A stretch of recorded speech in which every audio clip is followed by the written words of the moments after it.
when you're sharing pictures or websites, I think the button to share was on the previously on the right, and it's now on the left. Yeah, two buttons, right? But they're both on the right, but one was on the far right, and one next to it, and they changed that around.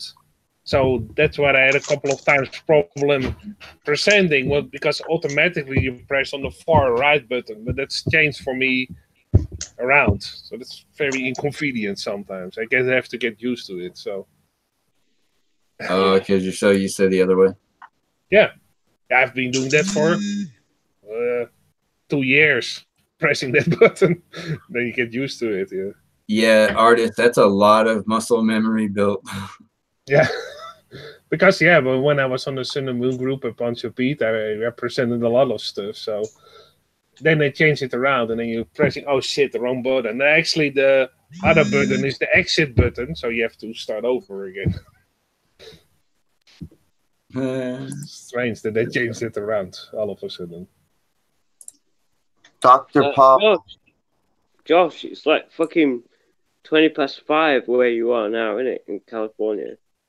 Yeah, at night. Yep. Yeah, that's it. It's like 1:24 in the evening, like morning. What day are we on? Friday morning now. Yeah. Well, you should be going to sleep, you madman. No, but the thing is, right, I worked last night and I slept for 5 hours from 10 o'clock this morning.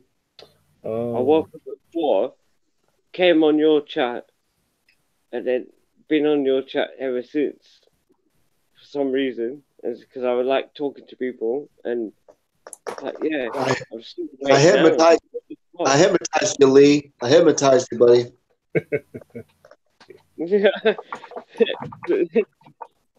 What the fuck, man? I'm still awake. You put like a Jedi mind from them. This is the hangout you're looking for. Don't move on. Stay here. Artes, right? I'll be getting told off my wife later on. What time do you come to fucking bed?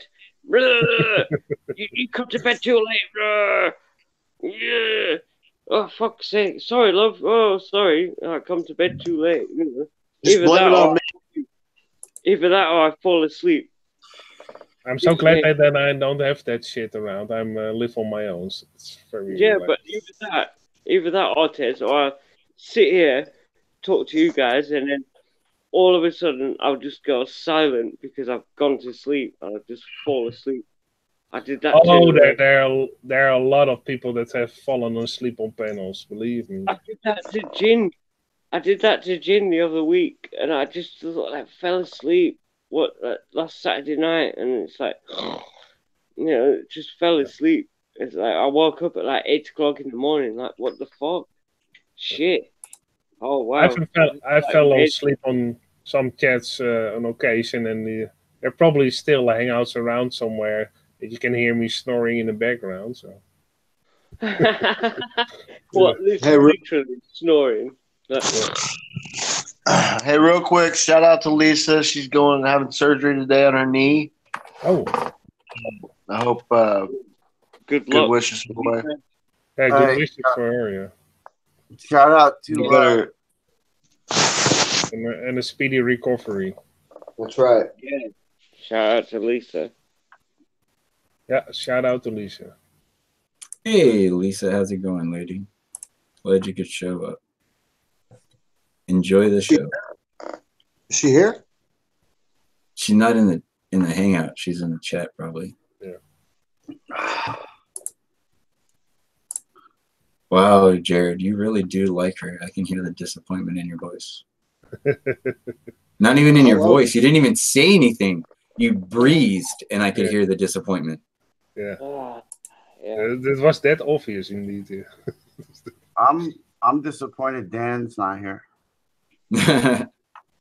Okay. I am not.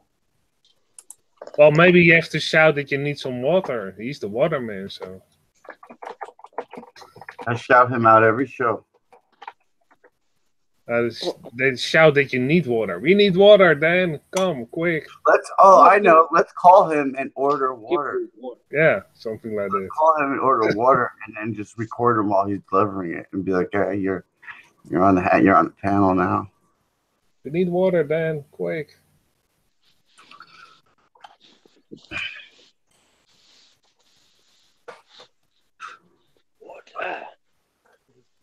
Hey, Chris, we have no idea why Glowbuster's channel went down, man. He probably took it down because you know what happened to what's his face. And he wants Well, technically, the channel didn't go down; it's still up. It just has no content. Yeah, maybe they put it on a private account. Private. And he probably wants to clean up his videos, make sure none of his browser options showed or anything like that. Could be. Or maybe he wants to get rid of certain hangouts where certain people were on, for just cover up, basically cover up. Yeah, Sleep cover up. Yeah. Just check out what you have as information and people, and then do a sweep. Yeah, probably that. Or what also could be that they got a couple of copyright strikes, and then it's also handy to put your hangouts on private for a while. Otherwise, you lose your channel. Yeah, I've done it previously when I got 3 strikes for certain things that were even legit strikes, and then I said, okay, let's put it on on private for a while till some of the strikes get lifted or sorted out. Yeah, your whole channel, right? Otherwise I lose my whole channel. That's just go through every 200 videos and hit private on them. I get it. Yeah.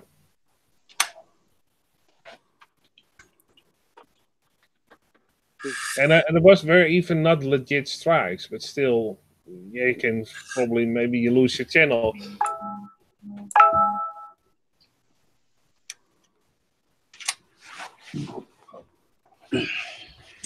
Hello, you little critters.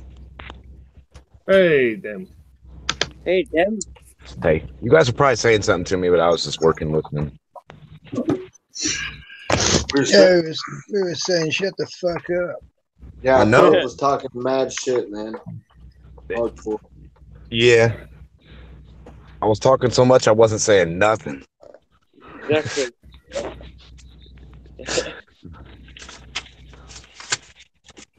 No, hey, Dem. No shit. Huh? You're all right. How are you? Yeah, I'm good. Just sitting out here getting ready to do a one hit at work, taking a little break.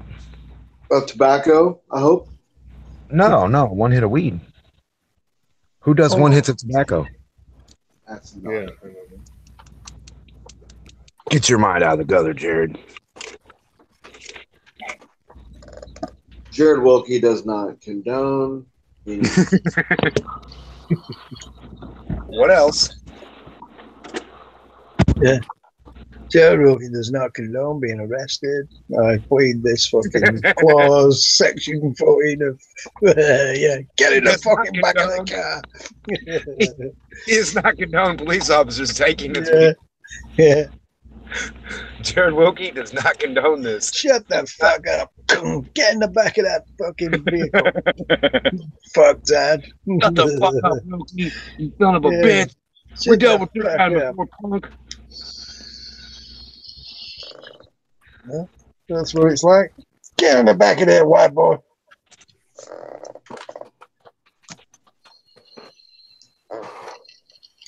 Are we needing to change Hangouts? You already did. We've gone live now. You already did? Just gone live. Yeah, I'm a professional seeder. You didn't know that, Jared. You know, I'm a seeder. But my heart's of gold. I'll see one night on your top. So I'm on my way. Just make a spot. It's working that joint, isn't it? Yeah. I'll tell you what, though, this phone's been pretty good. Are you back in the same place then? No, right across the street. I'm looking over my other work right now, giving him the finger like, fuck you. Good. Fuck you so bad. I know the dishwashers in there are pissed. Nice. Because they don't know how they don't like to do nothing. Well, yeah, to give in the chat, there's probably a Jedi watching over you. I bet there is. Oh yeah, it's always nice to have a Jedi watching over you. Well, Jedis have to look out for each other, man. Yeah, for sure. You want to know why? Because nobody else looks after them. No, most of the time they don't. I've read too many Star Wars books that I can actually tell you that. Sorry. Yeah. What do you think of this new Star Wars here? They're a bit shit, aren't they? Their shit period is just movies. Bad, aren't they? Like not even as a Star Wars fan, just as a movie, like it's just horrible. Like just like practically unwatchable, you know? Mm-hmm. Actually, I hear that from everybody who likes Star Wars. It's almost like they do it on purpose at this point. Crazy. Sometimes they start out pretty okay, and then we think, oh no, please. Don't fuck it up again. They're too clean as well, movies now, aren't they? Yeah. I like the first Star Wars where they were a little bit fuzzy, not too, high def. Sometimes it's crystal clear and high def is too clear. It's too clean. I agree with you both there. Yeah. And when you are watching something in not high def, lower definition, you get used to it in a couple of minutes already. Mm. I do. Yeah, you look at it and accept it straight away. Don't it doesn't take long to accept it. No, most of the time in a couple of, it's a charm. Low def. It's a bit more believable, I think, when it's not as high. Well, I think it's more like a movie should be. Not. Yeah. It's like it's already like something out of a dream most of the time. Yeah. So yeah, why can't it be a little bit fuzzy, hazy? It's like they've made them so you look like they've done in a studio everything. Don't they? Yeah. You can't. It takes all the imagination out of the film. Yeah, and sometimes when people were adjusting costumes, it was more lifelike. Still, the CGI they do, often you see it right away. That's it. Yeah. I just watched that new Attila. Is it Attila? Oh, is it any good? The robot one. Yeah, it's good. I enjoy. Well, I like him, that German actor. Okay. I'm not big with remembering people's names, but I do like it. I think he's a brilliant actor. Can't think of his fucking name. Don't ask me. I'm also very bad with names. He's very good. He's a very good actor. He is. Yeah. He was in Django. He was the guy collecting all the bounties in Django. What's his name? The German guy. I should know. Yeah, I know. I thought you might know him. I know him, but I don't remember his name. I can't think of his name. I can see his face, but I do like him. What he built to the robot. It's a good film. Yeah, quite good. Mm-hmm. I like them kind of films. A bit of action going. Yeah, they're pretty good. And they're mixing a bit of the kind of anime with real life. You know what I mean? Yeah, that's sometimes if they do it in a proper way. It does work in that film. It works. Yeah, sometimes it works perfectly. I think it's called Attila, something like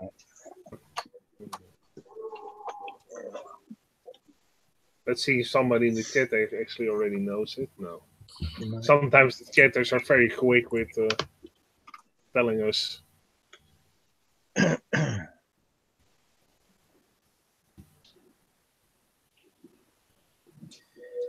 he got it running live in the YouTube? Yeah. What? It's live now. Yeah, we are live. Yeah, but in the YouTube, I can't see a YouTube stream room. I can It's see number three. 3. Hey, this Tuesday. Yeah, but it's not saying it's live. It's saying set reminder Friday 1:30. No, it's live. But Sometimes the set reminder is still a set reminder, but it could might be already froze. Yeah, refresh the page. It might be froze on there. Sometimes if you don't refresh the page, it leaves the old. Yeah. I got it. I opened it earlier. I was the first one type in actually. I just typed on the right back, but I didn't think he'd opened it. That's good. Got it. Okay. Let's see. Do you also have 8 people watching? That's for comparison. Yeah, there's only 8 people. There's only 8 people watching right now. Okay. 3 thumbs up. Let's see if it is accurate all the way. Because I have seen before that I said, well, there's so many people watching, and other people had a completely different number. Not even close. That happened before.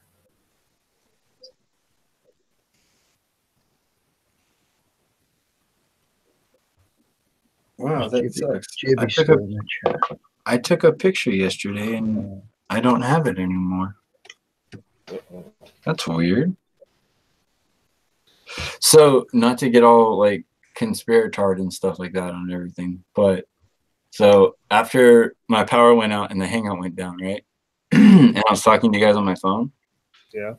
Well, next thing you know, my phone just completely locked up.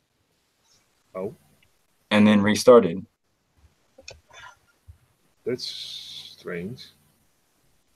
Was it connected through your computer?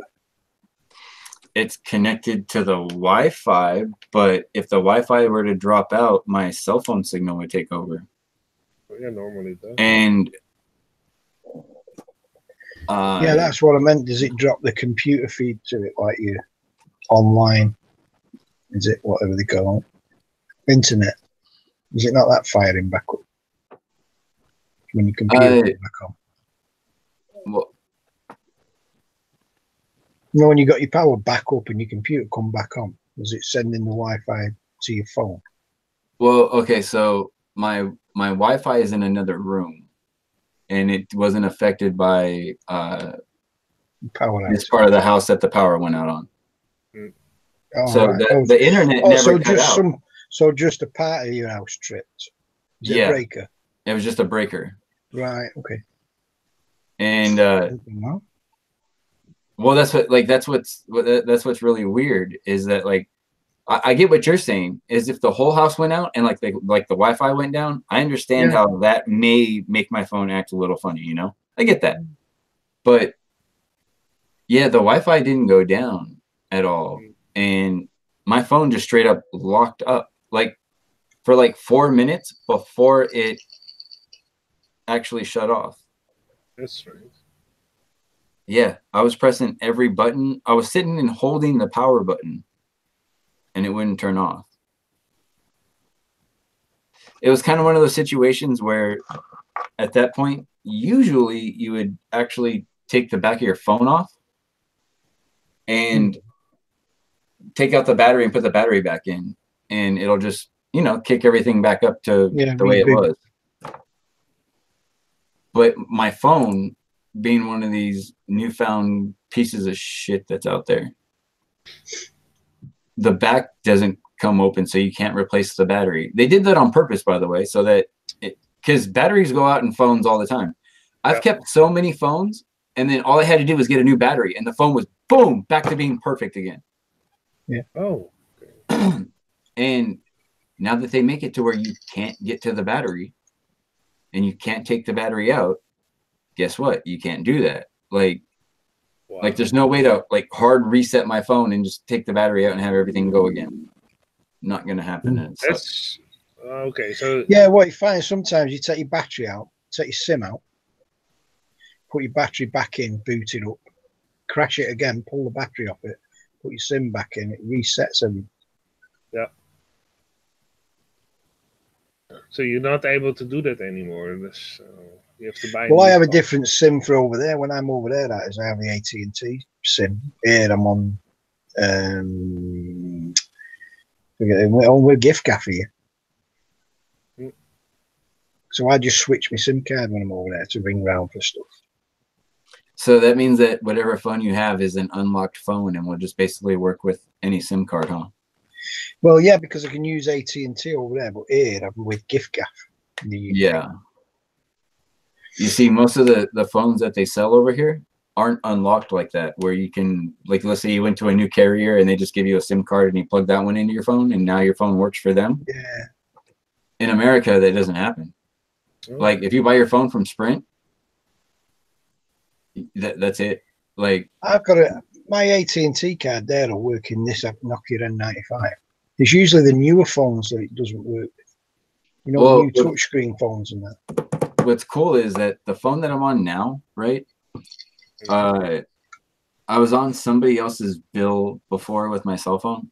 Like, I was, dude, like 10 years ago when I was paying my cell phone bill, I was paying like $50 a month. Like a second user. And my mom asked me, she goes, hey, I need help with my cell phone bill and you need a cell phone. She's like, why don't you pay me the 50 and then get a better phone and like just pay your bill through. Yeah, made sense. And so I did that for years. And then, yeah, let's just say something happened with my mom. She started doing things that probably shouldn't be doing, you know. Started putting fire to things that you shouldn't be putting fire to and smoking them. So, like, okay, yeah, we get the idea. Yeah, shouldn't be doing shit like that. And so she totally let that shit lapse for like fucking months. I called Sprint when my phone got turned off, and I was like, hey, how do I settle with you guys on how much I owe on my phone so I can keep my phone? Because it was through a lease program, you know? I had like $150 I had to pay on it. Yeah. And they told me that I had to settle up her account first. Oh, yeah, they will. And then I could pay off the rest of my phone. So she owed them like $800 because she hadn't paid her phone bill for like 7 months. Yeah, but you have to look at their side of the coin here, but it could be you using your mum's phone. What do you mean? You could be using both phones, you know what I mean? Well, but they know what them, I need this one. They know what phone I'm using because there's numbers attached to the back of the phone that they type in. Yeah. And it lets them know who that was attached to, right? Yeah, but you could have. Yeah, but you could have been using the other phone as well. Your mum's. True. For your personal stuff. Yeah, but that doesn't matter. The account was under her name, though. You know. Right. Yeah. Yeah. Like, I'm not responsible for her debt. Yeah, I know, but because it's linked, because you're like a secondary on her account. You mean? Well, so I actually found a way to bypass that. Yeah. Cool. A little bit smarter than them. Sitting there at home, and I'm like, you know what? I'm not the only one that has this problem because there's people every day that actually buy phones that are blacklisted. Yeah. Like let's say my phone that they wouldn't activate. Let's say I sold that to somebody, right? And they go to activate it, they would tell them that it can't be activated because it's blacklisted. Yeah. And they would just say, you got to get rid of it. You got to go back, have the person give you your money back or whatever, right? So I was like, man, I'm not the only person that's had to deal with this. So I found a service that will clean ECN numbers. Which is wipe you clean, like start again. I basically wiped my phone clean. And when I did that, not only did I wipe it clean so that I could reactivate it now, but it actually unlocked my phone to where now I can use it with any carrier I want. Yeah. Oh, that's handy. So Sprint better watch out. Unlock to all networks. Yeah. Cool. So that's really interesting. You know, it's always fun, always good. But Pove knows all about that shit. There's a mate that works in that company, and no.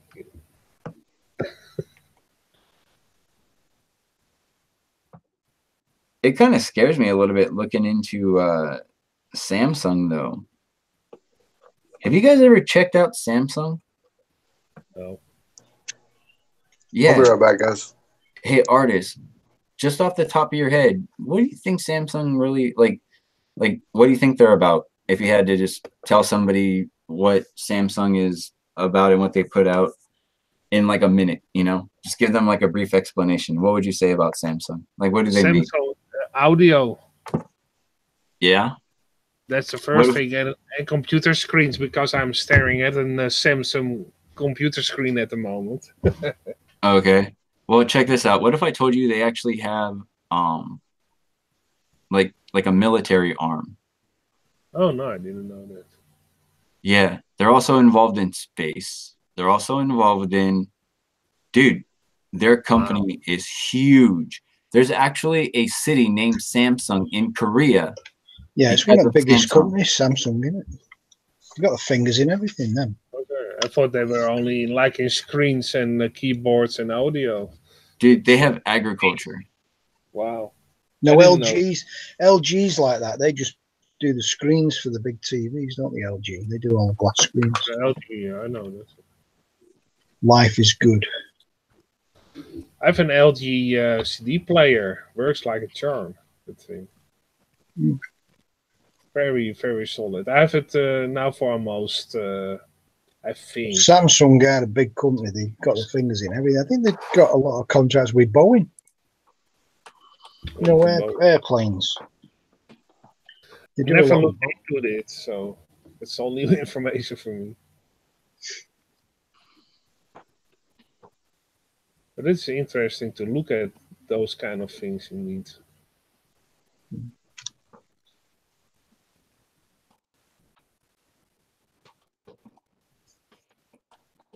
Sorry, I'm responding to Felix in the chat. Oh, it's Felix there. How you doing, Felix? We are all being tracked. Duh. We have a mobile phone, yeah, probably. I think you could bypass it like 5 years ago, but it's now even harder to do that. Yeah. But I don't know a lot about mobile phones because I don't own one. Because I can't stand the high frequency sound it gives off. So yeah, I get a headache after a while, pretty quick. Sometimes. DARPA, yeah. She's right, Felix. They're tracking everything you do. Yeah. Well, then companies. Have you seen that now with them companies, artists, where they're putting a chip in their hand? Yeah, I've seen. I actually have it on my. Oh, you don't have Facebook? I put it on Facebook a while ago. That there was. You know who come out with that years ago? Do you know who come out with that years ago? What's his name? Yeah, years ago. That's actually what is interesting. Russo, the director, he was friendly with Rockefeller. Okay. And he said, and there's a thing on the net, you'll find it, back in the 80s, I think it was. And they tried to, Rockefeller said, we're trying to get everyone to have a chip in between the thumb and finger with everything about your life on that chip. And he said, well, they didn't do it, did they? He said, well, they have in a way. Your bank card, you all got a chip on it, controls everything you do. So they got you chipped in the end. But now, I've noticed now some companies piloting this idea to have a chip in your hand, so you put your hand up and it lets you through the door and things like that, yeah, into the company. Somebody's started doing it now. There's about 100 of them volunteered. Have that chip put in their hand. Hey guys, I'm gonna step away for a second. Got some stuff to do. I gotta go grab some water. Gotta go check out outside, check on the dogs and stuff. Alrighty, enjoy yourselves, gentlemen, and do me a favor and don't burn my channel down. Okay. And I will see you guys in a couple minutes, alright? Yeah. So don't light any matches like here. number. I'm kidding.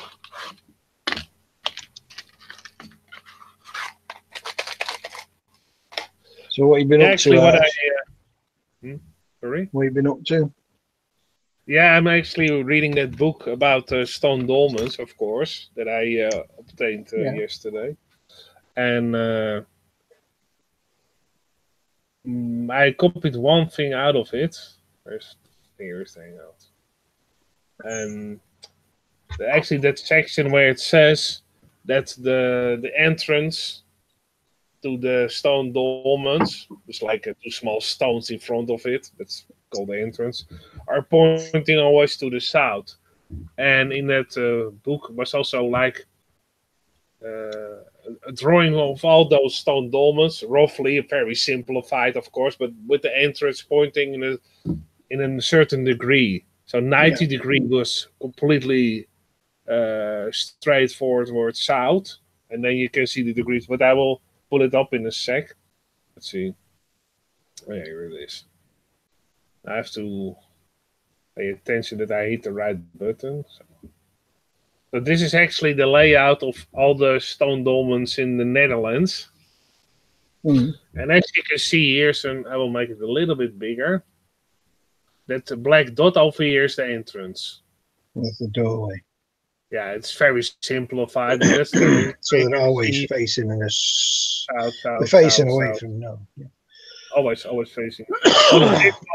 That's the one that I'm going to visit. You have supposedly two doorways. One, Number 43. Yeah, 43. That's the one you're visiting. Yeah, that's the biggest one. Right. That's like special one. Two doorways. Yeah, two doorways. Actually, pointing one, and it's almost east-west. But maybe it was once completely east-west because you don't know how much the north changed. So what I'm gonna do, and that will take a while, is actually put all these locations on a map. Now he's making a map of the province in the Netherlands. Yeah. I found an old map and then put in all those stone dolmen pictures like this, and then actually see if the doorway is actually... Should just put an arrow where they are pointing where the doorway is looking. Yeah, and then I actually see that maybe just some use doorways. Yeah, I'm gonna. So I put them first on the map, then I'm gonna draw lines and actually see if some dolmens actually the doorway is pointing towards another dolmen. Well, you could draw lines from them and see where they all point, like trajectory of bullets. That's what I'm gonna do first, and then maybe see if they also are pointing to locations of all the other dolmens. Well, some of them look constant, don't they? A lot of them are pairing up, aren't they? Nearly enough. Yeah, I can see here almost completely south here, but they all pointed to the south. This is a little bit off. But I'm actually making a map, but I have to have a very big map so you can draw easily on it. That'll be interesting to see where the trajectory of it all are looking. So,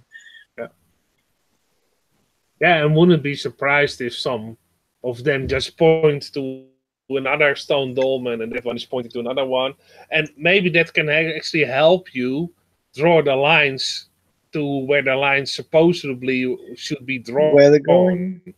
They get the dots and come up with a certain shape, but it's pointing towards the line you have to draw, then you can probably get you want to draw. It's like with those old puzzles you had back in the day with number 1, then number 2, and if you connect the dots, you get a figure. But you have to know which is next, of course. And I don't know which one is next, but maybe this will help me. It's a lot of work, but eventually we'll get there. So you know where they all are? Yeah, I know all the locations. Well, it's giving you the degree from north there, isn't it? So. Yeah, this is the complete north. But I have to find all these locations. I have to find all these locations on the map. But what I'm doing, I'm making a map. So I found a big map. I try to make it as big as possible. That's handy, of course. So you can also draw the lines pretty accurate. But I'm actually photoshopping the map because there were some other numberings on it I have to get rid of, and then I will place these locations on that map that I made, or actually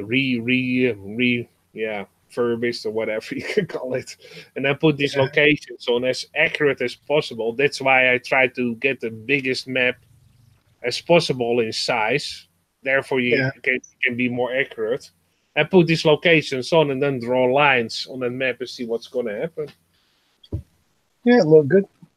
Yeah, so that will keep me busy for a while. You'll have fun doing that. Of course, it's fun because you don't know the outcome. It could be a complete surprise. Like, That's oh, right. Yeah. wow. There could be something as an But outcome. what will you do? What do you do it in Photoshop or Paint?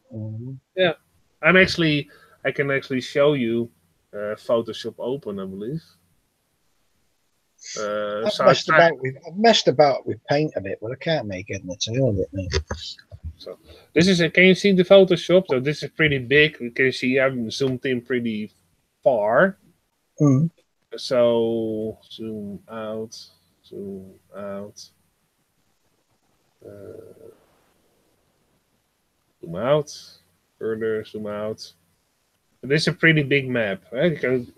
And these are some other things that were on the map, and I'm actually photoshopping them out, all those blue lines. They aren't visible anymore. Let's do it with the arrow. So I Photoshop this out, and then I put in the locations, and then I'm going to draw some lines and see what's going to happen. But as you can see, this pretty big map. See, if I zoom in, it's still sharp now. And how far is that away from you? About 20 miles. No, more like 30. Yeah. 30 plus. The closest one is 30 miles. And then it will exceed to farther, like 50 miles or 70 miles even. And is there any like coastal, or are they all a bit more south than the tip where you? I'm over here, actually, here. Let's say I would be over here, a little bit lower even. Yeah. So yeah, and there's no public transport between that area. Yeah, getting there. So if I would travel, it would be like this. I can just for fun. Let's say I'm roughly here. It's not even. It's close, but let's do a bigger. Bit lower, yeah. Bigger dot. Otherwise, you can't see it. I'm lower than this, but if I would travel, and the first one is like over. The closest one is over here. Yeah. If I would travel from Germany, I have to go this to get there by public transport. It's ridiculous. Yeah. It's ridiculous. It's like over 100. Maybe close to 100 miles to get there. And of course, then you have to carry your equipment in the public transport, like your camera stand, your camera, and everything. And also, you have to switch from buses to another bus transportation. So from German transportation firm to a Dutch, and then actually from one Dutch firm to another one to get there. So altogether in time, it will probably take 4 hours or something ridiculous like that. You could walk it quicker. Maybe even. Nah. Probably bike it quicker. The bicycle may maybe be quick, but then you have to have all this shit on your bike. So I have a friend of mine that taking stuff out. Have you got a guy take you there now? Yeah. Good. So that helps. And also it's handy if you are in those locations that are very isolated. So if somebody is gonna want your camera and they are with a group of 3 people, then you don't stand a chance. Then they can take your shit. So it's also handy to have a person besides you that you're not alone in a forest. Because it's in Take a knife. Yeah, take a knife. Yeah. Well, it's always handy to carry one if you are because you're in the forest. And there's some locations. Yeah. It's so isolated that you probably Well, that's will. it. Who'd find you? Nobody. I think there are certain locations I could be lying there for years before they find me. Because it's in the middle of the forest, it's also off the road. So sometimes you actually have to go off the path for almost like 2 miles to get to the location with no roads anywhere near it. So indeed, you could be laying there for years before they find you. So that's also handy to take somebody with you, and he has a car, so you can actually drive to that location. Yeah. And so there's nothing around them; they're just in remote areas. Yeah, it's just like there's nothing developed around them at all. No, sometimes it's forest and farmland. Right. And I know when I take a bike ride, it's similar as that. This is, you can see it's all farmland, forest. Look how so small the cities are. They're like some very small dots. It's There's actually not actually. This is the only city. I will put a circle on. This is actually the only thing that's considered a city. The rest is all villages. They aren't big enough. Well, you just have to be careful, don't you? Yeah, so you have to be. It's very handy. Of course, the chances that you get robbed are not very high, but you're there on your own, so you never know what's going to happen. Yeah.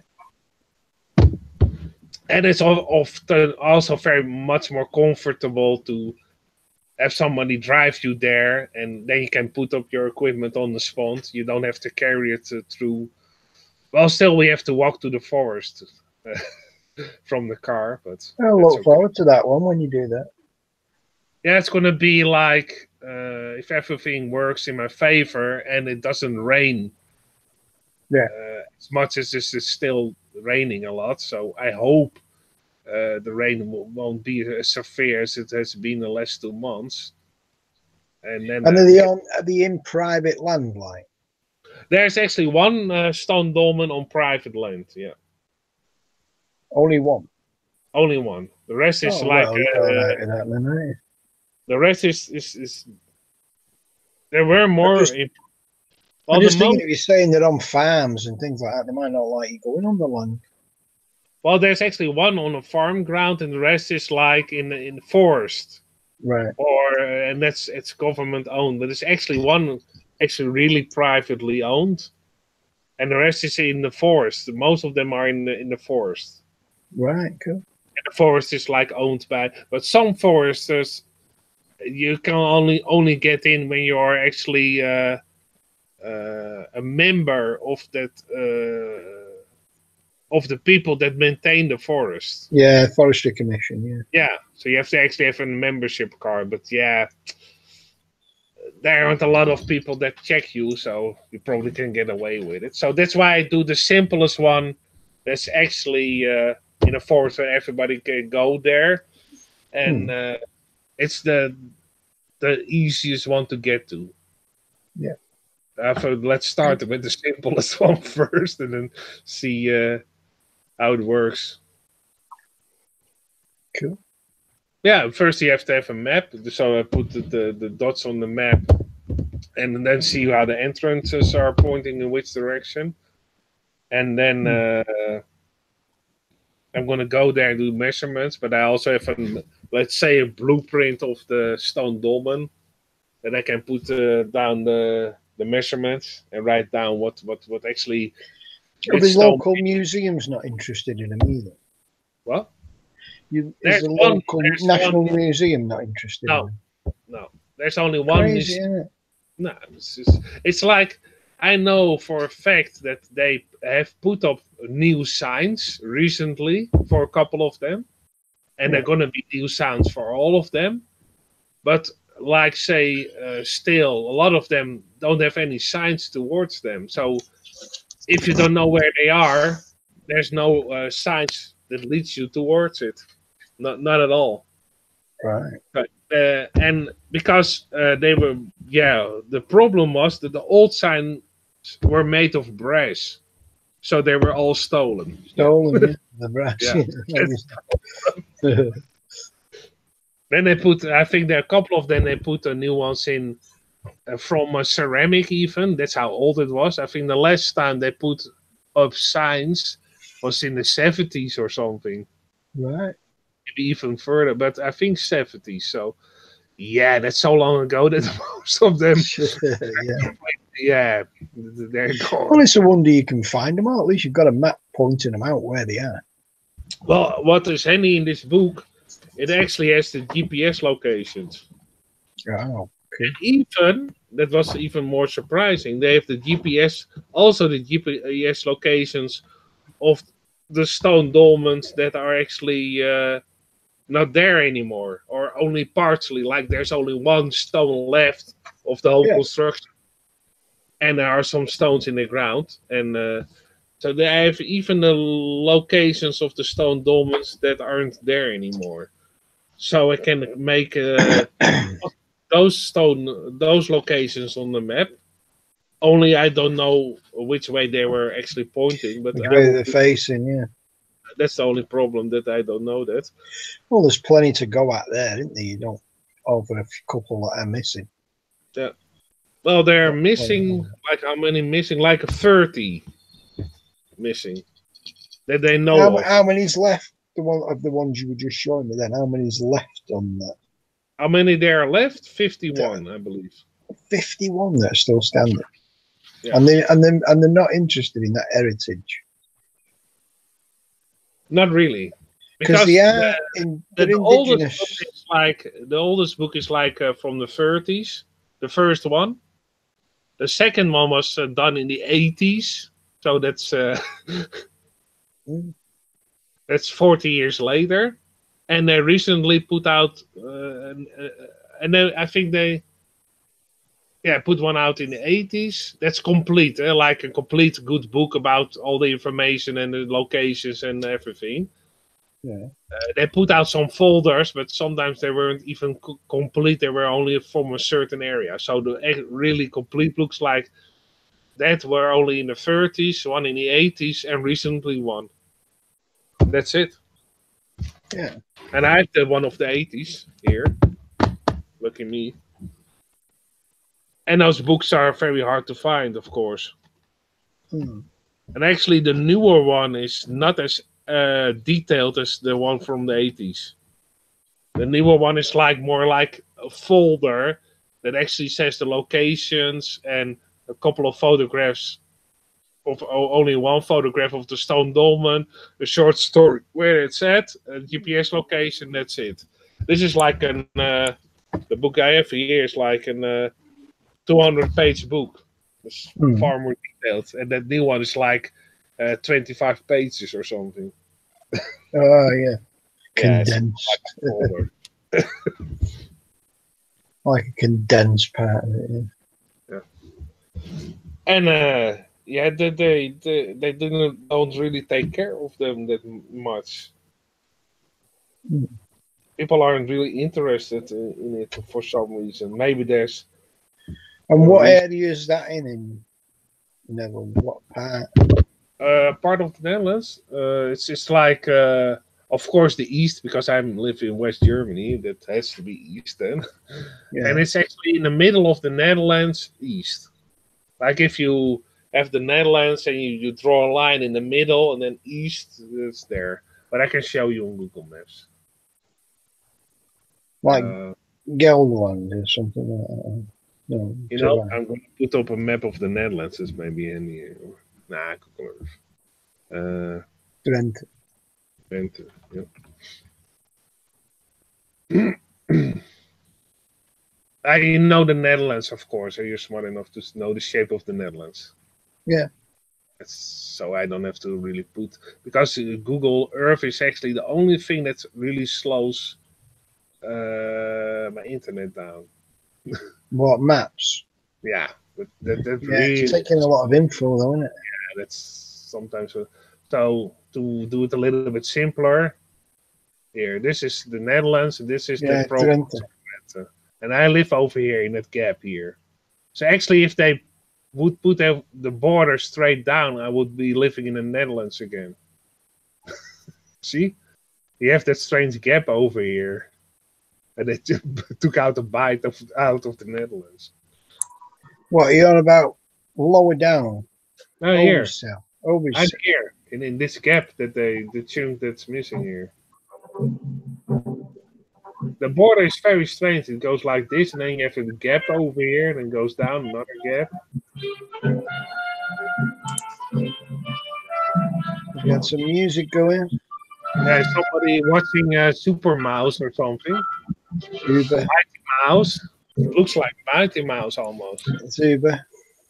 No, it was. Mighty Mouse will save the day. No, actually. No, I know that theme music. It's, hold on, and I'll tell you. Tominoid said Indiana Jones music for Artie. Yeah, it's Indiana Jones, isn't it? Oh, and so I pulled up the Indiana Jones for the map. It's your treasure map. Treasure, I find the treasure. Yeah, Gelderland's lower than that, isn't it? Yeah. The only problem if they catch next bite. If they catch you digging down on those stone domes, you get a fine, I think, for $100. So. Well, it's worth the $100, isn't it? Take a metal detector. I'd dig down if there's any gold there. Dig it up. Yeah, dig it up. And then have the $100 already ready when they come. Yeah, hey, there you go. Yeah. That would be fun. I'm surprised nobody's dug them up, Mo. I'm surprised nobody's gone over them with a metal detector. Or even the museums digging them up. Maybe some people did, but never told, of course. Yeah. You think the state would do it, wouldn't you? Well, they're heritage. Stone dolmens they never dug down on. Like there's even a story that I watched it yesterday. I was looking for videos about stone dolmens, and there was one in Dutch. That actually, a child dug down on one of them in the 80s, and kept the shards and pieces and everything. And now he came with a story, and actually the museum was very interesting in his finds because they never dug down on that one. So what he found was actually the only thing that was available, and I don't know how that. And actually, what they also did at some of those stone dolmens, they dug down on it and put in big beton blocks, so you can't dig down even anymore. Right. I think I have a picture of it. So let's close this one down.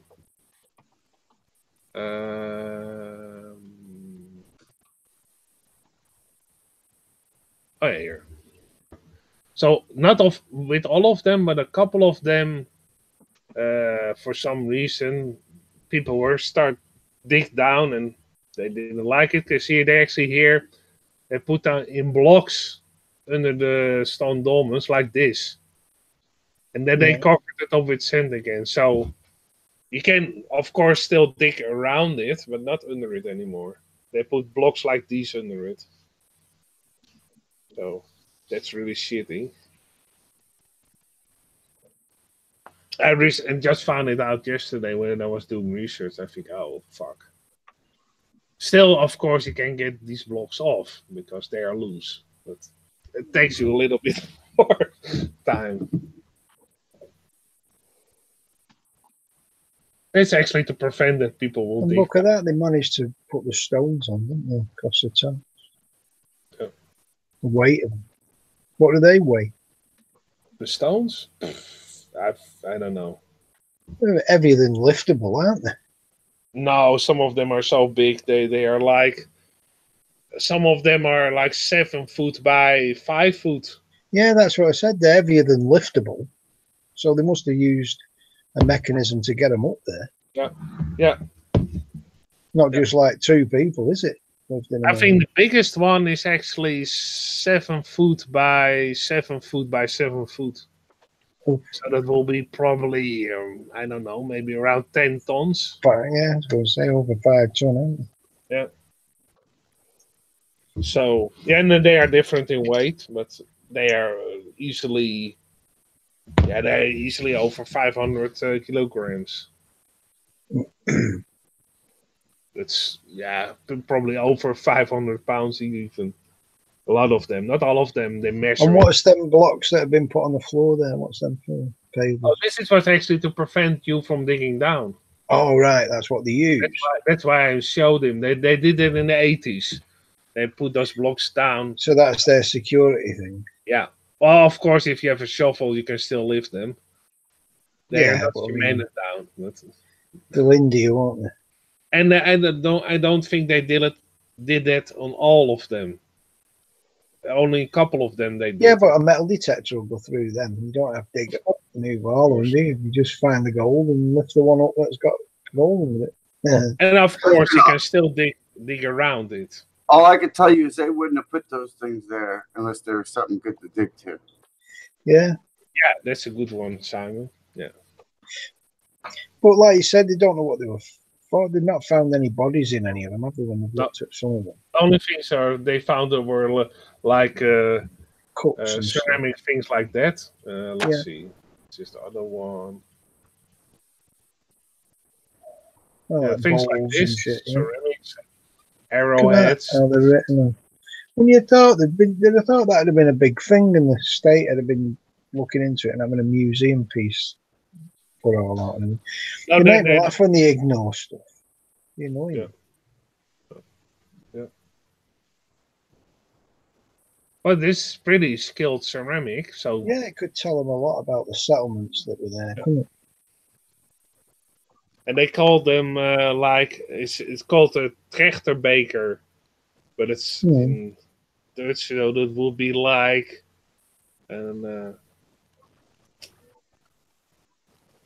that's just a name. They don't know what it is. Probably hung that one at the back. Probably had string through it, and you just tipped it down when you wanted stuff out of it.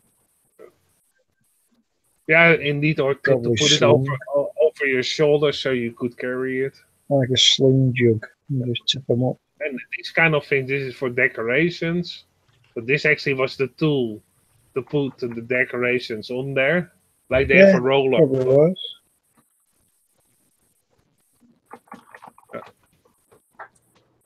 So yeah, these are the things that were found, like axe heads and all kinds of ceramic and tools to actually decorate things. Yeah.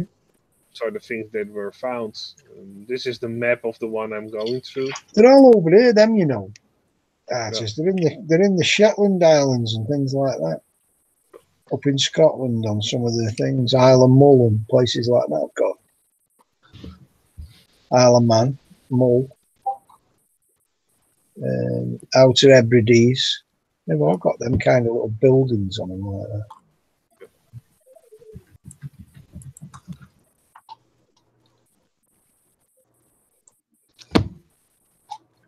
So this is the one I'm going through. So you have an idea. This is from the inside. And this is the angle from how you can see this pretty long, this one. See? Yeah.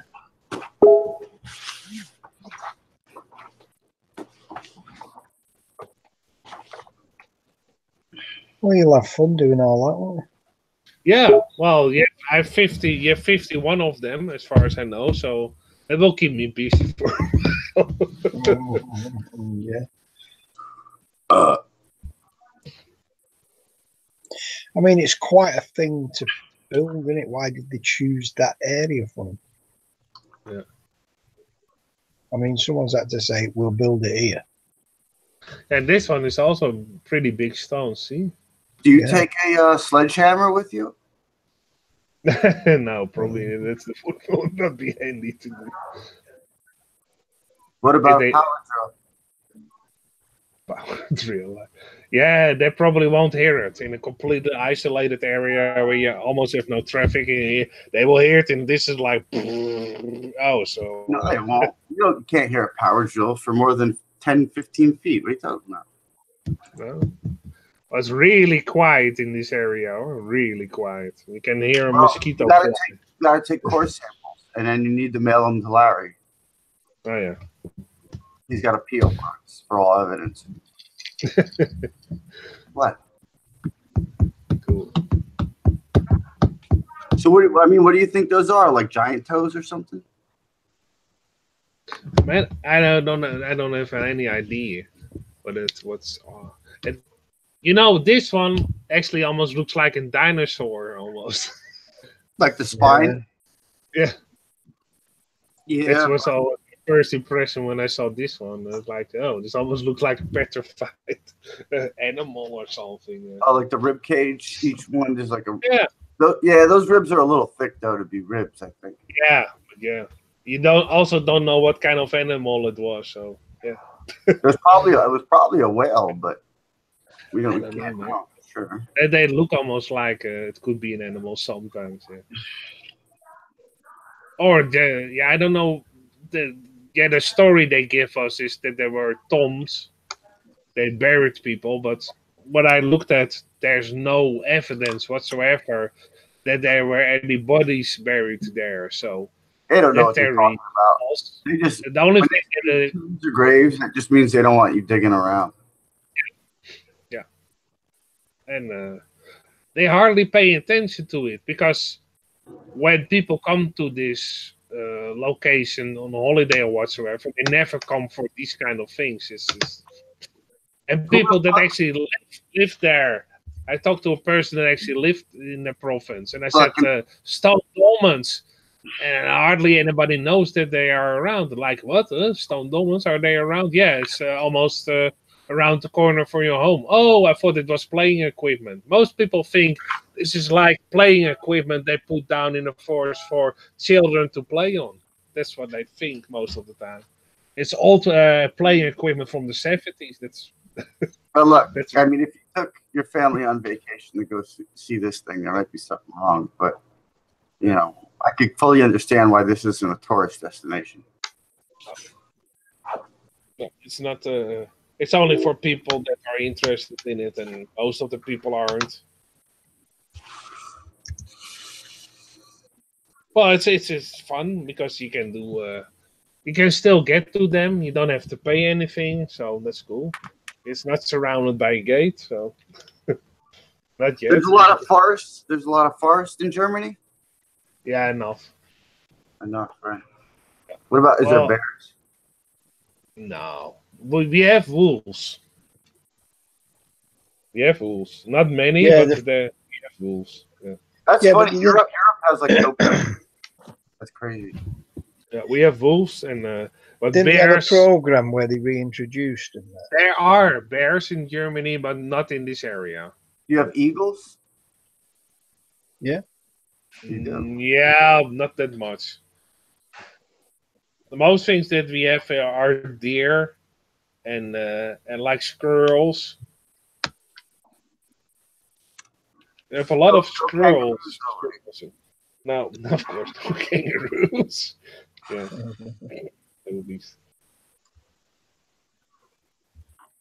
They have a lot of squirrels in those forests, but like every time when you go in the forest, you see 1 or 2 squirrels. Squirrels are everywhere, man. You seen Rick and Morty? Yeah. Yeah, the squirrels control the world. Oh yeah, that was pretty. But don't. I mean, let's not talk about that. They might be listening. Yeah, who knows? We have to move to another dimension now. Yeah, Rick and Morty. You get spoonbills over there, don't they, in Netherlands? The what? Spoonbill birds. The spoonbill. Oh yeah. Yeah. I know what you. It's actually it was on the money even, I believe. Mm. Or there was a bird on the money in the Netherlands back before we have that very horrible designed money. I think the euro bills are shit in design. Sorry, but they had very beautiful money in the Netherlands. Like they have one lighthouse that was 250 guilders. I think 100 was like the spoon bird. And they had 50 was sunflower. Sunflower, of course, from Van Gogh. Come on, get down. Yeah. Yeah, I think they reintroduced the wolves or something like that. It could be. You have foxes and stags, deer, and things like that. Yeah, foxes. Yeah. Boars, I bet you get boars, don't you? Boars. Boars, wild boars, pigs. I don't know what the animal is in the English. Sorry, boars. Pig. I have to look. Pigs, hairy pigs. Oh, wow, wild, like wild pigs. Wild boars, yeah. Oh yeah, we do have them.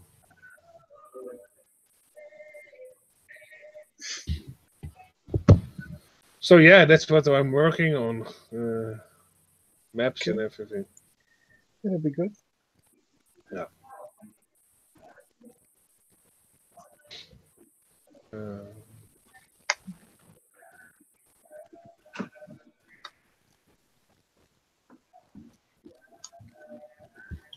Right, I'm So, going to yeah, chip out. I'm going to chip out a bit. I've got to send a few mails and then I'll get back to you. I'll come back in. Okay, cool. Yeah. All right, I'll see you in a bit. I'm going to get these off. I forgot Yeah, to it send could them. be that I'm going to bed in a.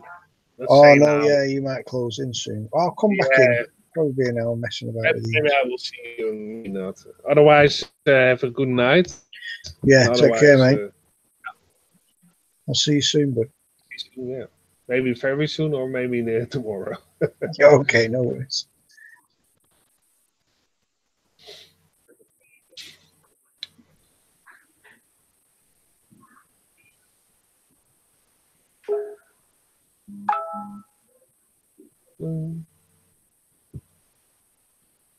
So,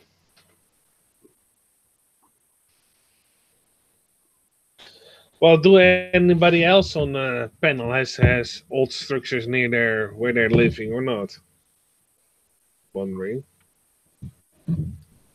like Lee or Simon or Jared or Uber for that matter. Do you have like very old structures like monolithic structures or something like that near your area, or just wondering if they hear me? They are all busy doing something. Well, let's say hello to the people in the chat then. Hello. Hello, Felix. You do my Felix. No, you want. Hello to Tom Manoy. Hello to Weinstein Productions. Or Weinstein Productions. So, hello to everybody who's watching. Hello to Jibby if he's still there. Oh, that's really from a long time ago. And not a lot of people chatting around at the moment. 12 people watching. Oh well.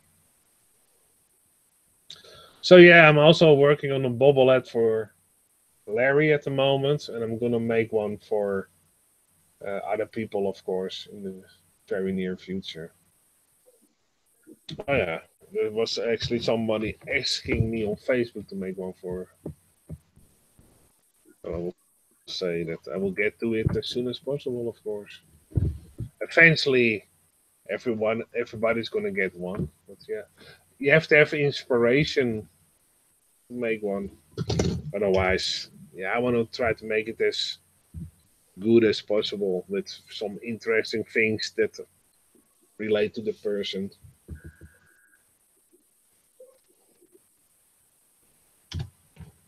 I have to answer my mail real quick. Yes, I get time to do whenever it's ready. Yeah, cool. Now,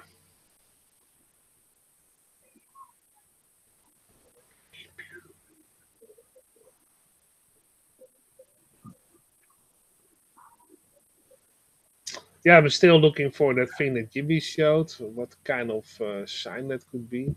I don't know yet.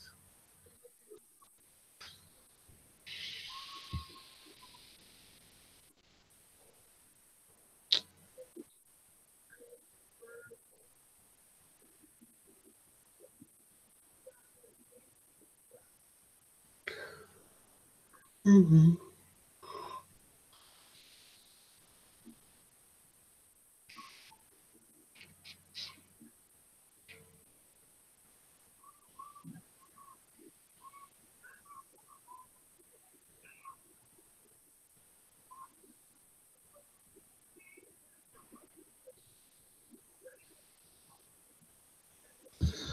So yeah, I'm almost done with the map, but so in the meantime, I'm gonna Photoshop the map.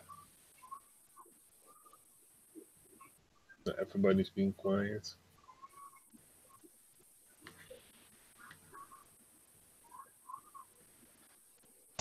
Sorry, Artie. I'm listening. I'm just. Yeah, everybody was doing. All of a sudden, everybody was like doing something. So, and I'm actually also doing something. I'm photoshopping the map to later on put in all the locations. I just talked to Lisa too, and she's all good. Oh yeah, she's all good. Okay, cool. Yeah, I hope everything goes like it's supposed to go with knee operation. Yeah, always tricky in knee, because it's a joint that is very important, and you always put weight on it. So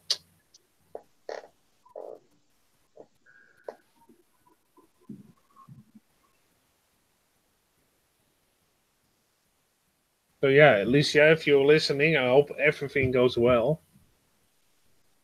and then you recover soon. Maybe she can get some big dogs that can actually help her move around. That she buys her in a carriage or something, and then a couple of dogs that can actually pull her forward to the shop or something. They did it back in the day, yeah, that they had dogs. Couple of dogs, like a sled. Yeah, maybe she has to have some sled dogs that can have help her move around. That would be cool. Go to the shops by sled or something like it.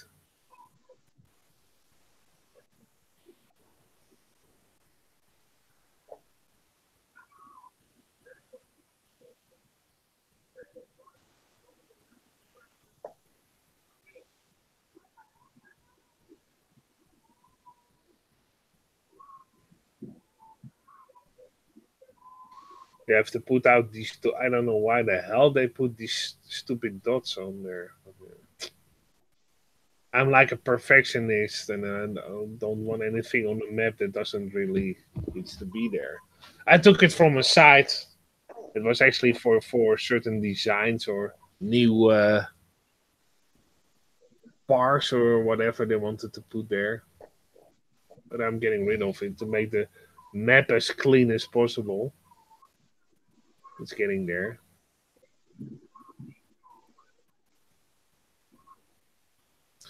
And so, yeah, actually, the train line stops over here. It would be nice if they actually would make the train line go to Germany. They can simply get on a train to get there, but it stops here. So, nothing what you can do about it.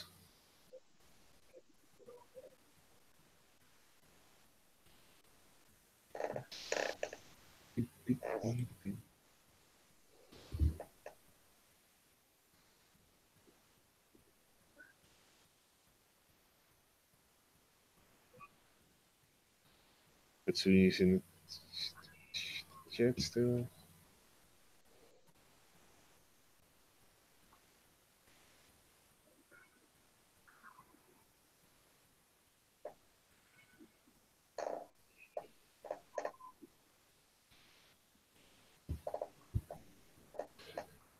Oh.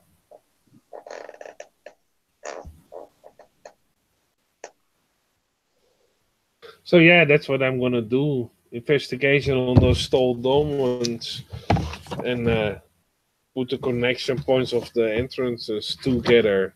And that's what I can tell. And that's what the research have done. Yeah.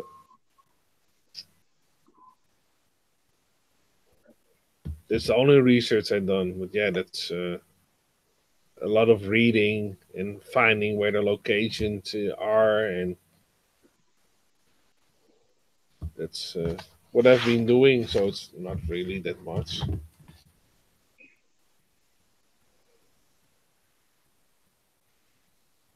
So yeah, I'm going to continue doing this map. It's like that, and that's the way it is. because I want to finish this as soon as possible, so I can put in the points and see where every point is. You have to bear with me for a moment.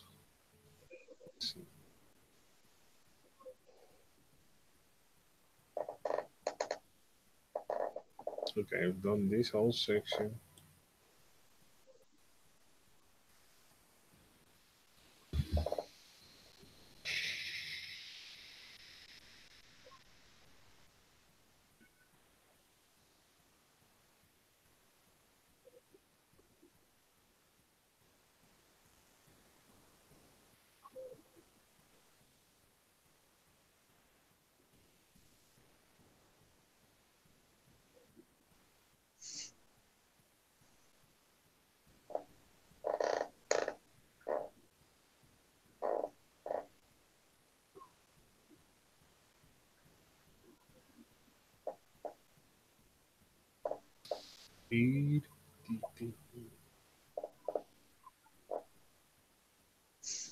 Somebody has a squeaky chair.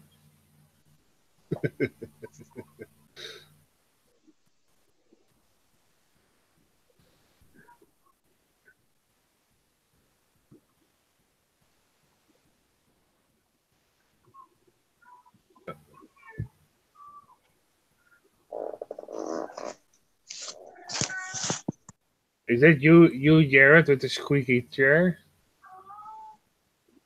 Yeah, that's me. Sorry, guys. Oh, that's cool. At least we have some sound. I'm photoshopping, so it's and I want to finish this. Yeah. Well, it's keep us updated on Lisa and how everything is going. Cool. I got a message back from Caroline. She's such a sweet woman, Caroline. You know Caroline, of course. Always happy camper. Hi, Caroline. She's not in the chat. She was messaged me. She wants to also. She wants a bobblehead. So she asked me very nicely, "Can I have also a bobblehead artist?" Of course, I can. But I have to have inspiration and time. And of course, you want to have as good as a representation of the person you want to make a bobblehead for.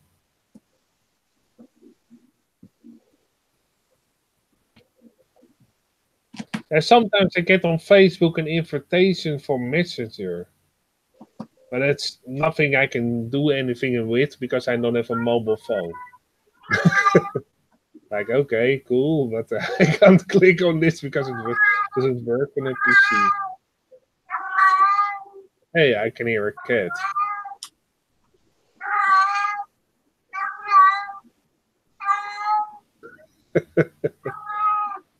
It's a cat show.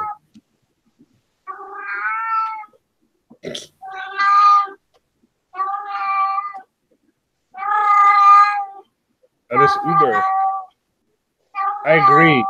Yeah, sure. Meow.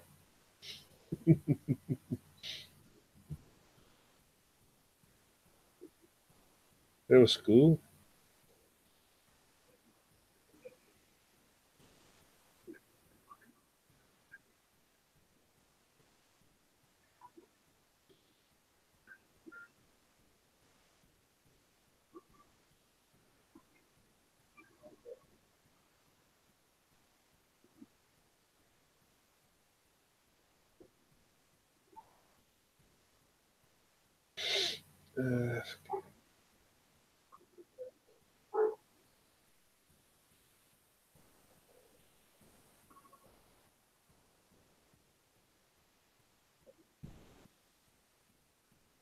Yeah, I'm photoshopping this out because that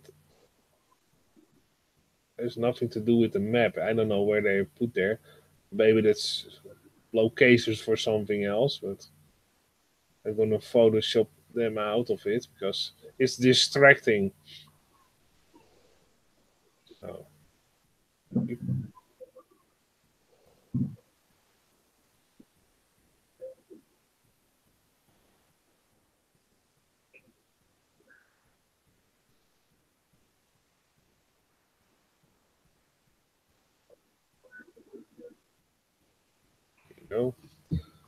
couple of lines here I have to get rid of. It's getting there eventually.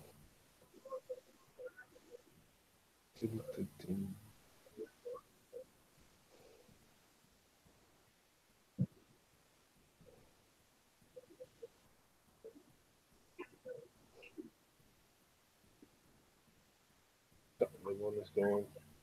I have to repair the old lines again.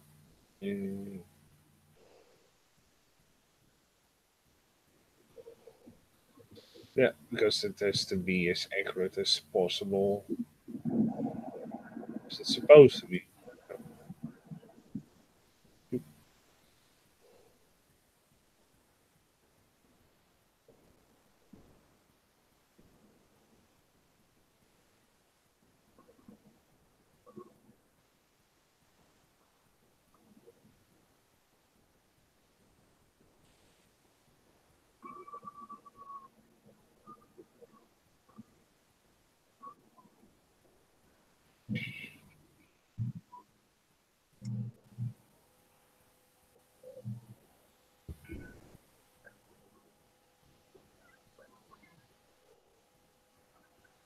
Hello again, guys.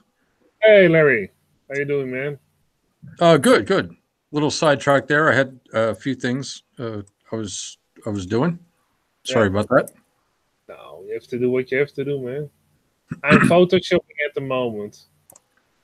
And to make the map to put in all the locations of the stone dolmens. Oh, nice. Who are you tracking? Hmm? Oh, yeah. It's like a GPS tracker thing or something I'm watching. What I have on my screen? It might not be your screen. I'm just watching what's happening here. I'm the only person with a map on it, so that's probably me. And that's actually I'm photoshopping the map because there were some previous drawings on it that I have to get rid of. And it's actually the province in the Netherlands where all those stone dolmens are situated. This is the whole province. You can see there were previous some lines on it over here, and I'm gonna get rid of those, and then put in the locations of the stone dolmens, and then see how they are situated, and then some doorways of those stone domes are pointing to a certain direction, and then see if I draw lines between those points, what kind of shapes I get, or maybe star constellations or whatever. I don't know. Oh yeah, that sounds pretty cool actually. Yeah. Nice. Yeah. Well, it takes work. Well, yeah. It's especially making a presentation. It's like, whoa, that takes a little bit of time. Yeah. And I want to put in the points as accurate as possible. That's why I have this map that's pretty big. See, it's as big as possible, and then put on the locations, and then see how they are related to each other. Yeah.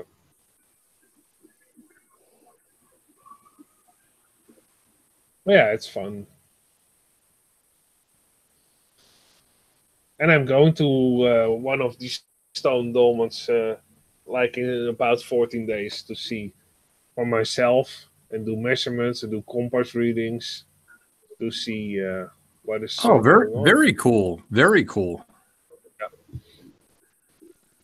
I've already have a person that will drive me there because I don't have a car in the public transport.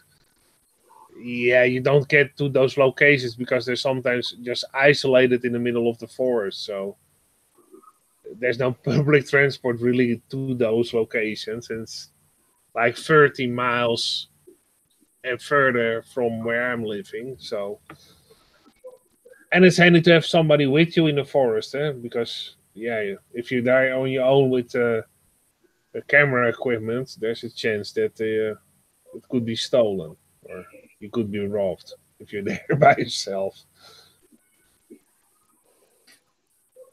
Mm. Yeah. So I'm gonna do measurements and see what's going on with these stone dolmens that are not really a lot of known about them. So they say they are burial sites, even though they never ever dug up a body under it. Only ceramics and arrowheads and tools, no dead bodies. But they call it a burial site always if they don't know what it's actually. It's about, just like with the pyramids. Yeah, burial sites, but we never found any bodies. Yeah, we still call it a burial site. Mm-hmm. Confuse people. So, and that's why I'm gonna actually do my own research on those stone domes. I found one book from the 80s that's available. That is actually with some research and some photographs of where they are, and also the GPS locations are in there, and some information and maps. That's handy. And that's actually one of the only books you can get.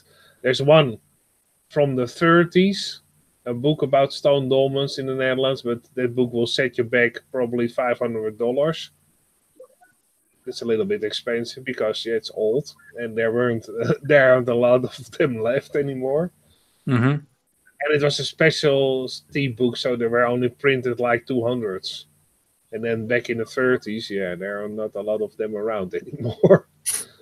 So that's why they are that expensive. But you have one from the 80s. And I found it for very lucky for me. I found it for $1 in a secondhand store. I was so glad. Oh, nice. Yeah, I walked in the store at the book section, and that thing was on a shelf staring me in the face. Like, okay, I had to find this. There's no doubt about it. Well, hey, I've always said, and I'll still talk about it. It's it's a matter of chance. Yeah. It's what I would call a deja vu, because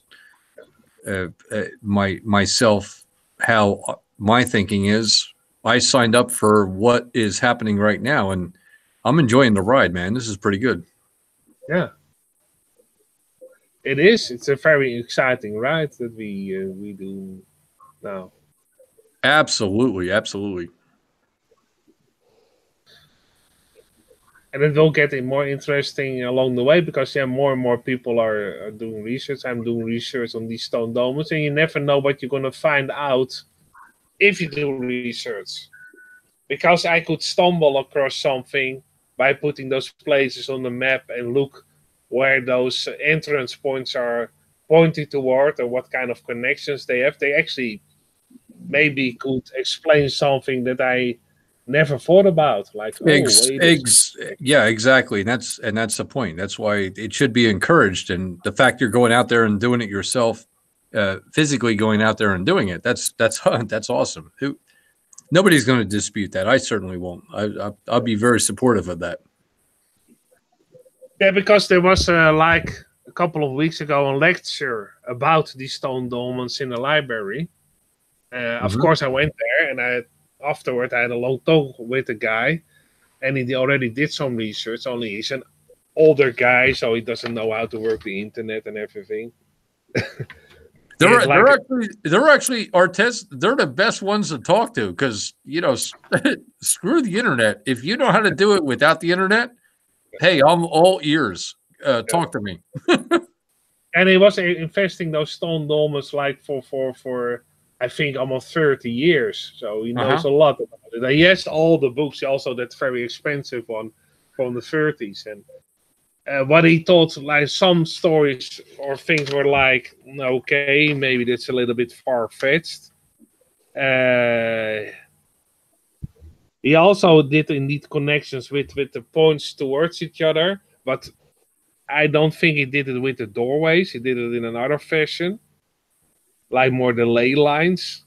And maybe I will get to the same conclusion, but I always want to do it myself and get to a conclusion of a drawing myself, not regurgitate the drawing that he did. Okay. Yeah. Good point. Good point. Yeah. Because he is, but what I did ask, well, did you actually did compass readings on those stone dolmens?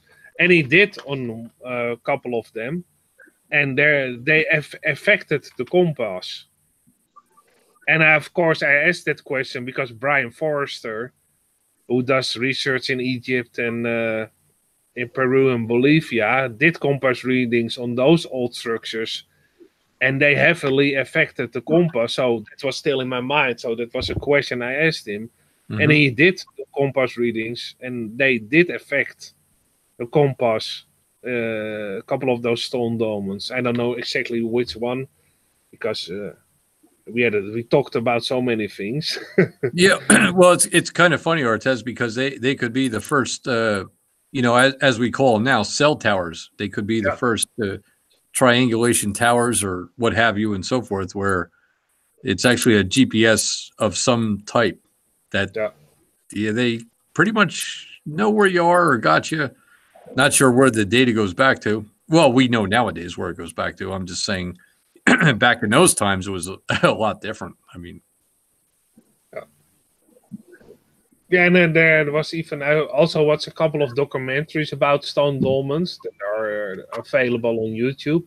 Most of them, of course, in German or Dutch, not in other languages, because they are in Germany, in the Netherlands, of course.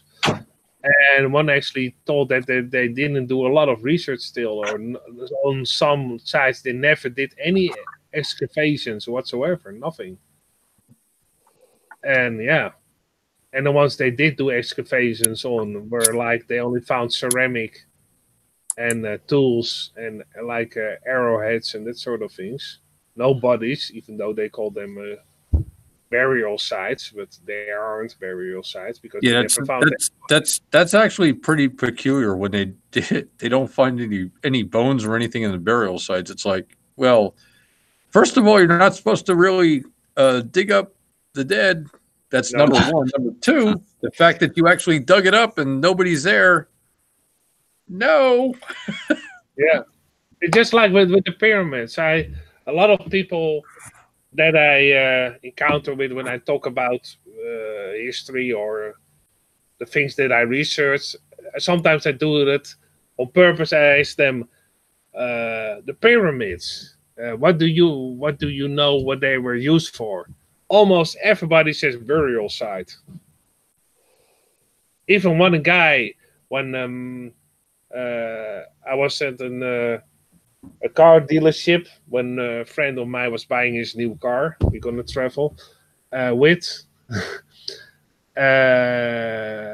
He's a good friend of mine, and he wanted to buy a new car, and he said, "Well, can you come along because it's always better to go with two people to buy a car because for some reason when you are with two people, they treat you better.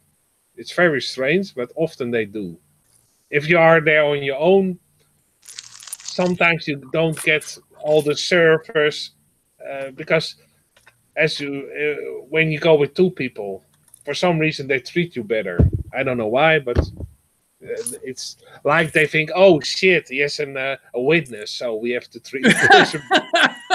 It's very strange, but I've encountered it many times that I only went with a person, I didn't say nothing, and afterward they say, well, I never was treated this good ever in this store or whatever, and it's only because there's a second person there. It's always good to have a witness with you, and even the pyramids themselves, everybody thinks they're like big blocks and all this kind of shit. I'm like, anybody who's been around building as long as I have, they're actually built in place. Anybody who knows anything about the manufacturing of a concrete block, which used to be just a just block, and it's now a concrete block, and different retaining wall systems, as well as paving stone, as well as anything that is built in place. They're built in place blocks, and I can tell because of just the erosion on the outside over time, because over time cobblestone streets, which is actually that's a Belgian block, granite block by definition, and different asphalt will deteriorate over time as well. Show the stone, paving stone, same thing. Show the the articulate or the aggregate, if you will.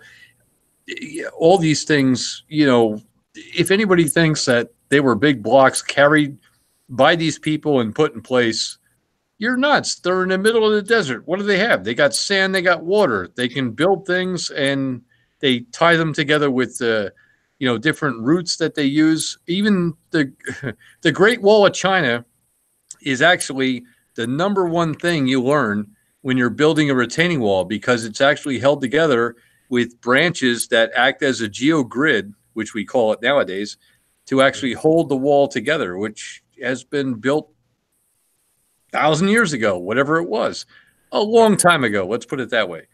It's still held together the same way. It deteriorates over time. This we know. The pyramids, same thing. Everybody's like, now the pyramids, come on. They're built in place block. That's how they fit together so well.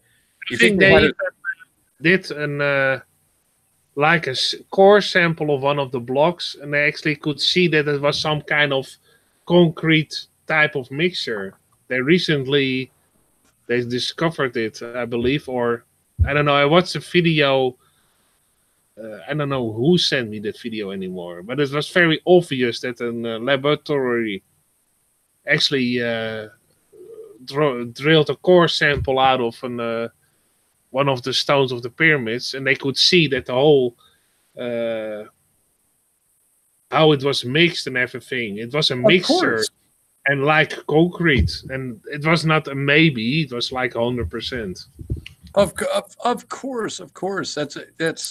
That's exactly my point. And it's also with the Bosnian pyramid. The Bosnian pyramid, there's actually a plaquette, a stone, that actually the government put some signs up now by the Bosnian pyramid, and you can have tours around and in the Bosnian pyramids even, and they're still excavating it.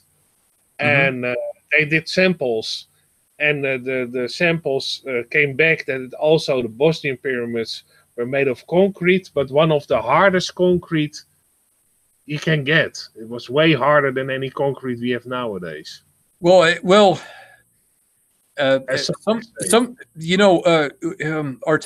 and I am a builder by definition. I've been a builder for a long time, and when I do or pour, I don't even pour footings for a deck. If I'm putting a deck on the back of someone's house, I will actually put the dry concrete in and pack it.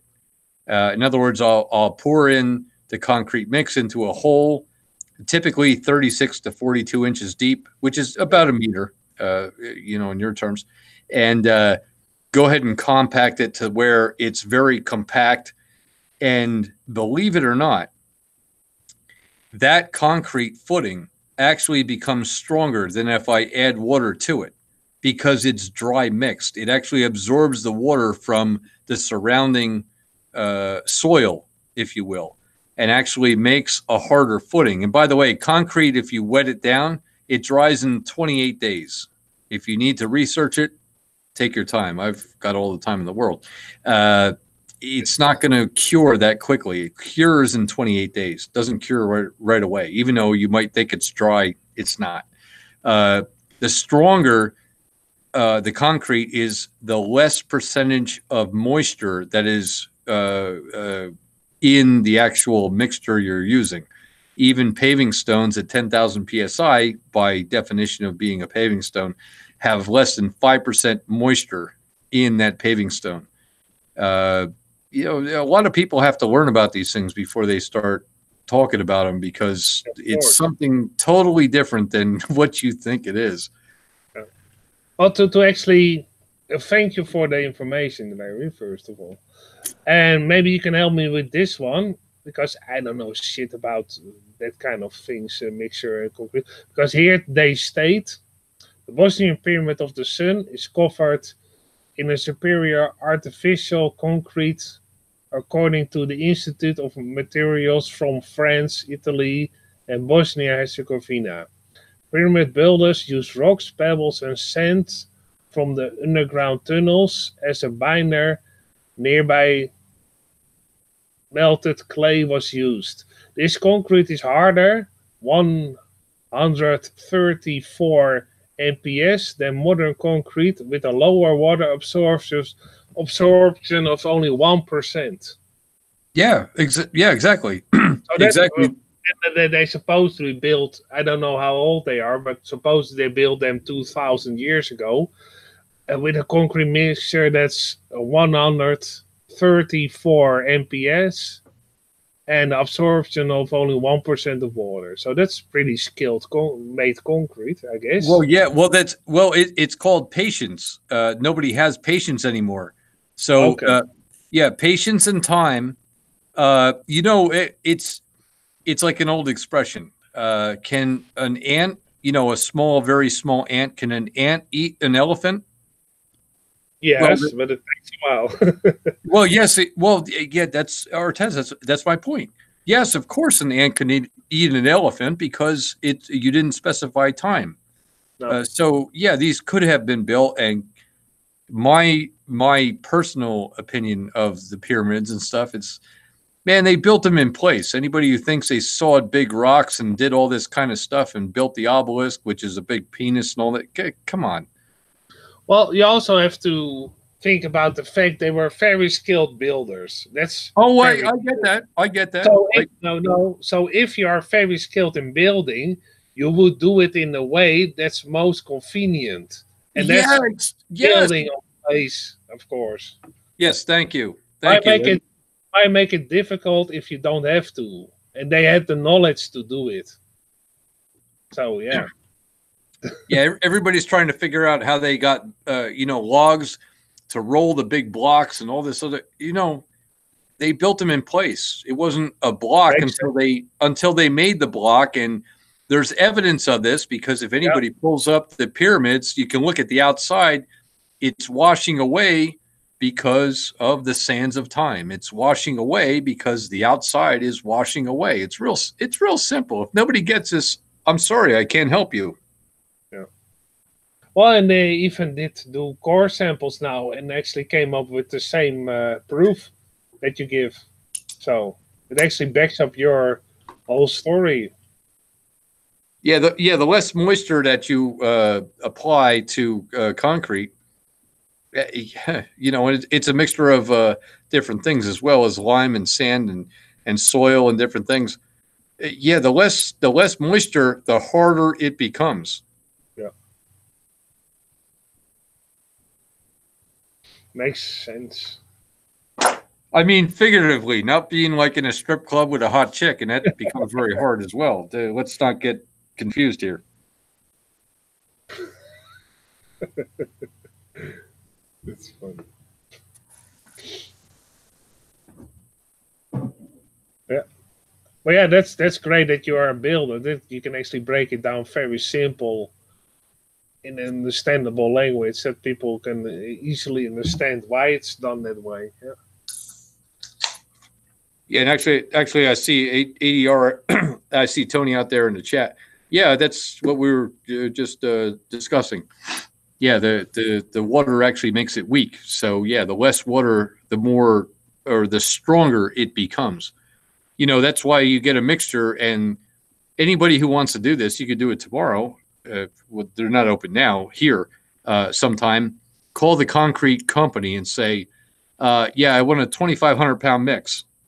Well, it's 2,500 psi, or 3,000, or 32, or 4,000, and so forth and so on.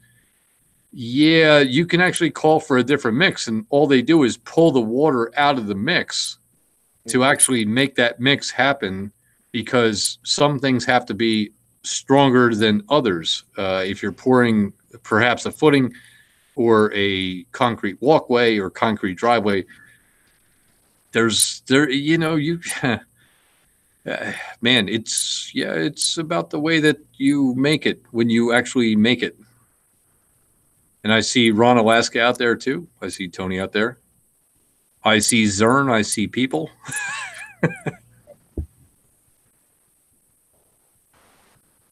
It's interesting that now, even if you go on Google Maps, they will actually point out the Bosnian pyramid already. So even on Google Maps, and they recognize it as a pyramid. And you actually have here the pyramid of the sun, the Bosnian pyramid of the moon, and then you have the Bosnian pyramid of the dragon and the Bosnian pyramid of love. And it's actually here you connect the dots, you get a triangle again. This is actually the temple of the earth, and that's interesting because indeed you have a very odd shape in the mountains in that location. If they are actually, one of them is pretty much proven a pyramid, the rest they still have to do excavation on it. This is actually the map, and you can clearly see this is a pyramidic shape.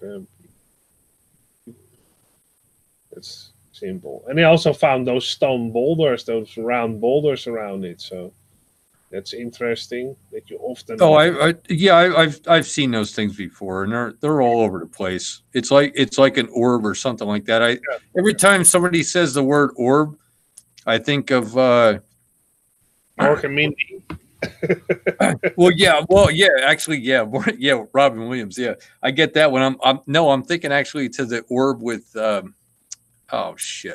Woody Allen, his movie that he did with he's sitting there rubbing the orb and stuff like that. It's like, come on, seriously, it's like bang a globe. It's like bang a gong, which I think Robert Palmer actually sung the song "Bang a Gong." It's like, come on, man, the fuck out of here.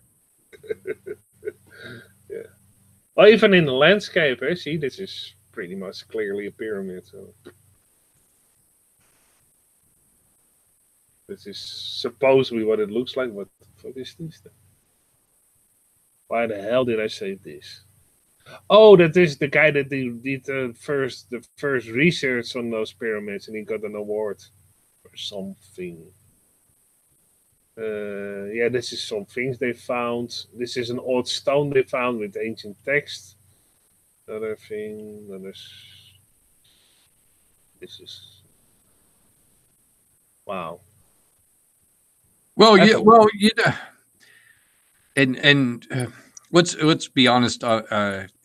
Myself, I'm not into the good book. However, there was a discussion about this, and since you're a builder, I can ask you the question: Sure.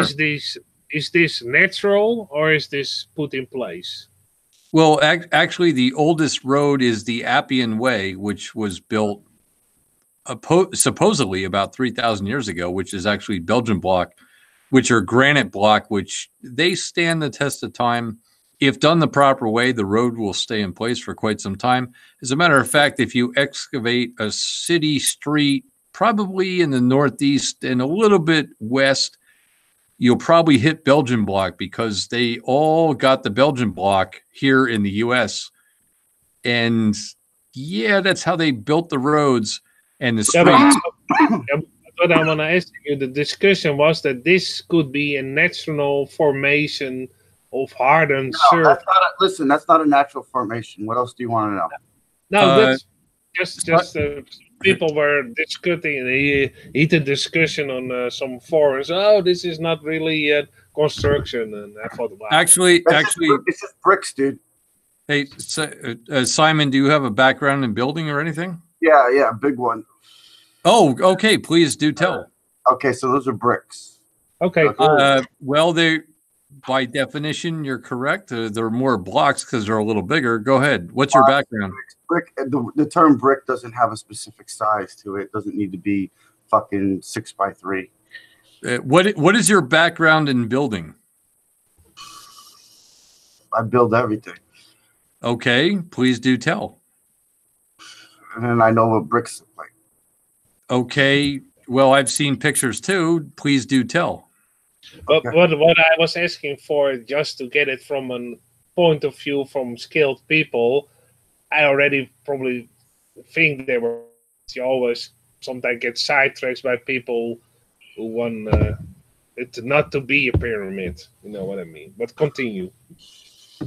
Yeah, and I would say that was built by someone. Not sure who. It was built by someone because that doesn't happen naturally. Simon, what's your building background? I'm curious actually. Legos, man. Oh, so your building background is Legos, and yet you can determine What is the percentage of ratio that you would actually perhaps make a paving stone? The ratio of stone in paving stone? No, the ratio of water added to the paving stone. Possibly the 200 sieve or the 50% sieve or something like that. Do you know the manufacturing process involved in building? I don't know. Put in like 1 part for every 4 parts would be good. Yeah, you're actually full of shit.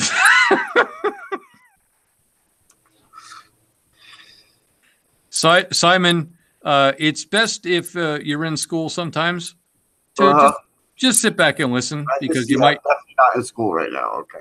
You might actually learn something.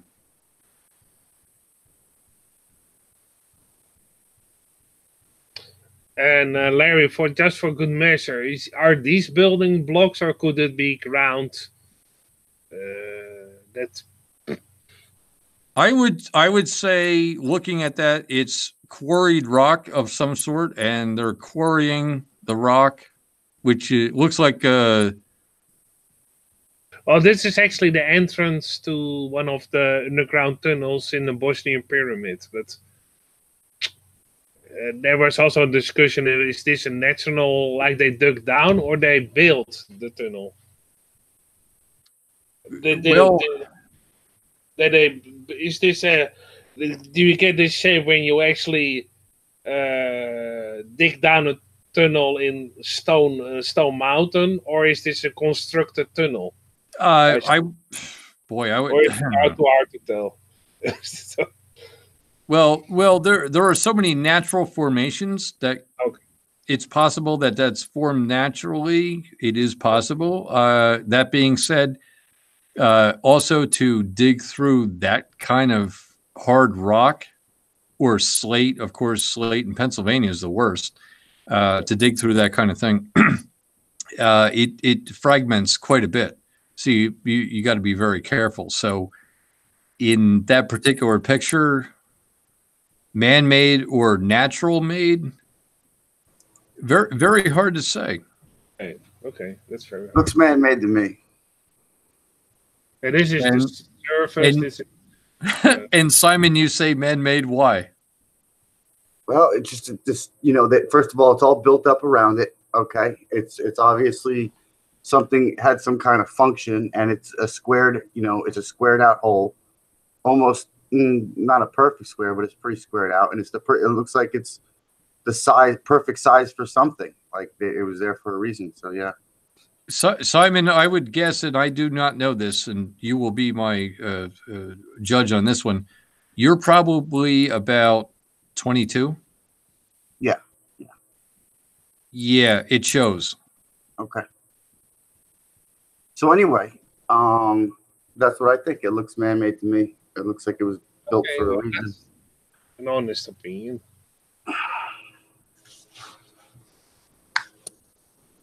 And I was asking it because the second one I was doubting into what it was. I'm not a builder. Okay, this is this indeed it looked like it was built. And this is actually the Bosnian pyramid, so yeah, this built. And they just are doing the excavations to uncover the surfaces. So you can see this was the original surface, and there's a lot of dirt. Of course, yeah. Over time. So yeah, I don't know how you can distinguish how old this is, but that probably takes more than 100 years, maybe. Well, I don't understand why do the lines bend? Okay, see on the left part of that. Why are they bending with that? Shouldn't they just keep going straight if it's all one wall? Why are they bending with that other wall? Yeah, that's a good question. You're actually kidding on this one, right, Simon? No. If that's a whole layer there, they should be going like straight across, and it's like the surface. The thing there is making those things bend, but it should all just be one thing over here. It shouldn't have anything to do with that. Maybe it's because of the construction underneath it. Well, so I thought you said it was natural. I thought you were saying this was like layered natural. This is layered natural, but this surface is like built. No, not that. I'm talking about the wall, the natural wall. See how the grain in it bends, but It's going straight and then it bends up. Simon, have you ever dug a hole? Mm-hmm. How deep have you dug a hole? At least 6 feet. Okay. All right. Okay. That's good. That's good. In 6 feet, if you look at the side of where you have dug, which would be for a coffin purpose, I appreciate that. When you look at the side wall, tell me they're exactly level straight lines. They are not. Right. But it's like, so the earth is like, well, no. When you say the word "but," it negates everything you said beforehand. No, but they don't. But what are you saying? It could. Hold on. So what you're saying, layers like that, right? No, I'm asking a very simple question. When you actually dig a hole, you look at the layers because that's what they do when they prepare to do a septic system, et cetera, and so forth. Mm-hmm. And they have to determine the loom or the loam, if you will. Of how the septic system works. They have to determine where the layers are of the soil to develop or construct that system that you have to install. Okay. Been around this a long time. My point is, what line in nature is exactly flat except for water? Because I'm not going to let you get off with that one. Yeah, no, I see your point. Okay, I see your point. I mean, I see that. But it just looks like that. So he was saying that's a natural wall, and I'm saying, well, it's just convenient. Oh, I'm saying the surface is natural. Only what piled up is maybe. Well, it's convenient that it bends there where that other piece, where that other. Well, the answer is very easy. It's called settling because certain things settle at a different rate because they compact. The answer is very simple. Okay, I'll take that then. I'll take that answer. That's what. Okay, this is simple Simon school now. Okay, here we go. Ortez next.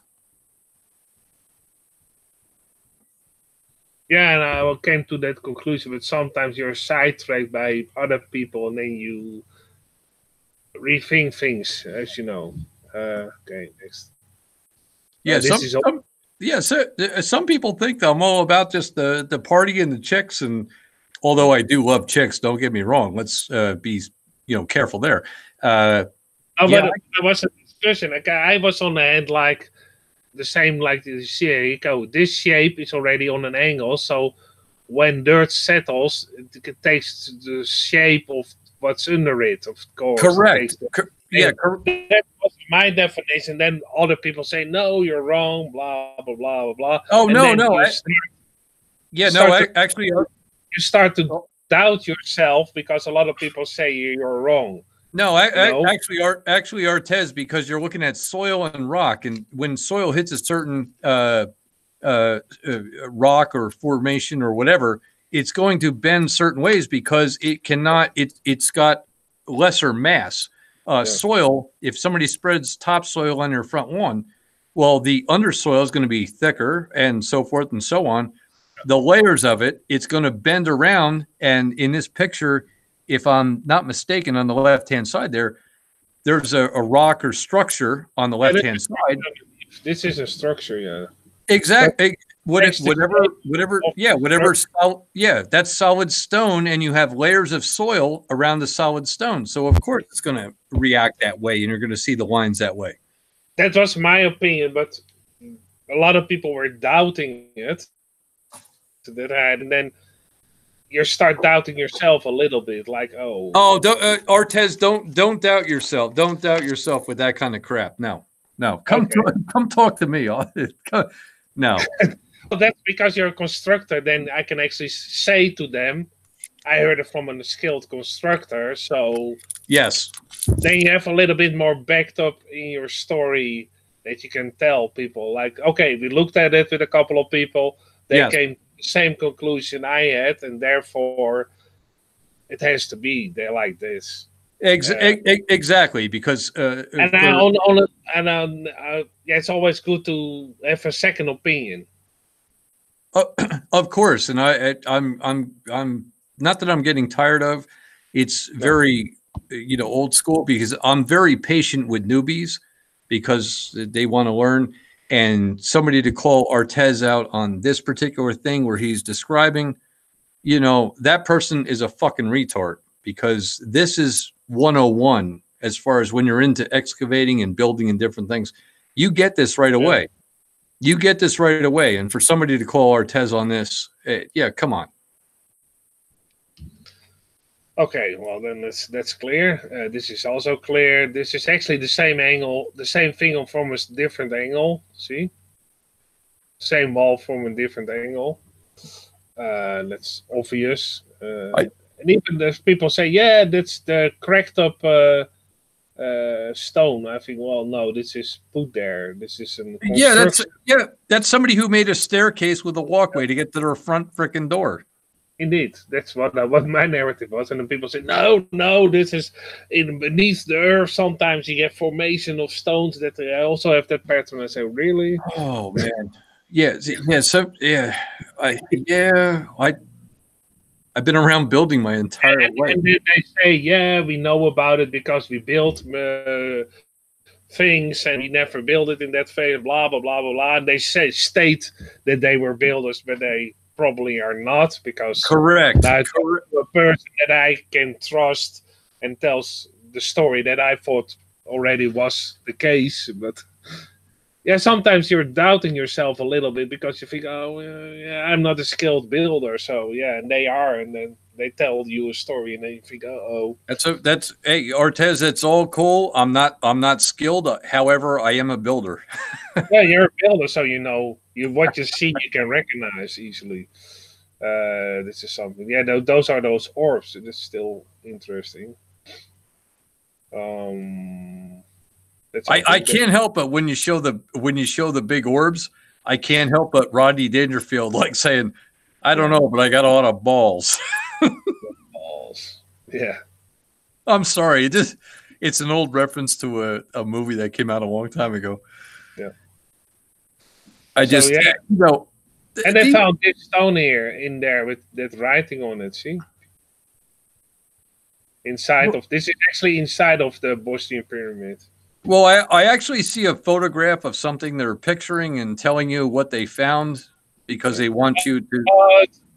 The thing also is, I don't know if I have the picture of the real thing somewhere. I have. Wait a sec. Where is it? Now take your time, man. We're good. We're good. Oh, really? Let's see. That's a problem if you have many pictures. Oh, here. This is the real thing, but it's not a very good picture. Here, he's actually doing research on it. So the thing is actually visually there. Here. This is a better picture. It's not that good, but you can see the same drawing. And they try to translate it. And yeah, you have to be very careful with translations from ancient. Well, yeah, I mean, the guy could have been sending a message to his wife that, "Hey, I'll bring home milk and bread. I'll be back later." Larry is going to be here in a couple of decades, so be careful or whatever. Yeah, well, that could. Hey, that the good Artez, touche. That could very well be. It actually says here L.A. Larry. Well, almost. See, okay, yeah, there. Oh, maybe one of your ancestors that were called Larry actually just wrote the name like Larry was here. Oh, that very well could have been. I'm not sure. No, hey, I just know what I know. I've been around for quite a long time, so I don't like bullshit. I would rather have somebody have a, straightforward. And Artez has always been straightforward with me, so I agree with that. With conversation, it just some people that try to pull shit. It's like, no, not getting it. Right. Well, I always want to make when I present something, I always want to be 100% sure. That's why when I'm going to do a presentation about those stone dolmens, I'm going there myself to make sure. Of course. Yeah, that's a great... Otherwise, it's information you heard, and then it's, you have to believe a person. Yeah, the belief thing. No. And that's very tricky, especially in a truth movement that we are in. It's the best thing that you can actually show, and I'm going to make a video it's affecting the compass. Look, I'm showing it. I'm on the location, and then I'm gonna write down all the measurements I do on an actually, like say, the blueprint of that stone dome and the whole layout. And then see for myself what's gonna happen. And very cool. Yeah, so I'm looking very forward. I've been already excited, even though it will take probably still 14 days or something like that, 2 weeks. But still, it's going to be cool. Well, that's pretty cool. If I can be of assistance in any way, please hit me up anytime. Yeah, I'm going to make a video about it. I'm going to show it also to you, because when those stones are specifically magnetized in a certain way, maybe you can recognize something that is also used in certain other buildings, that you say, hey, wait a second, it looks like, let's say, for instance, the heating system we put in a building. It's similar. Sure. Yep. As in size or in setup or whatever. Or you say, hey, that almost looks like the power lines we put in the building to certain locations or whatever. Exactly. Yeah. The heating would be forced hot air or radiant heat, which would be in the floor, of course, or regular water heat. Like the registers that you have, or steam heat. All the different types of heating systems, and different things, because they all mean something else. If you're looking, pardon me, at a blueprint, and yes, I can read them. I used to draw them years ago. Can still read them. I don't need a CAD system or a computer. I can actually read the blueprint. So this is an easy one for you. Okay, this is actually let's say, blueprint, if you can call it the blueprint, but the very accurate measurements of the stone. Absolutely. So this is the one. Absolutely. Yeah, I still have probably, the scales. Yep. Mm-hmm. But this is actually the side view and the other side view and the other views. And this is actually the whole thing, but they also put the stones on the side to what it looks like from that side view. See? Mm-hmm. And this is actually it's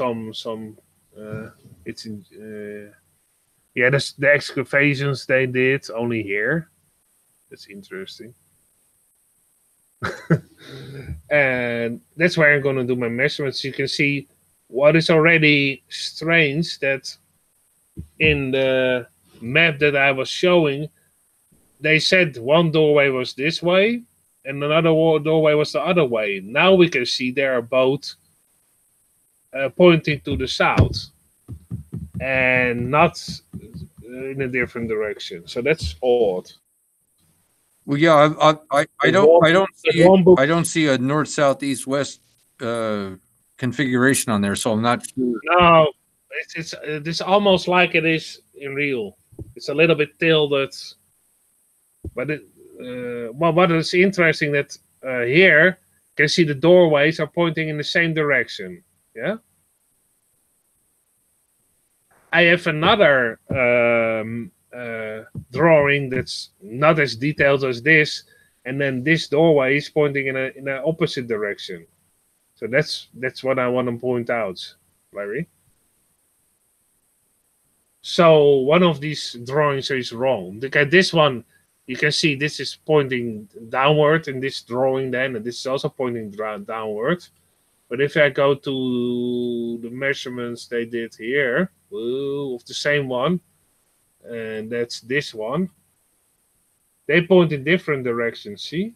One is pointing there, and one is pointing in the opposite direction. But when you look at the blueprint of the stone thing, they point in the same direction. Actually, if you go forward like 3 clicks, I think that's actually turf stone, which is a paving stone right there. Back. Yeah, they put this under a couple of stone domes so people won't dig down under it anymore. Yeah, well, actually, that's very similar to turf stone, which you use for anybody who's been around a shopping mall. They'll see turf stone placed in place, which that is turf stone something or other. You fill them in with soil so the emergency trucks can get. Usually they're about 18 foot wide here, which is oh crap, help me with the math. It's 3.5 meters across, and it allows the trucks to get in very quickly to a shopping mall. That's turf stone. That's something totally different. That's not even supposed to be in this presentation. No, this is actually the stones were digging down in it, and people were arrested because you aren't allowed to dig and do excavations by yourself on those stone dolmens. So no. I'm saying if you look at it correctly, if you look at the right hand side, they're actually laying this roadway or this whatever it is. They're laying it in place. That's an installation. That's not something somebody's excavating. That's an installation. Oh no, they're doing it to prevent people from digging down. Oh well, that's not going to stop them. They can pull 2 of those things up and dig down as far as they want. Yeah, but they did it in the 80s. They did it. That's what we had a miscommunication, I believe. They do it to prevent from people to dig down, but indeed you can lift them up if you want to. But they covered it with dirt a little bit. You can see over here. There's not that fake. They covered it up with dirt. Yeah, that's a very, very common installation for turf stone. Okay. Yeah, and here they are working on it. See? So this stone dome and the underside, they covered it up so people can't dig down anymore. And it was in the 80s, you can see that, the 80s kind of photograph. Yeah, I can kind of see that. And my first question is, all right, you got a couple guys around. They're spending a lot of time. Obviously, they're pretty serious about it because they have like a sleuth, which would be something used for mining, of course, which people that know about mining and soils. And they're looking for something. They're around these big rocks, which happen to be in the middle of a forest, which the rocks shouldn't be there, of course, because they all of a sudden appear and you got trees all around them. I would have to question what the hell they're doing. Yeah, well, maybe they first excavated and then they covered it up afterwards. Yeah. Oh, I actually didn't know what kind of device. I don't know shit about. Yeah, actually, that's like a sleuth that they use in gold mining and silver mining, and a sleuth type of thing where the materials, particles are different weights. And Now you this, I see it. Yeah. Yeah, it's actually like a sleuth and a type of thing, which anybody can look up. I mean, this is... Okay, so they that's actually not the narrative they told. They only tell that they covered it up so nobody could down. So they first dug down, excavated it, and then covered it up. Okay. Actually, Artez, if they dug down, if you look at the tree line, why are the trees so tall? If they dug anything down, wouldn't the trees be on top of what they dug down? Shouldn't they be lower? Yeah. They should actually be pretty low, because if they dug down, which they have not in this particular picture you're showing here, the trees would be above the rock, top of the rock line, because they dug down and found these larger rocks, which I'll agree, larger rocks, boulders underneath. No, they're actually, this is a mining operation here. They're looking for gold or silver or precious metals or something like that. This is totally something different. Okay. Interesting. And by the way, excuse me, Artez, for 1 second. For the person that sent me the email, I still save the email. If that person would like me to play it live, I certainly will, because it was very not flattering. Wow. Okay, I'm sorry, Artez. Go ahead. I'm sorry. No. No problem at all.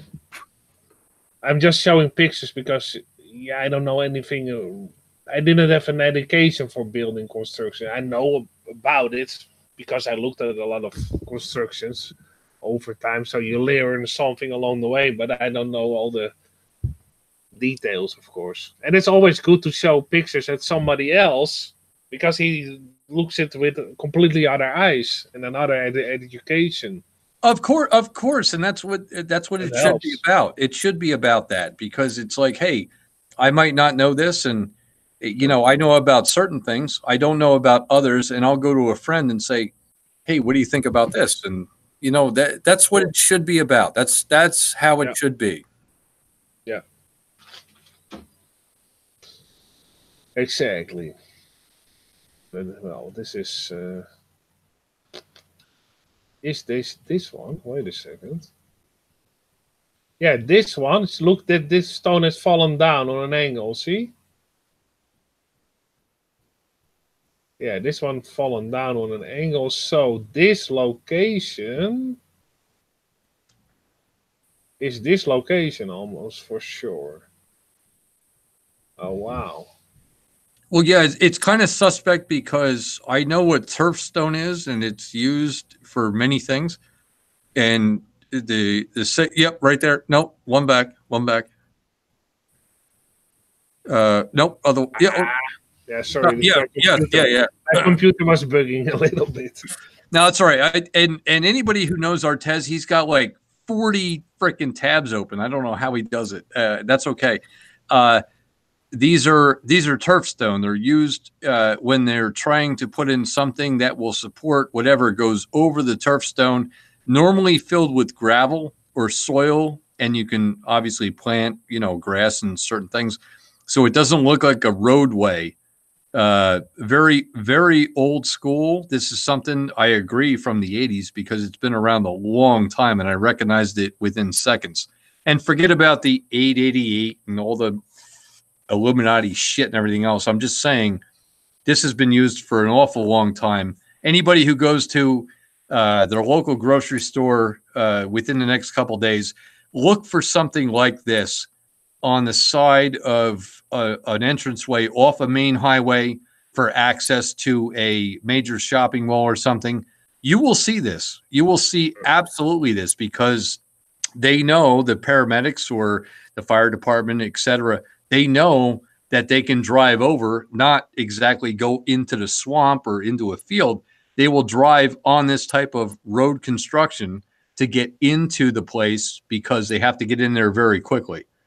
That's, turf stone. Look it up. Yeah. Cool. Well, now actually, I also know what it's called. But what I was referring to, that this construction where they were laying it down, this dolmen, I didn't know the location, but when I was flipping back and forth, you can see this stone has fallen down. It's on an angle, this one. Very clearly. So if you go to this one, you can already tell this is the same location, only this is a picture I took, I think 20 years ago. Yeah. When I went to... I went to that location and that other location because a friend of mine who is deceased was interested in. And he actually dragged me to the location and showed me, hey, there. And I completely forgot about it till now. And I thought, hey, I have those photographs still somewhere. So I scanned them in. Right. Yeah. So it already came on my path, but I wasn't paying attention at that moment because I was 24, and you have other things on your mind when you're 24, not stone dolmens. Really. I got shit on my mind at 51. What are you talking about, 24? You know what I mean. It's still, but hey, come on! As we go through, you have to have a little giggle, a little bit of a laugh. Come on, guys, come on. Of course. Exactly. So. It's a great find. I'm sorry for the loss of your friend. Obviously, and I'm not going to tell all the stories about what I lost in France. And that's okay. It's cool. Sad, move on. Yeah. No, it's cool. For myself, it looks like the Polish Stonehenge because you're building them with round rocks and they fell down. Polish stone. I'm sorry, Artez. I'm sorry. I had to say it. I had to say it. You know what I always thought when I looked at this picture, and when I was there, it almost looks like a dinosaur. If you like see? A little bit. You have to because yeah. Well, if you say the word imagine, you lost me. So I'm not going to imagine anything. I'm just looking at a pile of rocks, which happen to be set there or brought there by someone, maybe trying to protect something underneath. And that's why those guys were trying to excavate what was underneath. Yeah. Yeah. And what they were used for beats me. I don't know. Maybe just a fireplace too. Because what they did find is a lot of tools and ceramic. So it just could have been an oven to bake ceramic, maybe. Very good point. Yeah, of course. Because what you find there is probably what they used there or made there. And of course, if you light a fire under stones, they heat up and you can use them for actually making pottery, but you can also use them to bake your meat. If you actually have an animal, of course, bake, and you can use those stones because they already heated up. Because you use it in an oven, you put your meat on top of it, and you can bake your meat. And most of these sites weren't surrounded by trees. Those trees were put later on, actually for the wood industry. So these things were normally at an open sand field, most of them originally. I've seen other pictures without trees. Gotcha. I can't wait for your findings when you actually make the trip and do those observations for yourself personally, because that's what it's all about. You know, make it personal and do your own thing, and nobody's going to dispute that. They can have objections or different things. They're not there. You're the one who's there, and that's good enough for you. Hey, that's cool, man. I get that. Yeah, and it's cool that they are not that far away. It's doable, and that's the coolest thing. That I think, wow, and then they are like this. There are like 51 of them. So, yeah, try to visit all of them and see what's going on with these things. Why were they there? Are they just simply ovens and for baking meat? And it's handy if you have those locations. It's often, yes, you can see on a hill a little bit. Yeah. So you can see them from, especially when there's not a lot of vegetation around, you can see them from a distance, especially when you light a fire. And maybe just like for getting people, they put up their camp near that site. It gives off heat from the stone, so you get also a little bit warmed in the winter. And you can bake your meat and make your ceramics too, and your tools. Maybe it's that simple. Sorry, go ahead, Larry. Larry?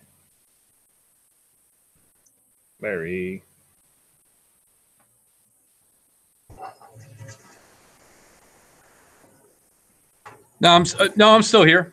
Okay, cool. Yeah. No, I know when Artez gets on a roll, it's best off to let him finish. No, I am trying to actually do it shorter. It's like a dog. It's like a dog humping your leg. Hey, listen. And I've known Artez for quite some time. It's meant in all due respect. I kid a lot. It was meant in due respect because I could still hear, even though I went to the bathroom to take a leak. I could still hear you. Yeah, sometimes I get overexcited, but I try to control it as best as possible because it's okay. I know in the past I would go on for hours if I get the chance, but I try to get some spaces in between that people can react. I actually think I I installed an entire hardwood floor while you were still talking, and you were done at the end of it. I was like, wow, that guy can really talk. Well, you have to go to the old Hangouts of the Sun and Moon. I know. I know. Then Yeah, I I will feel- talk I feel for fresh 2 for my- hours straight. Crushed after my afternoon nap. No, I'm just kidding. I'm just No, kidding. it's all good. It's all good. Come on, let's get back to the information and different things and all the Yeah, petty, Larry. all Yeah, the petty things. Dick. Put aside, you know, come on. Quit being a dick, Larry. You gotta have fun, man. And this Oh, is yeah, when one that's partly there. Actually, you can see here that they drilled holes in it. Supposedly, they put in dynamite Oh. and stone. Well, Artez, that's something put in place by a couple guys who wanted to make a structure or something. That's just landscape art right there. That's not something that's been there thousands of years. Like I'm sure the Romans didn't come there and say, "Oh, look at this formation. Oh, we have to keep this here. Let's preserve it. Let's put this rock bed around it and plant some trees." No, come on. It looks like a turtle's trying to hump something. Actually, but it's interesting. They actually recognize this as a stone dolmen for some reason. Oh, that's not. That's not. Yeah. Okay. I'm also very skeptical about this one. That's why I showed it. No, Like, that's okay. no. That's in somebody's yard. That's in somebody's and it's actually yard. the only one that is on private land. So that's already another clue that it's probably not real. Exactly. You come on. You got the DIY network probably did that like 4 years ago. I was testing Larry, but he didn't fall for it. No, I'm not. Don't be testing Larry, Artie. Hey, Ron, if you're snoring out there, Ron, shame. Hey, Ron, don't go there. I'm sorry, I'm addressing chat, guys. Oh, that's completely fine. I'm actually through my material. This is basically the things I wanted to show, and that's it. So, yeah, to be continued.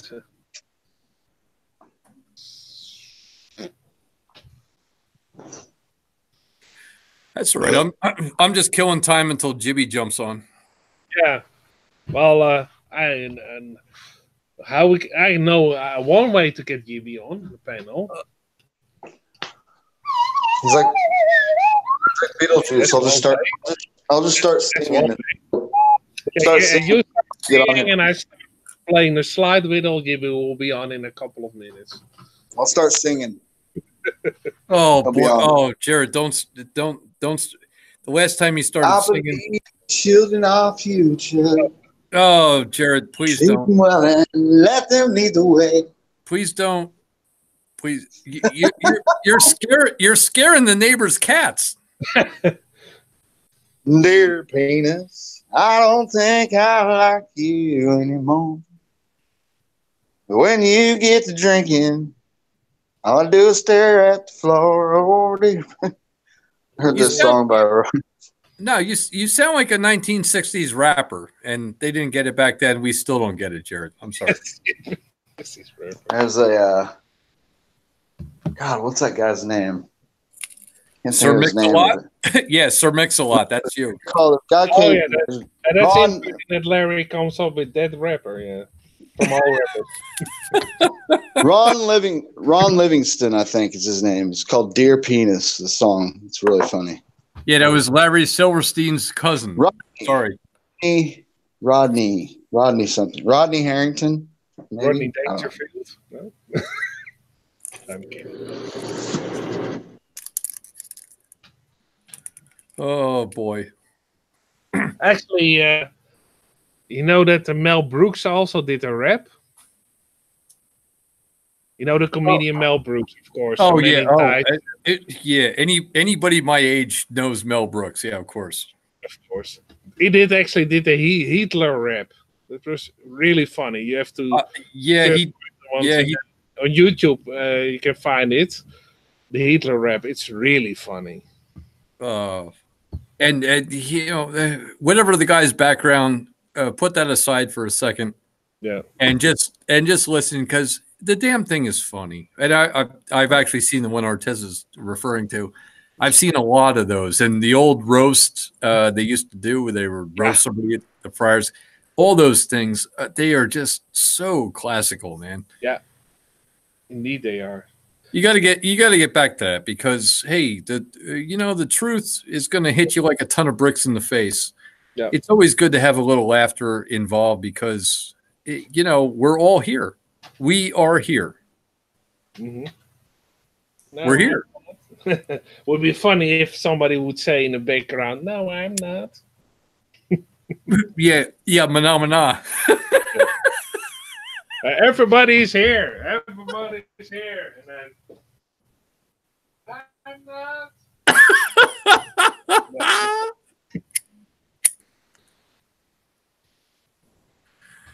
That's too funny. What I can say, it's great because, hey, every individual, each one individually does not have all the answers. However, with a collection of friends, you can go to and ask them questions, and they probably do have the answer because they're, a certain expert on different things. That's what I enjoy about this. Yeah, because. I don't have the answers about. So if somebody's talking astronomy, man, you lost me. You lost me right there. I'll talk to Jibby or someone or Zern perhaps because knows astrology. Jibby knows awful lot besides astronomy, and I'll go to those folks or something like that. Or if something needs to be researched, I'll say, "Yo, Josh." Yeah. That's the first Yeah, person I always also think of. Josh are one of the best researchers we have. Yeah, and Josh does it live at the same time as he's talking, and keeps on quick. going. And also very quick. That's also surprising me. Like then you're talking, you just finish your sentence, and Josh would say, "Oh, I already got it." What? That quick? Are you a mind reader? Wow. That's why Artez. That's why I tell people I'm like, don't fuck up in here because Josh is going to school you. Oh yeah, he's going to prove if you're right or wrong right away. Precisely. Yeah.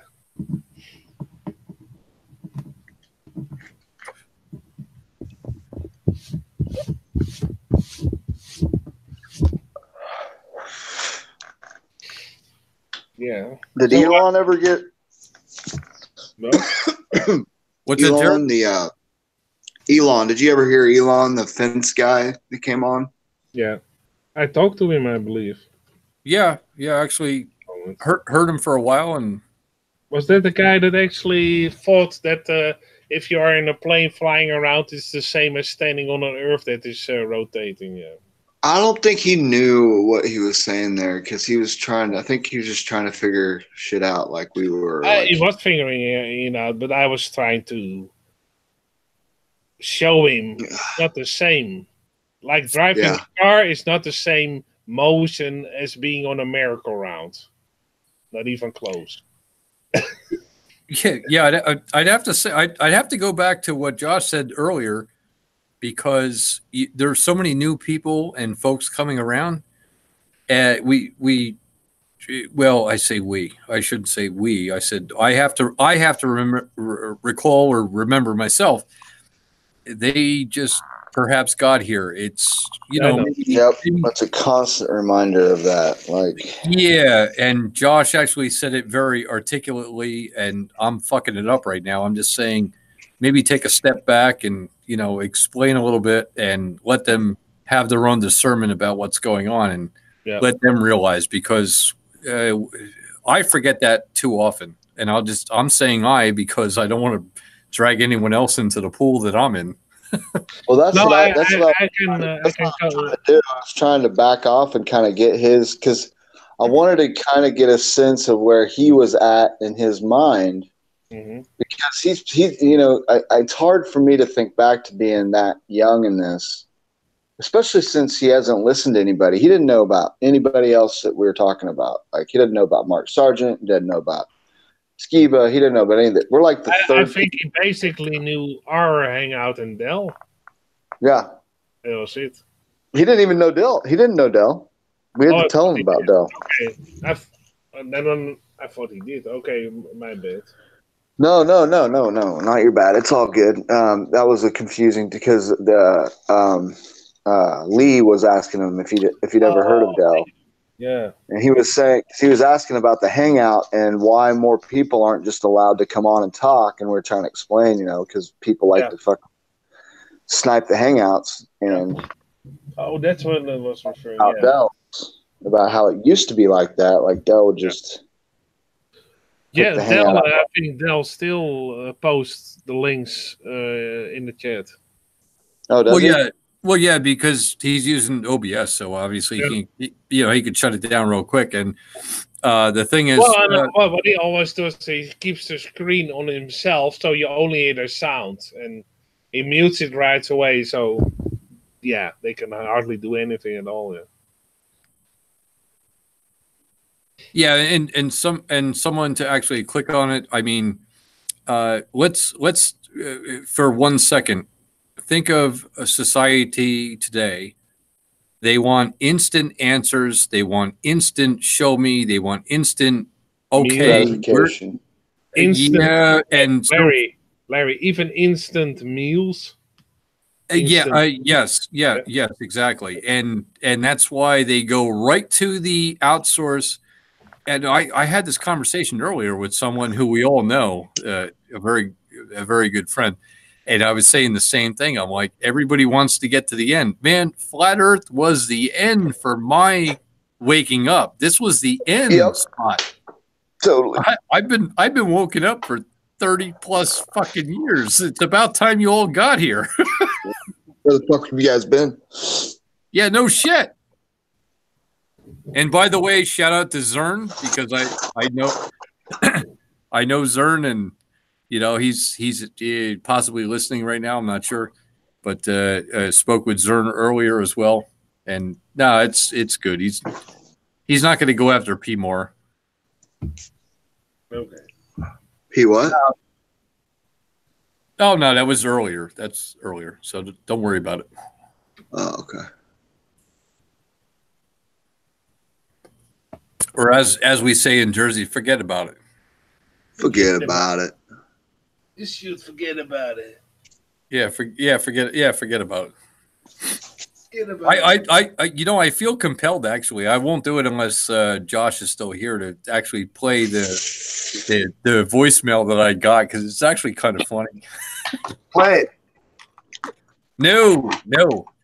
I said only if Josh would say okay. That's all right. Well, way to bring it up and entice everybody and get everyone interested not to play it then. Well, Simon, you don't entice me. In fact, I'm only at half mast right now, only because I have to pee again. Hey, Larry, what you can also do is actually make people more excited. Next time on Uber's channel, they're going to be revealed the audio files from Larry's. Oh, actually, yeah, that's better. Yeah, that's better. And stand by from this commercial from Geico. Save 15% or more on car insurance by switching to Geico.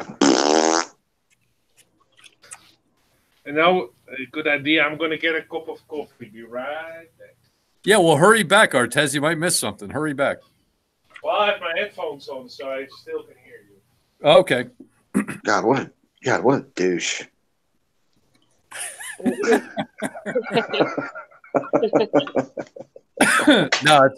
It's only if Josh is okay with it if I play it, so I'm not going to play it. Where is Josh? Where you at, Joshua? Well, he's working on the car and trying to get his car going and stuff like that. So he's doing his thing, man. It's okay.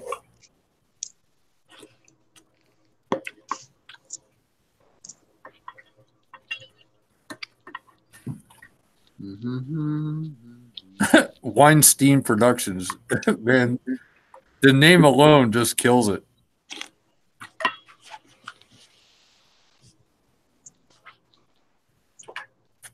Hey, Simon, by the way, why don't you get rid of the Simon and just put your own name up there? Cause? Pardon me, I said, why don't you just get rid of the name Simon Phoenix? Because obviously it's a reference to, a movie. Got that. Just put yourself up there. Yeah, maybe. Why you hiding behind the avatar? No one's hiding. You're actually hiding. That's not you. Give it a rest, Larry. I'm pretty sure Wesley Snipes would not be on here right now. Give it a rest, Larry. I'm sure Wesley would not be around. I'm sure he wouldn't be around. Give it a rest, Larry. It's not in his contract. Okay. I do recognize the voice, though. That's okay.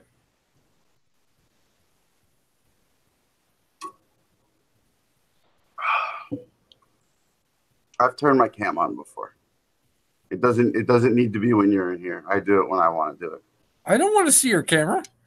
Don't bring it up. I don't want to see your no, don't cam up. I'm just saying. You're being really weird right now. You have not been around that long. You don't know what weird is.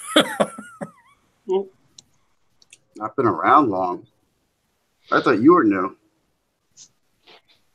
Oh, you mean in life or in Hangouts? Both actually. Well, I've been around in Hangouts a long time. How long you been around? In Hangouts? Yeah. Since Hangouts was invented. Oh, come on. You're barely like a child. What do you mean since they've been invented? Hangouts has only been in Hangouts for like 5 or 6 years. And you've been around that long? Oh, geez. Larry, give it a rest, Larry.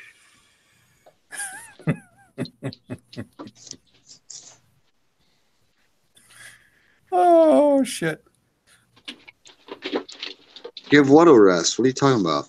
Yeah, exactly. That's it. Well, that's the I don't want to talk to you anymore. I'm sorry. No, I know because he gave it because he finally rested. He knows what he's talking about. Just being me.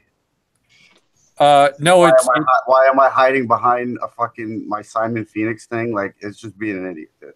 Well, why are you hiding? Dude, you are white. You're not even black. Hiding. No one's hiding, you weirdo. You're not even white. Yeah, black. Excuse me. You're I know. white. I'm not even white. I know. You are too white.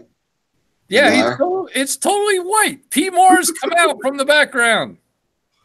So why is that a problem though? What a problem? Because you're pretending to. Black. Well, it's kind of blasphemy if you think about it. Blasphemy, Larry. Give it a rest, Larry. Give it a rest.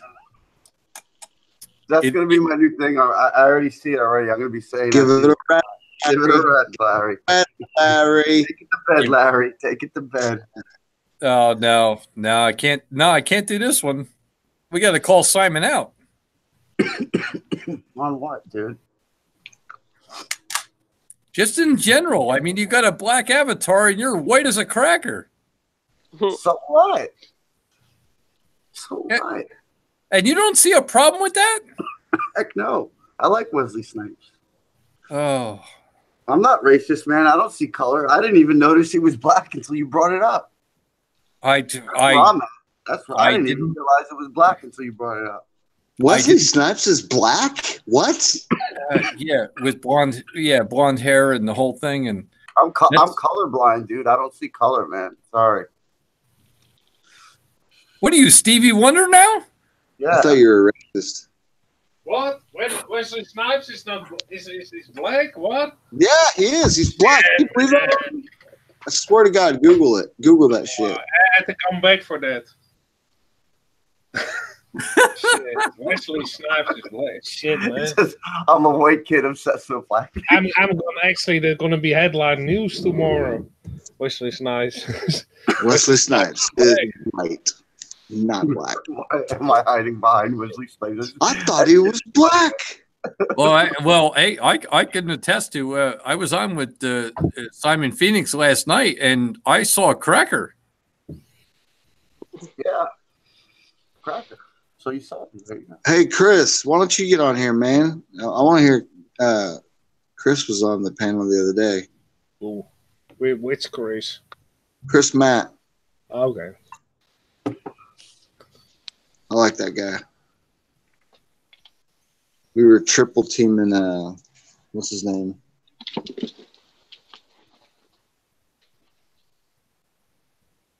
I can't remember the globe dude. Anyway.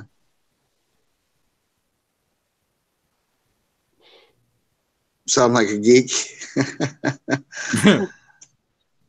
I don't think you sound like a geek.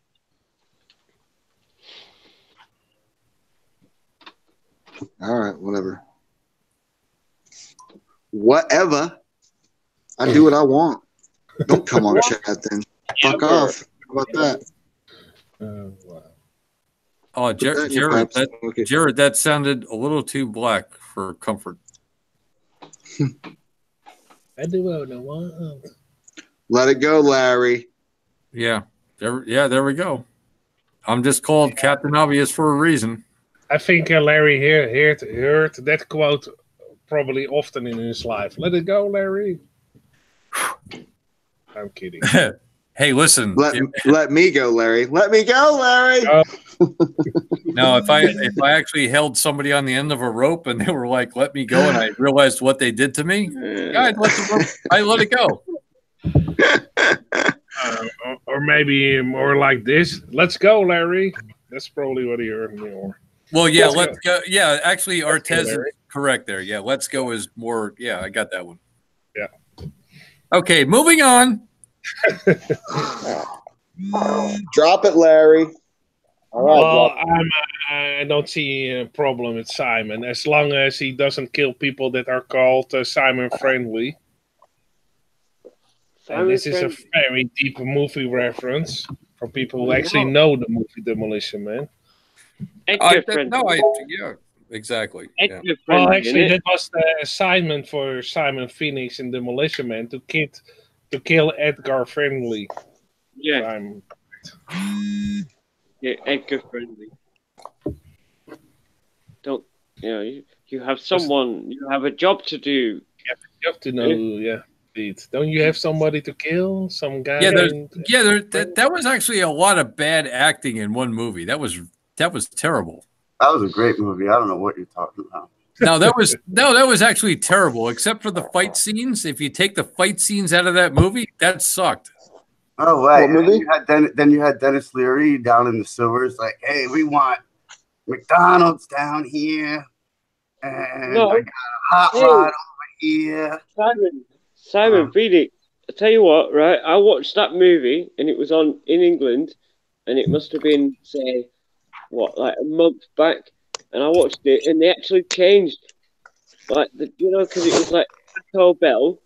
Yeah. And they actually changed it to Pizza Hut. Like, what the fuck? Well, they actually did it for the European release. There was an American release. It was Taco Bell. And for the European release, they made it Pizza Hut because Taco Bell wasn't known in Europe as a franchise. So that's why they changed it. Right? I've watched it, right, where it says Taco Bell, where Sandra Bullock says Taco Bell, and they all say Taco Bell. And you could see them saying Taco Bell, but then like they sort of dub it as to say Pizza Hut. Like, what the fuck? Wait a minute. They did it for the European people because they supposedly thought that the people in Europe didn't know that a franchise Taco Bell was there, so they were actually scared that people didn't understand what they were talking about or something like that. But I changed it for the European audience into Pizza Hut because that was a more familiar franchise in Europe.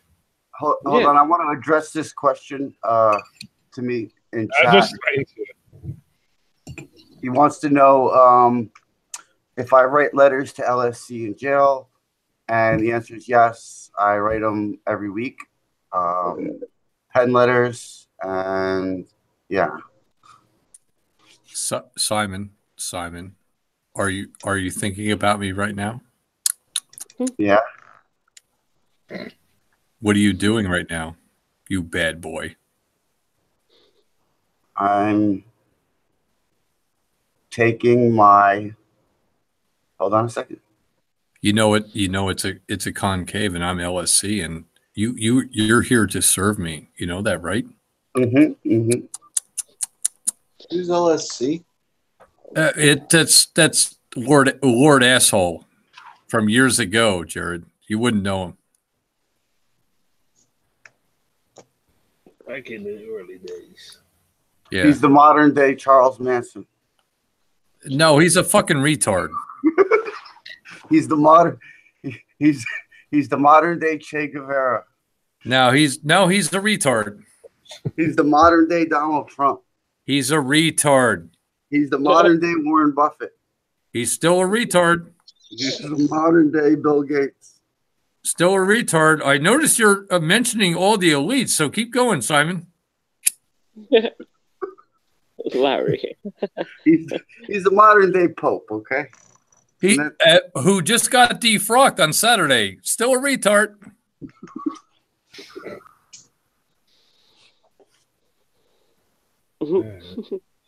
Anyone else? He's the modern day Jared. Well, Jared's here, so no, it's not going to work. Yeah, I mean, Jared's What a the great fuck guy. are you guys talking about? What the hell? If any of you went to jail, I would write you too. I would write you letters. And stuff. Actually, Jared, we're moving a little too quick for you. You'll catch up. You'll catch up. Listen back. Listen. I would write any of you letters if you got sent to the pen, just like I do Steve's, just like I do that other guy I met in the chat one time. It's just what I do. You don't write letters to people in jail. What the fuck are you talking about? Only single women do that, don't they? Right, the men in jail. Yeah.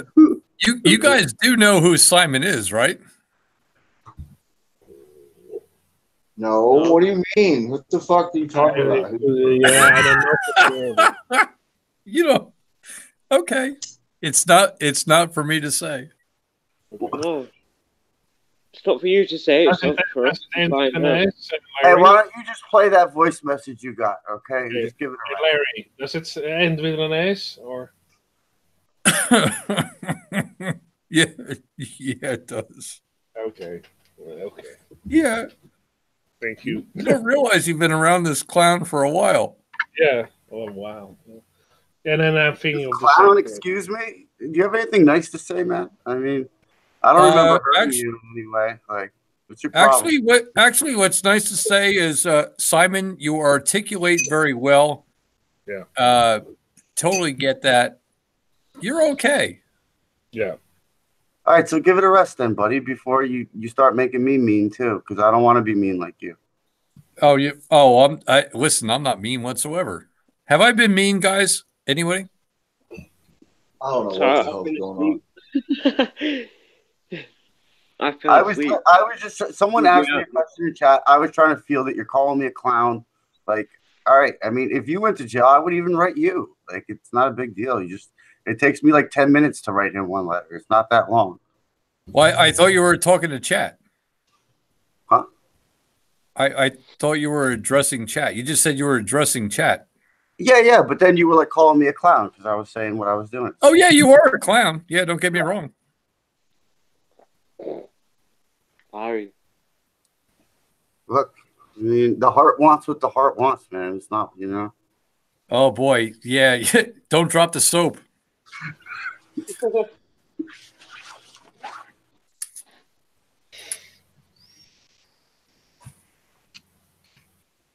Oh, Larry.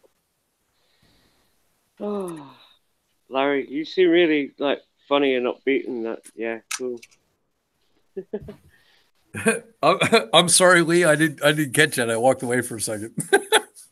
No, but you seem like you're the sort of person that's like sees a joke out of everything. Like, yeah, that sort of person that like, makes a laugh out of everything. Yeah. Oh boy. Well, you know, I've been around people for a long time, and I've been self-employed for a long time. So I have had thousands of jobs because anytime you work for somebody, that's your employer. Mm-hmm. You know, and I've seen from the best of them to the worst of them, and after a while, you kind of get, you know, the inkling of who people are within a few minutes or a little bit of time. Yeah. And yeah, if you got somebody's number, that's old school for the youngins in the chat here. If you have somebody's number, you can tweak it and mess with them for a while. And this is like therapy. This is good. I enjoy it. Yeah. I mean, to be honest, I've been asleep I must have fallen asleep. Oh, I've just woken up. Oh. But yeah. Lee, you missed it. The president admitted the Earth is flat. That would be. Yeah. What? Yeah. Come on, Lee. Come on. Catch it. Seriously? What me? What have I missed? The Queen is dead. And yeah. Okay, no, I weren't asleep that long, Jared. Come on. Yeah. No. Actually, the Queen is dead. The Pope resigned. Well, got defrocked, and Simon and the wall that Trump has put up is already taken down. Yeah. Exactly. Spaceport. You can. We actually, Larry's about 80 years old. I'm about 74 now, so we're pretty long asleep. They're going to the moon. They're going to the moon. Actually, it's proven that the moon. On the moon. It already has been proven that the moon was just a lens flare, and yeah. Wow. Yeah. Oh, wow. I missed a lot, man. Yeah, hey, the atmosphere. And by the way, the moon's in our atmosphere now. Yeah, exactly. But I've seen that. Jared, I've seen that. The moon's in our atmosphere. Yeah, I've seen that. Don't worry about that. Actually, Lee fell asleep when they were having a fart in a bathtub. All of a sudden, they put somebody on the moon. What the hell? Yeah, and actually, they are excavating the moon because they are not able to make cheese on the Earth anymore. So they have to go. They missed a lot, man. I tell you what, I love that laugh, Larry. I love your laugh. I think that's fucking hilarious. I love that laugh. Yeah, I'm just me. That's all, and I know what I know, and I have a good time. I mean, come on. Of course, you have to have a good time. Oh boy. I love that laugh, and I love your burger. Yeah, indeed. It's same here. I like Larry's laugh. It's like yeah. Hey, I can pick up the phone and call some of the badasses around that are banned from everywhere, and they'll pick up the phone. They're like, "Hey, what's up?" And I'm like, "What's up? What's up, fucker?" That's it, man. and trust me, I can do that. Not many people can. No.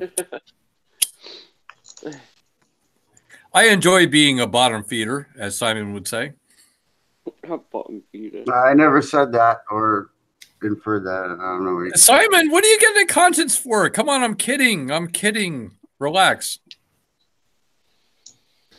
He's doing a Finny on you, I guess. I can pick up the phone and call Vinny right now too. The real deal. I like Finny. Oh, come on! I love Vinny, man, because he'll tell you straight to your face what he's gonna do. Oh, yeah, but it's typically people from the Netherlands are pretty straightforward always. Yeah, you know what you're getting. All that weed they smoke. Yeah, and I appreciate that because I don't need all the gobbledygook and all that shit. It's like, all right, what are you gonna do? I'm going to do X, Y, and Z. Oh, great. Yeah. I'll do ABC. You know what? I like a straight on confrontation as opposed to hiding behind something or anything else and, that sort of thing. So, hey, for me, that's just me. And not anybody else, not anyone else's views, just mine. Yeah. You're not hiding then, Larry, Oh, hell no. Hell no. Anybody who says, oh yeah, I'm hiding behind the hamburger shirt. Yeah, exactly. I'm like, dude, I got 2 channels. I'm on social media. You can't tell it's me. I've done how many, like 60 videos of live chat and different things. Come on, that's me. What the fuck's wrong with you? When I make an avatar for you, like in the double head, how many women do you want to have around you? Well, actually, Artez, I thought about this for quite a while, and I know your memes are great, by the way. They're, Jarrett, you got something going on there? Yeah, no, my bad. Sorry. Okay, Artez, the meme. I think of the song by the Eagles from the '70s. It's a song called "Take It Easy." I've got 7 women on my mind. Easy. Take it easy. Yeah. Or they want to own me 2. They want to show me 1. She's a friend of mine. Take it easy. Yeah, so I would say Artez, the more the better. Cool. Okay. And Artez is gonna. I know it's gonna happen, so it'll be kind of fun. It takes some time sometimes, but it's in the works. No, it's okay. It's all right. It's all good. Yeah. And by the way, I can take a good joke as well. I've been wrong on certain things. I admit this. It's good to admit when you're wrong sometimes. Yeah, that actually gives you charm. Yeah. Yeah, because I've been wrong on certain things. Me too. Been around for a while. So, but Larry, what people like to admit that they're wrong. No one likes to admit that they're wrong here in the UK. Who likes to admit that they're wrong? I thought only the people in Japan never admit that they were wrong. That's an inside joke. No, people don't. In England, they don't. Oh, I'm wrong. My bad. It's my fault. What? Are you actually admitting that you're wrong? No. Like, people don't do it here in England. No, they just fucking offend you. It's like, I'm not fucking wrong. Yeah. Okay. Fair enough. They don't. It's like, what the fuck? That's where Jin gets it from. Okay. I was wondering. Yeah, Jin's okay. Jin is completely okay. He's a nice guy. Yeah, he's okay. Yeah. He just doesn't know when to shut the fuck up. Or admits when he's wrong. Yeah. Well, exactly, and that's hey, come on. Okay, he's going to learn eventually. He's going to learn it. Yeah. Yeah. And Artez, same thing with the flat Earth. It's like, okay, well, you came onto this, I don't know, 5, 6, 7, 3, 4, whatever years ago. Okay, up until then, you were wrong. Yeah, of course, you were wrong, and I've also been wrong.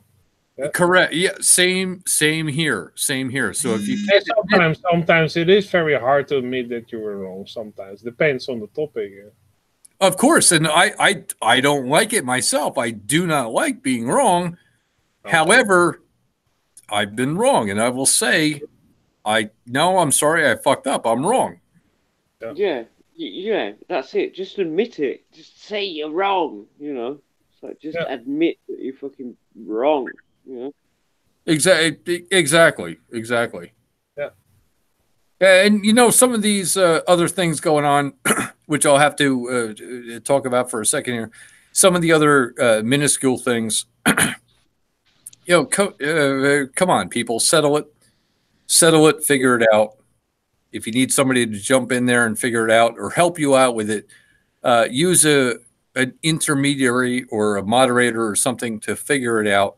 It's very, very, very simple. I mean, everybody complicates things to the point where it gets into this whole blown thing of like dumbass. Don't be a dumbass. Yeah. I was told the Earth is a globe in school. I was wrong.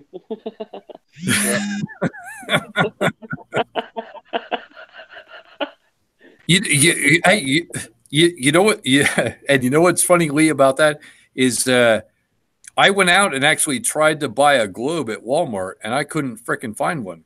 Oh. No. And I was like, Yeah, Larry. they used to be abundant and all over the place, and I'm like, I haven't owned one of those models or anything else. I'm like, all right, shit, and this is several years ago. Well, maybe, Larry, it's even an investment to actually buy a bunch of globes, and when it's actually proven for everybody that's not a globe anymore, those things maybe will be destroyed, and they may be worth something later on. Like, oh, I still have a globe. You have a globe? Wow! Yeah, nobody has them anymore because they were all destroyed in a fire of 2012 or now 2014. Whatever. Oh, 45 or whatever. 2045. That's a nice number. The fire of 2045. Oh, you still have a globe. Well, that's at least $4,000 the globe now. Artez, I'm not liking you right now.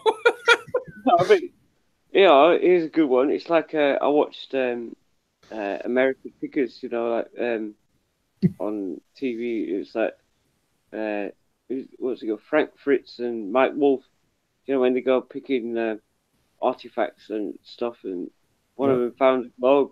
It's like, yes, this really cool globe, and like he paid X amount of dollars for it, and he's like, yeah, this is so cool because it's a globe. Like, yeah, people will buy this straight from my shop. What the fuck? It's a globe. Who can fucking buy that? Well, all things, when they become very scarce, they will go up in price no matter what. It's like Larry said. It's like Larry said, though, you can't go to like Walmart or your local fucking shop and buy a globe. Who sells them anymore? People don't sell globes. You see them as lamps. Like you could plug them in, and it's like got a light inside. Yeah, I have one that I actually bought. Oh, second-hand store, Larry, by the way. Okay. I bought one in the second-hand store a couple of months ago, and one actually neat with that lights up. And I thought, well, that's pretty cool. Maybe I can set it on fire on a globe burning night or something. But it was only like $2 that globe, so that's not very expensive. You can use them to burn up your Jews. Yeah, for instance. Oh, yeah. Or make another necklace cord or whatever. Oh boy, yeah, that was. Was that too far? That might have pushed it over the edge there a little bit. That's okay. Actually, turn the globe over and read the bottom platform. It's like not for educational purposes. Yeah, don't they all say that or something? Not for education. Yeah, I like that video D Marmal made when he will go to all kind of different stores. Just go to the section where they had a globe and turn it around, and all of them they said not for educational purposes. Yeah, what's that all about? What does it say? Oh, it says that because they want to. It's the same when you buy food. They will actually tell you if there's shit in there or not. To actually, because when there's going to be like a court of law, or they could be put in front of court, they actually could tell the people, well, we told you it was not for education, so we get scot-free because you should have known, because we already told you. That's why they do also the ingredient list on food. It actually says on the ingredient list sometimes it's shit and you shouldn't eat it. Only you have to decipher it. A lot of it, not for human consumption. So you can't eat it. It says not for human consumption. Well, they don't say it, but they write on what it contains. And if you do research, you can find out it's not for human consumption. Yeah. Yeah, that's it. They will actually, it says on the package sometimes. Not for educational purposes. Yeah, well, they do it so they can't be sued. That's the whole deal. Why they put things on packages, so they can't be sued later on. That's the whole deal. Oh, absolutely, yes. So they can't get anything back to them. Yeah. I see what you mean. That's why they do it. Yeah. And believe me, they know what they're doing. Yeah, if you guys, you fellas don't mind, I'll address the chat for a moment. Cool. That's fine. Dan has actually sent me a voicemail, which is very condescending, very not so nice, very to the point where, Josh owes him nothing based on a conversation I had with Dan earlier. Is that Dan the Waterman? Yeah. And I see Hitch out there as well. Hitch is doing his regular thing. It's not too nice. I see ADR and some others out there. Guys, play nice. Play nice. We all get it. we all, those in the know already got it, and let that stuff alone. Just having a conversation here. Move on. Yeah, and actually, Jay Bird out there as well. Yeah. Dan called. I spoke with Dan, and Dan said no money was involved. Or excuse me, pardon me. That's incorrect. Dan said to me after I asked him, I said, "What is the amount that he owes you?" He said, "Nothing. It's not about money." And then went off in a tangent on swear words that only Jibby Jedi could. Listen. Only Jibby Jedi could do the swear words, because I stutter halfway through. Only Jibby can do the swear words for like 30 seconds without any interruption. And it was about that. And I'm like, "Are you done?" So he owes you nothing. Yeah, it's not about that. And then more swear words after that. And he admitted he owes him nothing. So that's an acquiescence or a parallel contract in verbal terms that he owes nothing whatsoever. So Josh is good. It's all good. Cool. So it's all good. We can move on. Exactly. Is it all good? All right, Simon. Yeah, Simon, where you been? You pieced out at the most important fucking time, and now you come back in. It's all good. Oh. Yeah, we actually discovered, meanwhile, that Wesley Snipes actually went to the moon and did. I'm kidding. Oh, did he? Did he? Yeah, man. He's actually part of the demolition crew there. Yeah, you gotta take it down some point. Yeah.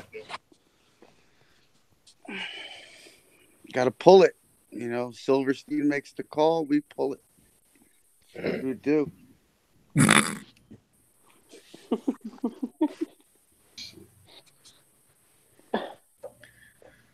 Oh boy. Well, gentlemen, I am off. Uber, thank you. Gentlemen, thank you for having me. I'll see you guys all soon. Larry, be good, bud. Take it to bed, Larry. Take it to bed. Cool, dude.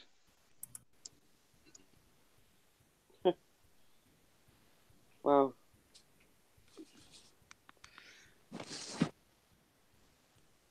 His name was Larry. Yeah, Simon. I haven't been. Whereabouts are you from? Yeah. Lee almost sounds a little bit like David Banner sometimes. Who, me? Yeah, a little bit. Mm-hmm. I thought David Banner. Yeah, I've seen David Banner in Jamie Brown's chat. Yeah. Like, It's the same kind of. Yeah, to me it's similar, but yeah, probably to people who live in England, they will say, "Well, it's not the same." But for a foreigner, it sounds the same. Well, I've never really heard him, but it's very close to your voice. Cool. Shout out to David Banner. Yeah, shout out to David Banner. What's that noise? Well, Simon is. I don't know. I think Simon is making a noise, but that's okay. It's not that severe of a background noise. Who are you to call somebody on background noise, Jared? Come on. I didn't say anything about background noise. Fuck. I was just asking where that was coming from. Oh, okay. Damn, Marty, get off my back. Mr. Mudflaps. I'm playing underneath my sheets right now. Oh, he's in bed already. Playing underneath your sheets. Okay. It's weird. That could be in a James Brown song. I'm playing, under my Playing, sheet. underneath Check it your out. sheets. Get on the seat. Under my sheet. Feels good. Like sex machine.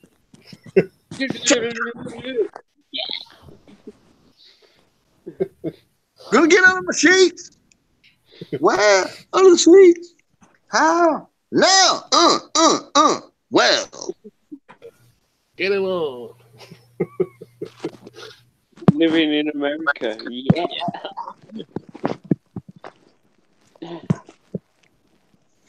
Oh, that's funny.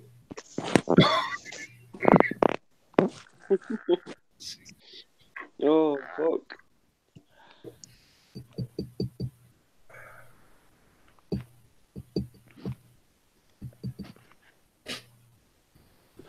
See, this is where a commercial would be needed right now. We have to enjoy a comfortable silence. What would it be a commercial for? Taco Bell or Pizza Hut? No. McDonald's, more like. Yeah. You need a McDonald's advert. Be a commercial for like Zeiston. All right. Here's what Brazil. everyone on the panel. Blammo. Buy a new Blammo when you are sore in the butt because you put your microphone way too far up in your butt because you don't want anybody else to listen to you on the Hangouts. Buy Blammo. It will get the microphone clean out of your ass every time. Blammo. Now available in stores. Something like that. Where's Jim Blammo right now? I just do it on the top of my head.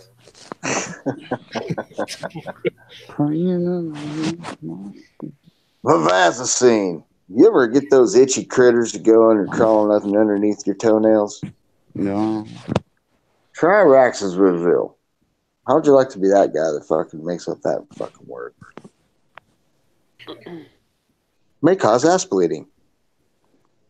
Oh, yeah, the side effects. May cost. Ask your doctor about clozapine. Wesley Snipes is back. Even Wesley Snipes buy clozapine because he knows it's good. White man can't jump. A black man. I'm away. Hiding behind a black man. Oh. Hey, Simon, you should pick Wesley Snipes in Blade. He looks better in Blade than he does in Demolition Man. But no, he looks the best in Demolition Man. He looks the best in White Man Can't Jump. Actually, I think that's that scene where he's at the phone booth when he's looking to the side when the cops are approaching. Oh yeah, Artes. That's such a cool scene in Demolition Man. On the machine, like the phone booth type machine. He's like, yeah, he types so fast he knows all the codes to actually hijack the system completely. Yeah. He's like, how do I know this shit? And he's like, I'm obsessed. What the fuck? Yeah, it was the Matrix before the Matrix. Yeah. Yeah. It's funny though, Simon. When I saw that movie actually in the cinema. That was actually on big screen. That movie is awesome on a big screen, especially when that first couple of minutes with a big explosion. That was like echoing through the cinema when I saw it. Oh really yeah, cool. I think I might have seen that in the movies too. Demolition Man. I never saw it in the cinema. No, in the theater. It was actually you have to see it in a theater. I think I did see it in the theater. I think I did.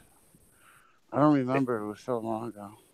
That was 1992? 5 or 4? Yeah. 1990, early 90s, definitely. Let's see. 1993, so we're equally close. I thought I don't know. I feel like I did see that beginning scene somewhere on somewhere big. That's all I remember. Yeah, I was in the cinema. Actually, that cinema is they tore it down already. It was in the CinemaScope in Amsterdam where I saw that movie. Now it's the Cinerama, and it had CinemaScope, and it was like Cinerama. Yeah, Cinerama. John Wilkes Booth. They tore it down, I think, 10 years ago or something. And it was like a 1960 theater, but also the interior was 1960s with like those mosaics on the wall and everything. Pretty cool. The theater by itself was already an artwork. Yeah, if you look at most theatres, they're all fucking artwork artists. Yeah, they're all like really posh, but not so really posh, and really, like, yeah. Even the ones from the 60s were pretty cool. There are a lot of theaters. I don't know even a theater that's nearby now anymore. But back in the day, almost a lot of even villages had their own theater or small theater or a convention center that could be transformed into a theater. But a lot of theaters closed. A lot of them, especially the last 20 years. Yeah, they did here in the UK. They closed one theatre, cinema place, and they opened one in a town not too far away. And what is it? It's like a 9-screen, and they have these sort of, what do you call them? Not editors. Screen. I can't remember what to call them, but they have like a different thing in it where you can actually go and get a drink. Like you can go and get a beer and sit down, and go and watch it. Like, what the fuck? But you have to pay a lot more money for that. Yeah, it's more money for that. Like, go and watch a movie now in the UK. It's like fucking about £5, £6, £7, something like that. It's like, what? I haven't went to a movie for a long time. I think the last time I went to the movie was in 2001 when they actually re-released 2001: A Space Odyssey in some theaters, and I went. That's the last time, 2001. Wow, that long ago. Yeah. I watched that. I watched that movie, 2001: A Space Odyssey, and what a fucking weird film that is. Yeah. What the fuck? If you want to watch a really weird film that is actually pretty interesting, I would advise you to watch The Holy Mountain by Alejandro Jodorowsky from 1974, I believe. That's really, it's like a surrealistic movie. Like Dali a little bit. If you know the painter Dali, you probably do. Do you know the painter Dali or not? Yeah. Okay, cool. Well, it's like that, surrealistic, and it's The Holy Mountain. Really interesting movie because you can watch that movie at least 4 times till you get everything that's in the movie. Yeah. It's that kind of movie that the second time you watch it, you think, oh, I didn't see that, I didn't see that, I didn't get that, I didn't see that. And there's a lot of symbolism in the movie, like a lot of symbolism. It's like that Space Odyssey 2001. I didn't get that movie. I didn't get it. So I've got it recorded on my Sky at the minute, so I could actually watch this again, or I could actually watch it again. But one of the best movies I've watched is The Holy Mountain. Yeah, I'll have to look into that. And the second one will be They Live,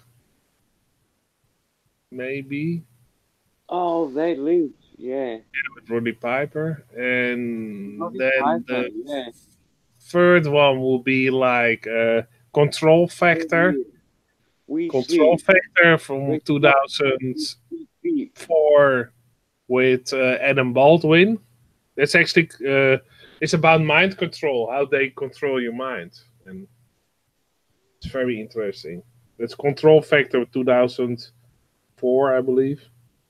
It's like society now, how they're controlling minds. Yeah, Control Factor has a couple of scenes in it that you think, wow, this can actually be like how they do it. It could actually be exactly how they control people, their behavior. It was very interesting. Some scenes where I even recognized some scenes that some things that happened in my life made sense all of a sudden. Oh yeah, of course. Yeah, and that's why it made a big impact. Like, oh wow, could actually be what happened to me when I encountered certain things, and that was really mind blowing. Like, ooh. Yeah, absolutely. Yeah, I know what you mean. Exactly. Absolutely. Definitely. Yeah. It's like you say, they live. It's like fucking crazy. You put the They Live is also a very good movie. Yeah, that's one of the like the Holy Mountain. On, yeah, you know. Holy Mountain is one movie. They Live. Then Control Factor. Blade Runner is a pretty good movie. Yeah, good movie. Logan's Run is a pretty cool movie. Yeah.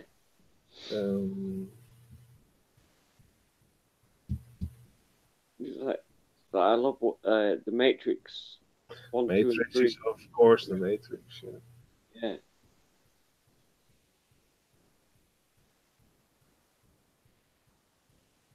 The Omega Man is also an interesting movie.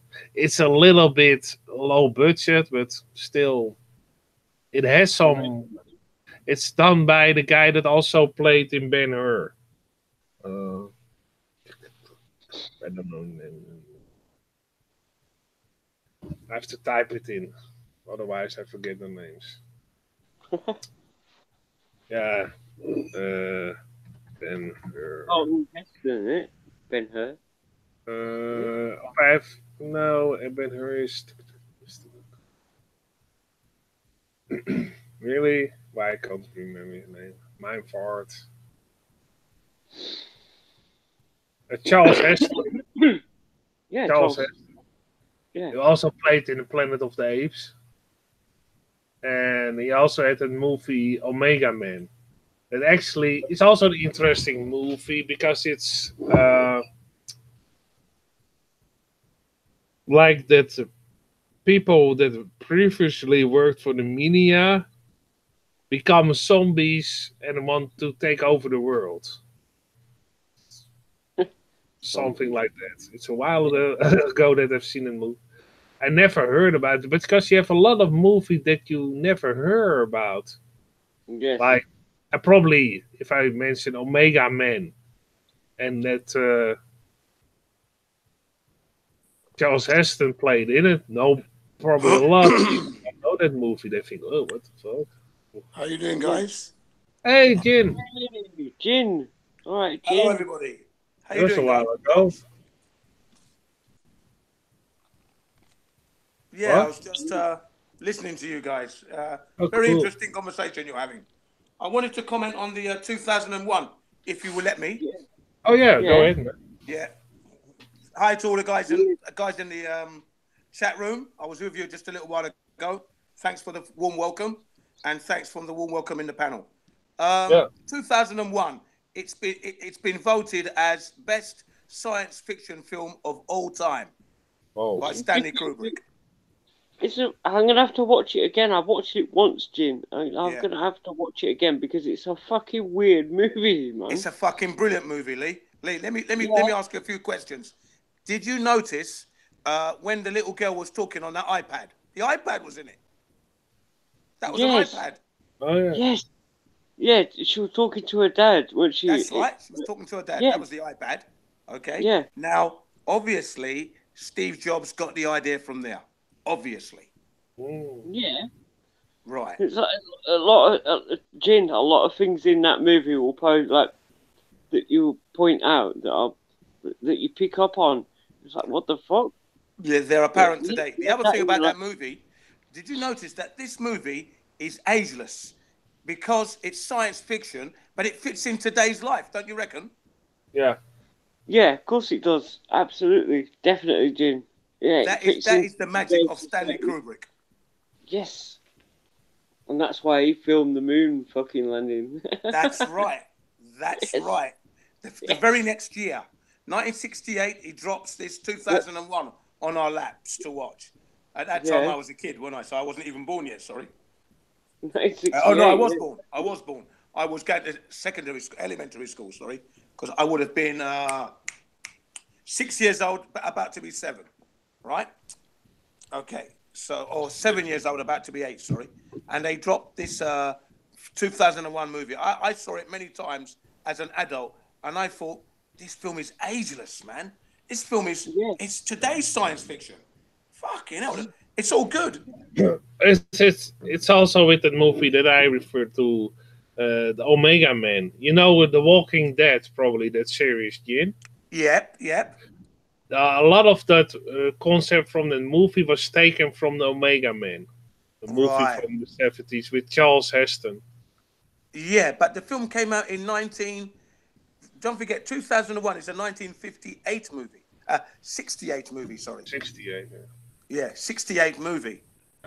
So, you know, Stanley Kubrick had his head well screwed on when he put that one together, didn't he? Oh, yeah. In fact, it is said that NASA took their cues from Stanley Kubrick. Yeah. With the astronauts' uniform and stuff like that. In it, and also how you portray somebody who's weightless. Yep. Yeah. Yeah. So I thought that the 2001 A Space Odyssey is a fantastic movie.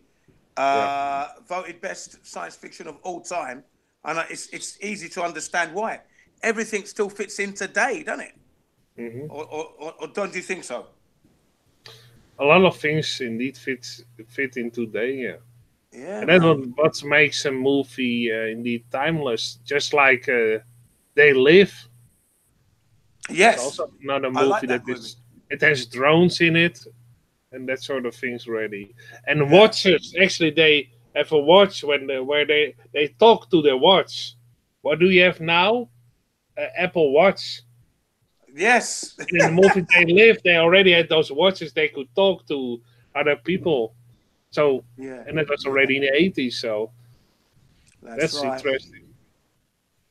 So indeed, they take a lot of things of very high-tech kind of equipment, and it's available now. Yeah.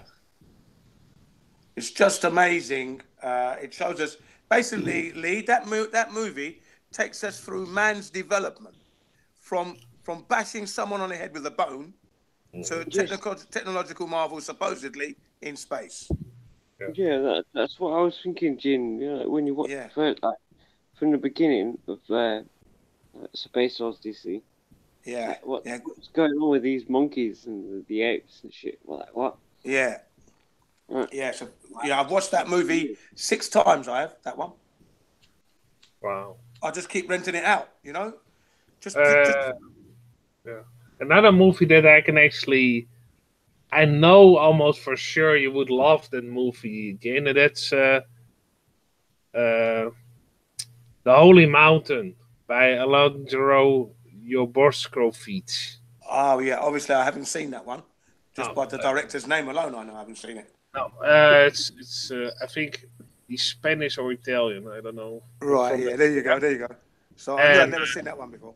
It's the only mountain. It's actually in surrealistic movie, like Salvador Dali. Okay.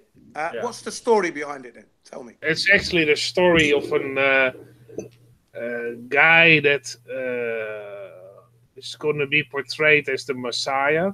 Oh, okay. And like actually, he's the one. He's the one, and actually the guy that is basically already in charge makes him the Messiah. And then he wants other people to follow him to a quest, and but they have to get rid of all their possessions.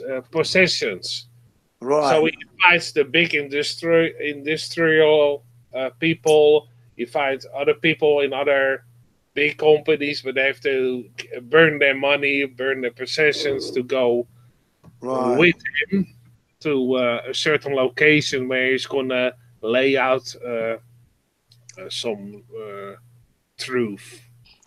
I won't tell you the ending, otherwise the movie's not fun anymore. But through all the movie, there's that storyline, but along with that storyline comes a lot of symbolism, like tarot cards, cards that tell you the truth, certain symbolistic shapes and movements that are actually also used in summoning demons or witchcraft and everything. Okay. That's intertwined that, and that's part of telling the story how weird a cult can become with all their fates and all their supposedly things they tell you that's supposedly good for you. And this is all in the movie, yeah? What? Yeah. Subtly, is it blatantly or is it subtly introduced? Some things are so subtle you have to watch it 3 times. Okay, thank you, artist. You see, I like that. I like that kind of movie. I was going to mention this one.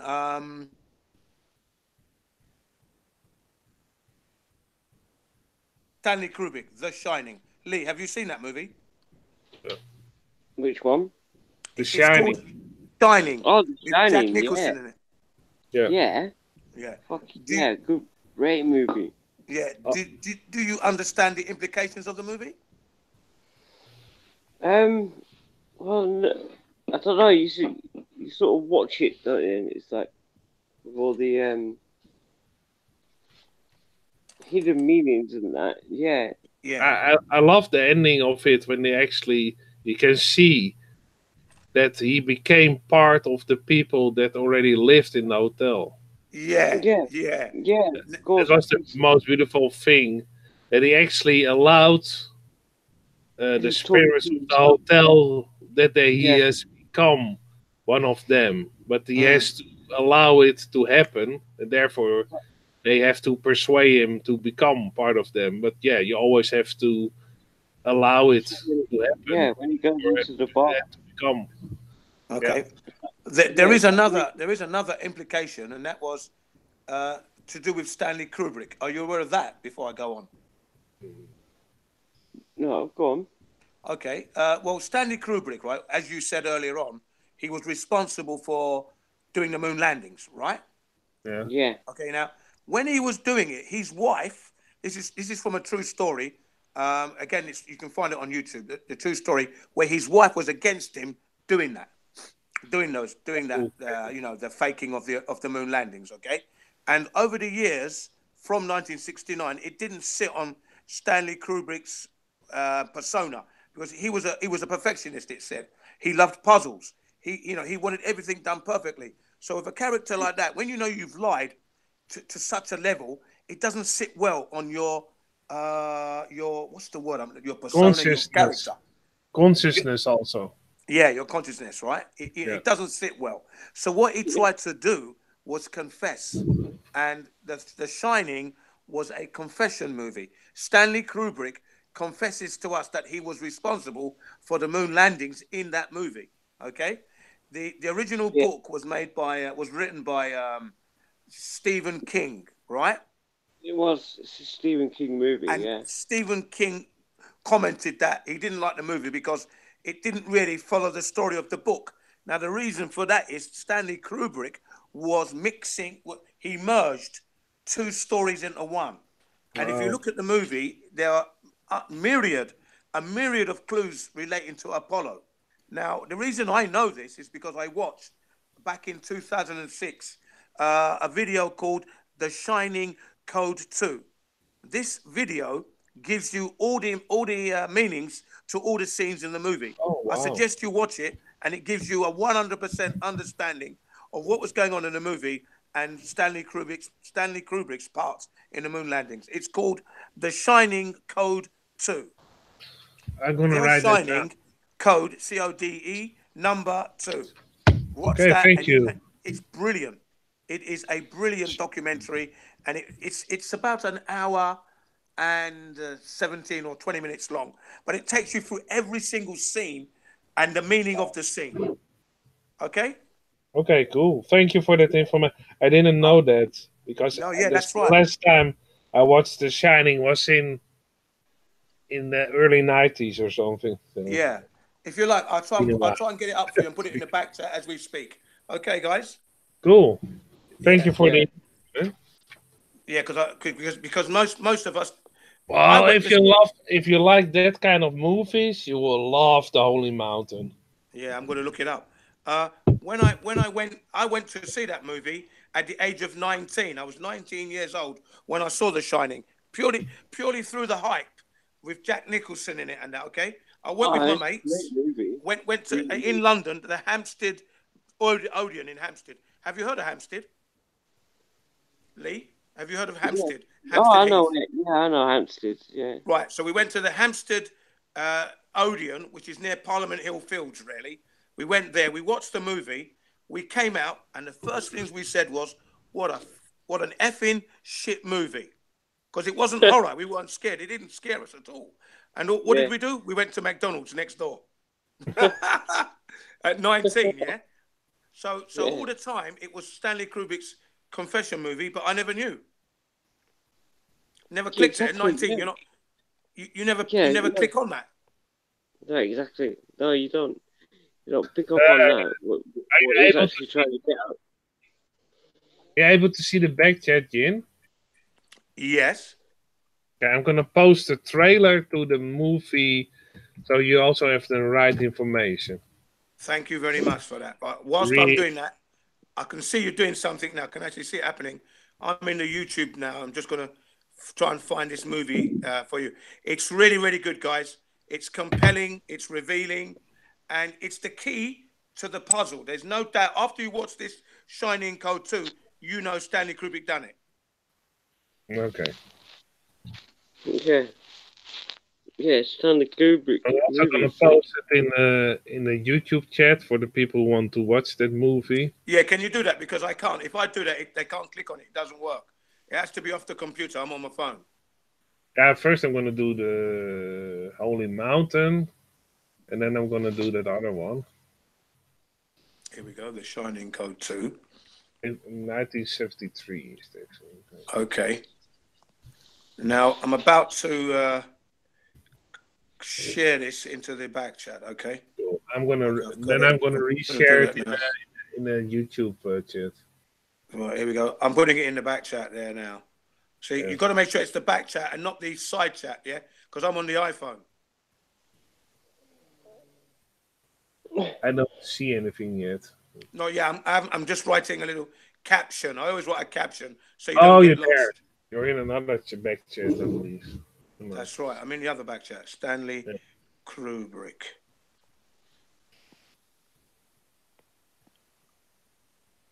He confessed on his deathbed that he actually faked the moon landing. Stanley Kubrick. Stanley Kubrick. What a best film director of all time he is. Apparently, he is the best film director of all time. Of all time. Yeah. Stanley Kubrick, and he's my #1 favorite. Yeah. Well, maybe it's gonna change when you watch The Holy Mountain. Nah, I doubt it very much. Stanley Kubrick, he's done too many films. I think it will. I think you will be like what the fuck did I watch the first time? Yeah, I'm probably going to have to watch Because it a again. lot of people that aren't open-minded, and I'm not shitting you, No, I understand. turn that movie, The Holy Mountain, a lot of people that aren't open-minded will turn off that movie Yeah. within 50 minutes. Yeah, I think Because the way I am now. it's too difficult to watch for a lot of people. Way too difficult. Yeah. What's gone on at the moment with all this moon landing hoax and the flat Earth we're on now, I'm going to watch that movie and study it. I'm going to study the movie. Don't worry. I'm going to find those truths. Okay, I've posted it in the back chat, guys. It's called Stanley Kubrick, The Shining Code 2. Please watch it. It's fantastic. I'm gonna repost it in the chat for the people on YouTube. Yeah, please do that, guys and dolls. Yeah, enjoy. It really does explain the understanding of the movie and why Stanley Kubrick did it, and all the clues that I missed. I was 19 years old. I'm not even thinking about the Apollo, but there's so many references to Apollo. It's unbelievable. Oh yeah. Right, and the reason Stanley Kubrick did it was because he felt ashamed himself that he did such a thing. You know, we can't go to the moon, and as a perfectionist, he doesn't want to leave a legacy of imperfection, does he now? No, come on.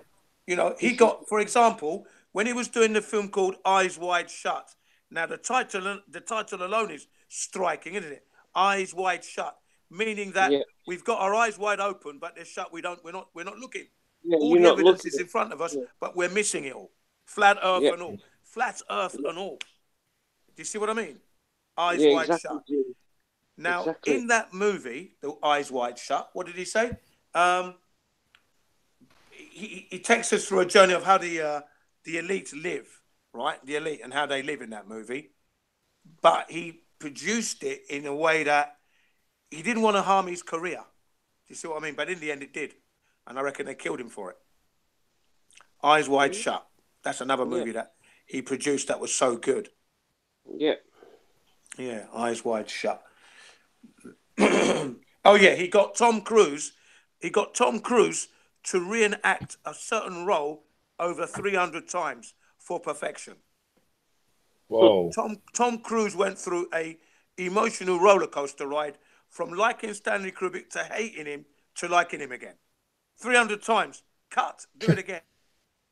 Shit. Yeah, I can believe it. Yeah. Definitely believe that. You know, that was a lot of time reenacting, very, very filming time, apparently. But he's the best film director of all time. There you go. Amazing. One of the best. Yeah. Well, they said, well, I mean, this is coming from the film industry. They gave him the title. The film industry gave him the title as the best film director of all time. Yeah, and then you have 2001. Yeah. So the film industry does it. I don't know. Well, you know, I mean, who am I? I'm not in there. What do I know about being a film critic? I always say in that kind of things. I always say one of the best. Yeah. I mean, okay, yeah. But I'm looking at film directors, and of course, there are a few. I'm going to put Stanley Kubrick at the top because his films. Yeah, of course, he's been trying to warn us about the powers that be all through his movies. That's what his movies are about. Warning us about the powers that be. And another person that I can put in there would be Oliver Stone. Anybody know Oliver Stone? Yeah. JFK and Hugo Chavez and that. Yeah, I like Oliver Stone. Anybody else? I haven't got any other film directors myself. Oh, John Carpenter. I like the director who did the Good, the Bad, and the Ugly with Clint Eastwood. And I like that. John Carpenter. He did They Live. Oh yeah, well he has to. Yes, you have to put him in. And the director of Capricorn 1, we have to put him in there as well. Capricorn 1 as well. That's a fucking great movie. Watch that. Another great movie. And then also Alondra Jodorowsky. But yeah, that's a guy that's not very well known. I'm jumping the gun a bit. I'd like to put in that list as well. What's his name? He did 1984. Come on, 1984. He wrote the book. 1984. Movie? Not Orwell's. Is it Orwell's? Orwell? George Orwell. George Orwell. Yeah, George Orwell. Yeah, I like him. Yeah. George Orwell. Cigarettes killed him. The cigarettes he smoked killed him. He smoked too much. Mind you, he was under a lot of stress because he was revealing a lot of truths back in the 50s. He was releasing a lot of truths. So much so I think the powers that be got to him. Do you know that? He smoked himself to death. That's a shame. Yeah, another good shining star that went too early. But he smoked himself to death, you know? Yeah. Yeah.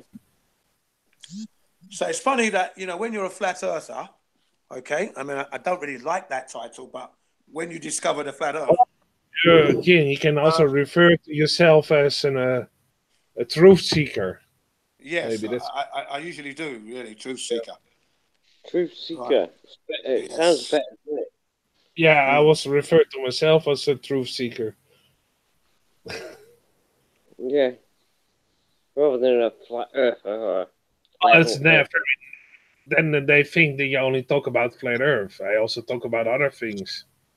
So I refer to myself as a truth seeker, and flat earth is a part of it. Yeah. Exactly. Yes. Truth seeker. Yeah. It's amazing how you can start to see the holes and the you know, the deception quite easily now. You know, because all along you knew that something was wrong, and now that you finally, it's been confirmed for you, flat earth is that. It's the sledgehammer over your head. You've woken up now. You think, fuck, and you can see through everything now. Yes, you seem to see everything, Jim. Yeah. Yeah. You sort of seem to pick holes in everything. Like, what the fuck? Everything. Yeah. Definitely. Well, actually, for me, the flat earth was the last thing that was added to it. So already knew a lot of things, and then the flat earth was added as the last thing. And for me, that was very smooth ride because, yeah, you already know that they lie about a lot of things. Yeah. And then it's not really a big surprise. They also lie about the shape of the earth. So for me, it was a pretty smooth transition. Like, okay. Same here. Same here. Very, very. Because, well, go on, it's like I told you before, I've been a vegetarian for all my life. So yeah, you said then that. already you've done your research about a lot of things, and you also had a lot of talks with people about why are you a vegetarian, and you always end up also talking about the government one way or another. Yeah, if exactly. you talk about it. So yeah, they already did a lot of discussions with people where you have to defend yourself. Yeah. Because you have a certain lifestyle. So yeah. You know what, artist, right? I could never the reason why people would be anti-vegetarian or anti-vegan and try to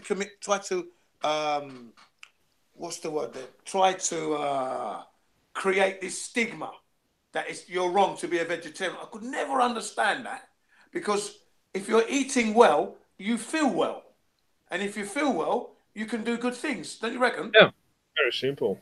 Right. So I could never understand the veganism or the anti-vegetarian.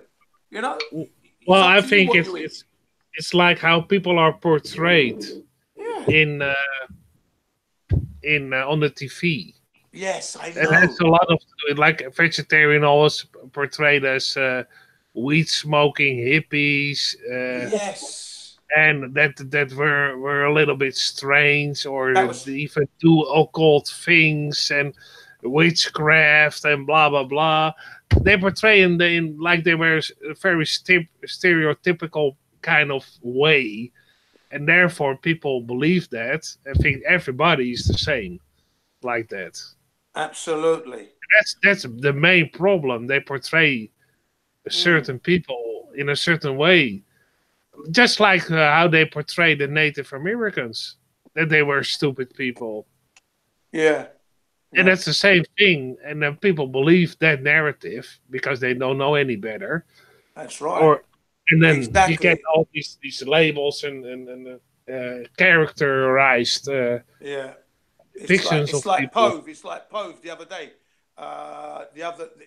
The weekend, he mentioned something about Hugo Chavez, okay, the ex Venezuelan presidente, okay. Now this man he did his utmost to make sure his people were educated, well cared for, housed, money in your pocket. He did everything for the people, and Pove painted a picture as this guy was like a thief, basically. He stole the people's money, and he never did that in his life. He totally. I was so angry that it prompted me to get some videos up, and I put them in the back chat because people have to know the truth. Yeah, Hugo Chavez was a man of honor and integrity. He loved his people, and his people loved him. Okay, he didn't steal their money. He gave them the money from the oil, literally, making their people rich and wealthy and healthy. Right? He took the money from the rich. The rich were keeping everyone poor. And I didn't like what Poe said. He said the wrong things. So I was totally livid. You know? Well, he probably said those things because they were portrayed in the media like that. Yes. That's right. That's the problem with a lot of so-called dictators, as they call them. And he's not a dictator. If you actually do research, you will find out that's completely different. Was a dictator, you'd have to say the Bush. Bush was a dictator. Do you know what I mean? The Bush family were dictators. What did they do for you lot? What did they do for the Americans? They just fucking poison you and, you know, GMO and bloody fluoride. If that ain't dictatorship, I don't know what is. Yeah. It's not democracy, that's for sure. Well, right? Indeed. Well, the first time when I'm going to pay really attention to an American president or would think that he's maybe a legit, true person is when they release all the political prisoners that have been in jail for many years for crimes they didn't commit. Yeah. Then I will pay attention. I think, hey, maybe this is a guy that really wants to change something. Until then, I'm not really. There you go. You see, you're right. Right. But Chavez, he did his best.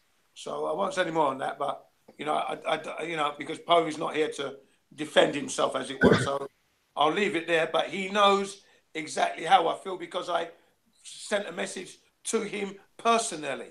And he knows that. Whether he's acknowledged that, I don't know. But there's no two ways about it.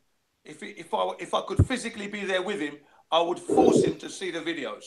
And I said, if I'm wrong, you can whack me on my back 20 times with a stick and break my back if you will. That's how confident I am. Do you know what I mean? Because I know that Chavez did not steal from his people. He came from the people, came from a poor family, joined the military. And then the president at the time ordered the military to shoot the people who were protesting against hardship. As his soldiers were shooting up, he didn't do it. He didn't want to do it. That's why he tried to do a coup, but it didn't work. He gave up, gave himself up. He got 2 years in prison, comes out, becomes a politician, gets elected, and then Venezuela turned around. And not only that, he allied himself with all the rest of South America, and that Venezuela was set to be the biggest oil producer in the world at the time. The US weren't going to have that. So the CIA done him. And that's why he's finished. Sad ending to a nice guy. Well, it's the same with Gaddafi, for instance. They also portray him as a person he wasn't. He had female bodyguards. He actually did a lot of things for that the woman had more freedom in his country and were get higher paying jobs. Of course, every president makes a couple of mistakes, but how they portray Gaddafi is also completely in the wrong way. Yeah, character assassination, as they call it. Yeah, that's what they do often. Yeah, I mean, I'm sure you guys, do you feel women should get the same pay for doing the same jobs? Of course. Yeah. As a man? Yeah, of course.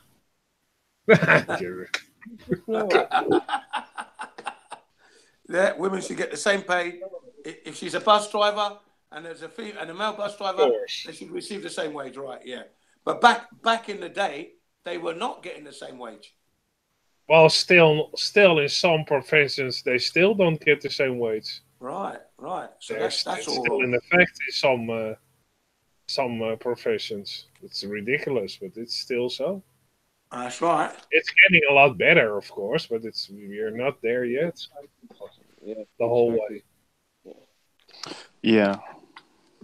You're right. Try. Just feminism bullshit, you know? Feminism is a good thing for the feminists. Oh, is it? Yes. Okay. So you give a broad a shovel, and she's gonna dig just as fast and just as well as a man. I would strongly advise not to, but if she wants, she's welcome to. That's how it is. Well, no. Why would you advise not to? You should have equal advice for both genders, you know? That's. I mean, the only reason I would not do would strongly not strongly advise not to. Why? In case of injuring herself, that would be the only reason. Injure. And why can't a woman get injured if a man can get injured? Why can't a woman get injured? Why would you even say that? The reason I say that is because men are more used to digging these holes. Women don't necessarily have the required strength. That's the reason why. Physical prowess. What do you That's mean? the only reason why. And I'm not saying. What do you mean physical? You know what I mean, hitchhiker. So don't come and give me any crap. You know exactly what I mean. You mean like women just aren't as strong? I'm saying that when it comes to like digging holes and using Have you ever hang on, the pneumatic drill to drill the holes,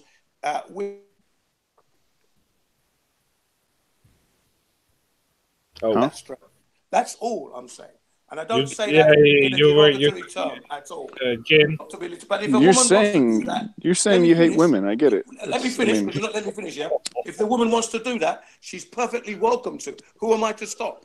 I wouldn't stop any woman to do that. So well, I think women look way sexier as men when they dig a hole. Exactly. Don't be silly now, yeah. You know, we've got to think logically. Yeah.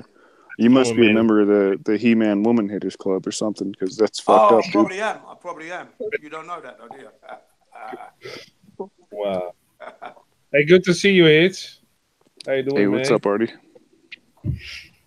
Yeah, it's good to see you, Hitch. Up to your usual tricks. Yeah, of course. Yeah. Look, man, I'm just saying. Like, I know everything should be equal, you know? Well, yeah, I totally agree with Yeah, I get what you're saying, Hitch. I totally agree with what you're saying, man. Like, in what world is that equality, bro? Like, we have right equality of fantasy. You know, it's not realistic. It's like I've talked about. Let me ask you, what are your thoughts on affirmative action, Jin? Yeah, affirmative action on what? Are you familiar with that? It would have to be depend on in what situation. I think it's the most racist thing in the world. Give me a scenario. Okay, there's like a white barber shop that doesn't hire black barbers because he doesn't like the way that they look, or he doesn't like the things that they eat or whatever. Okay. Do you think that he should have to give like an equal opportunity to a black employee or an applicant? Yeah. To be honest, I think that is an unfair law. To be honest, if you don't like somebody, then you don't like them, and that's your freedom to be and choose all that. So, if there's a law forcing you to do that, that's not right. What about if you don't hire women because you just don't like women? Again, that's the individual's freedom to choose. That's all. I wouldn't make it a law that it must be so like this. I think that would be a bit unfair to the person if they don't like women. It is a bit unusual to say the least, but you've got to be free to make your choices. Yeah? Well, okay, so let's keep going on that. What if I decide as a business owner that women just aren't worth as much and I pay them less? Then that would be unfair, really, if they're doing the same work as a man. So I can discriminate based on race, but not gender. Or I'll hire you. Hey, come here, black fellow. I'll hire you, but you're going to get $10 and Josh is going to get 20 because he's a white guy. It does happen. It actually does happen. And obviously that's no good. So, and there are laws in place for that, aren't there? That you have a set wage that everyone should receive. So that's fine. Do you agree with that? I agree with that. I think if you're putting in the same hours of time, you should get your same wage. Of course, time is money after all. Man, women, or men, male or female, got to get the same wage. Yeah. Yeah. It's just not the case, man. I know it's not the case. I know that. And it's not like I see where your logic is, but it's not sound, you know, because it's sound, but it won't come. Your opinion is wavering with different immutable characteristics, right? Yeah, I think that the logic is there. It's just man is unwilling to. What about change. like basketball players? Say that again. What about like basketball players or like jobs that require a big build? You know, should I pay a woman who can't reach the hoop? You've got the women's league anyway in the basketball, right? Depending on the kind of sponsorships they get. Yeah. Why do they have two separate leagues? Yeah, that's a good question, actually. Why don't we have mixed teams? Well, you know, again, it's the male testosterone that makes the decisions at this point. That's why. The patriarchy, the evil patriarchy. That's it. So, before you go further, I'm gonna sign off because I'm almost falling asleep. It's not because I don't mean to bore you already. Because of the content is late over here, very late. Yeah, it's 4 a.m. It's because you hate women. Yeah, go ahead. Go ahead and go to sleep. Just because you hate women, you got to go to sleep, dude. Because I'm a vampire, I sleep during the day. That's why. And you bite women's necks during the night, right? That's that's the question. Do you prefer female is it blood? 6 in the morning your time? It's 6:30 morning. Yeah, 6 in the morning, isn't it? Oh, it's already past 6 in the morning. Okay, what is it? 7:30? It's no, it's 5:30. Huh? 6:30. 6:30, right. Yeah, okay, 6:30 in the morning. All right, well, good morning to you. Have a good rest. Yeah, thank you, and we'll see you next time. Take care, man. everybody. Thanks. Yeah, Alta's nice one. Yeah.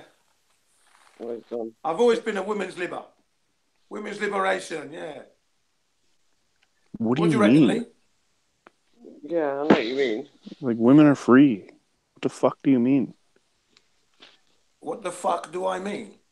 Yeah, what do you mean women's liberation? Where are you Okay. Let's go back to the suffragette days. The only reason why. Okay, well, why would we go back in time? Question. Give me the decency to answer it. I'll give you what the fuck I mean. Now, what happened is this. We go back to the 1930s, around about that time. Women were not able to vote, so it took a woman, a suffragette. She jumps in front of the king's horse. The king's. Okay, that's a neat story, dude. So you don't have the right to vote over what happens to me. I don't give a fuck whether you're a man or a woman. So I don't buy the argument. I understand where you're coming from with that. I don't get that. I'm saying that the women weren't allowed to vote for anything in the politics for a long time. But I don't care. Well, that's what you don't care personally. But I do But care. it doesn't make a difference. Like, voting is giving authority that you don't have to somebody else. I've always been a women's liberationist. Hey, fight for the women. I've always been like that. You said, what the fuck do you mean? I gave you what the fuck I mean. What's the problem? What's the problem? It's dumb. That's the problem. Right, that's right. But there are other things women have had to fight for, and I've always been of support. Okay, go ahead. Keep telling me. Thank you. What else? Voting. You failed on the voting thing. Fair wages in the workplace, for example. Okay, we already discussed that. You already failed on that one. Yeah, you don't have a good point there. You don't have a good point on the voting. How are women slaves? I don't see myself. No. Why do we need to liberate women? Why are they slaves? Women all over the world. Nobody should be able to vote. Voting is bullshit. Well, I shouldn't have to pay a woman more if I don't want to. If I'm a business owner. Well, if you're a business owner, that's down to you see. Right. But that's not what you're saying. You just said equal pay. Yeah, that's right. I think they should get equal pay. That's what I think. Okay, but it's So why down don't you to write each all the boss. business as a letter? If we have no laws against it, then you are free to do what you like, of course. And if that's how you wish it, yes, fine. If you want to pay a woman less, then man, that's up to you. Who am I? At the end of the day, I'll always pay them That's the what same. I'm saying. Yeah, I'm saying I'll always pay them the same. That's what I'm saying. Okay. Right. Okay. Thank you. So you're liberating women by doing that? You didn't hear what I said earlier. I said I've always been a women's liberator, try and help and fight for women's cause. So if they're asking me to sign petitions, I sign them. If they ask me to come out on a vote and on a walkout, I walk out with them. That's what I'm So like. you're a sheep. Okay, gotcha. I'm not a sheep as such. No, I participate when I need to, if I wish to. That's it. It doesn't make me a sheep. Okay. When I'm So not a sheep. you're outside the laundry, and a woman walks up to you with a family. clipboard. That's my family that I'm taking care of. If My family, because I choose to. I take I'm that fine role. with you My taking wife care of your cooks for the family. family. I do the washing for the family. I'm That's not my criticizing choice. you for doing laundry, Jin. That's my choice. Yeah, I'm right. not criticizing you for doing Oh, laundry. okay, I'm glad to hear it. Okay, you're outside the laundry, and a woman walks up to you with a clipboard. Right. With me? Yeah. She asks you to sign something that says women will by law get equal pay compared to men. I didn't catch it. Women, on this clipboard, she tells you, hey, please sign this petition. It will ensure that there's a law passed that makes businesses pay men equal to women. Pays men equal to women equal to men, you mean? It's the same thing. It doesn't matter who comes first in that. Men equal to women, women equal to men is the same amount of money, right? Women get the same pay as men. Okay, and what's the question? Would you sign? I would definitely sign it, of course, because I believe that women should. So you're immoral. I'm not immoral. Am I immoral? Women should get the same pay as men because women do. Well, that you can that's fine. You're allowed to hope that and to want that, but for you to sign a piece of paper that to give somebody else authority over me, to make me pay women more or the same amount as men, if I want to pay women less, then you have gone against my individual rights, my right to self-ownership, my right to control how much my employees make. Unfortunately, you can still choose not to. At the end of the day. What do you mean? So then it's not a law. It's just a suggestion. No, it's a law, but then you might be But you just don't enforce the law, so it's. You can still disobey that law. Oh, you're just going to take my money, okay? Right. So you're just going to rob me, or you're not going to rob me, Jen. I have a gun. You wouldn't rob me. You'd hire somebody else with more guns to rob me. I wouldn't do that anyway. I wouldn't do that. You just said you would, so. No, I wouldn't do that. I wouldn't rob you. Come on. I don't see. No, I'm saying you wouldn't rob me for fear that I would shoot you for trying to rob me. I'm saying that you would. Not for fear. You would sign the piece of paper on the woman's clipboard outside the laundry. I'm not scared of you, one, and I wouldn't be scared if I was angry enough that I needed to shoot you. I mean, you'd better be scared if you were trying to rob me. I'm not trying to intimidate you. I wouldn't. I have no reason if you were trying, Jen, if you were trying to rob me. I have no reason to be scared of you. And if you got me angry enough that I needed to use a gun, you better watch your fucking ass. Believe you me. You're not even listening.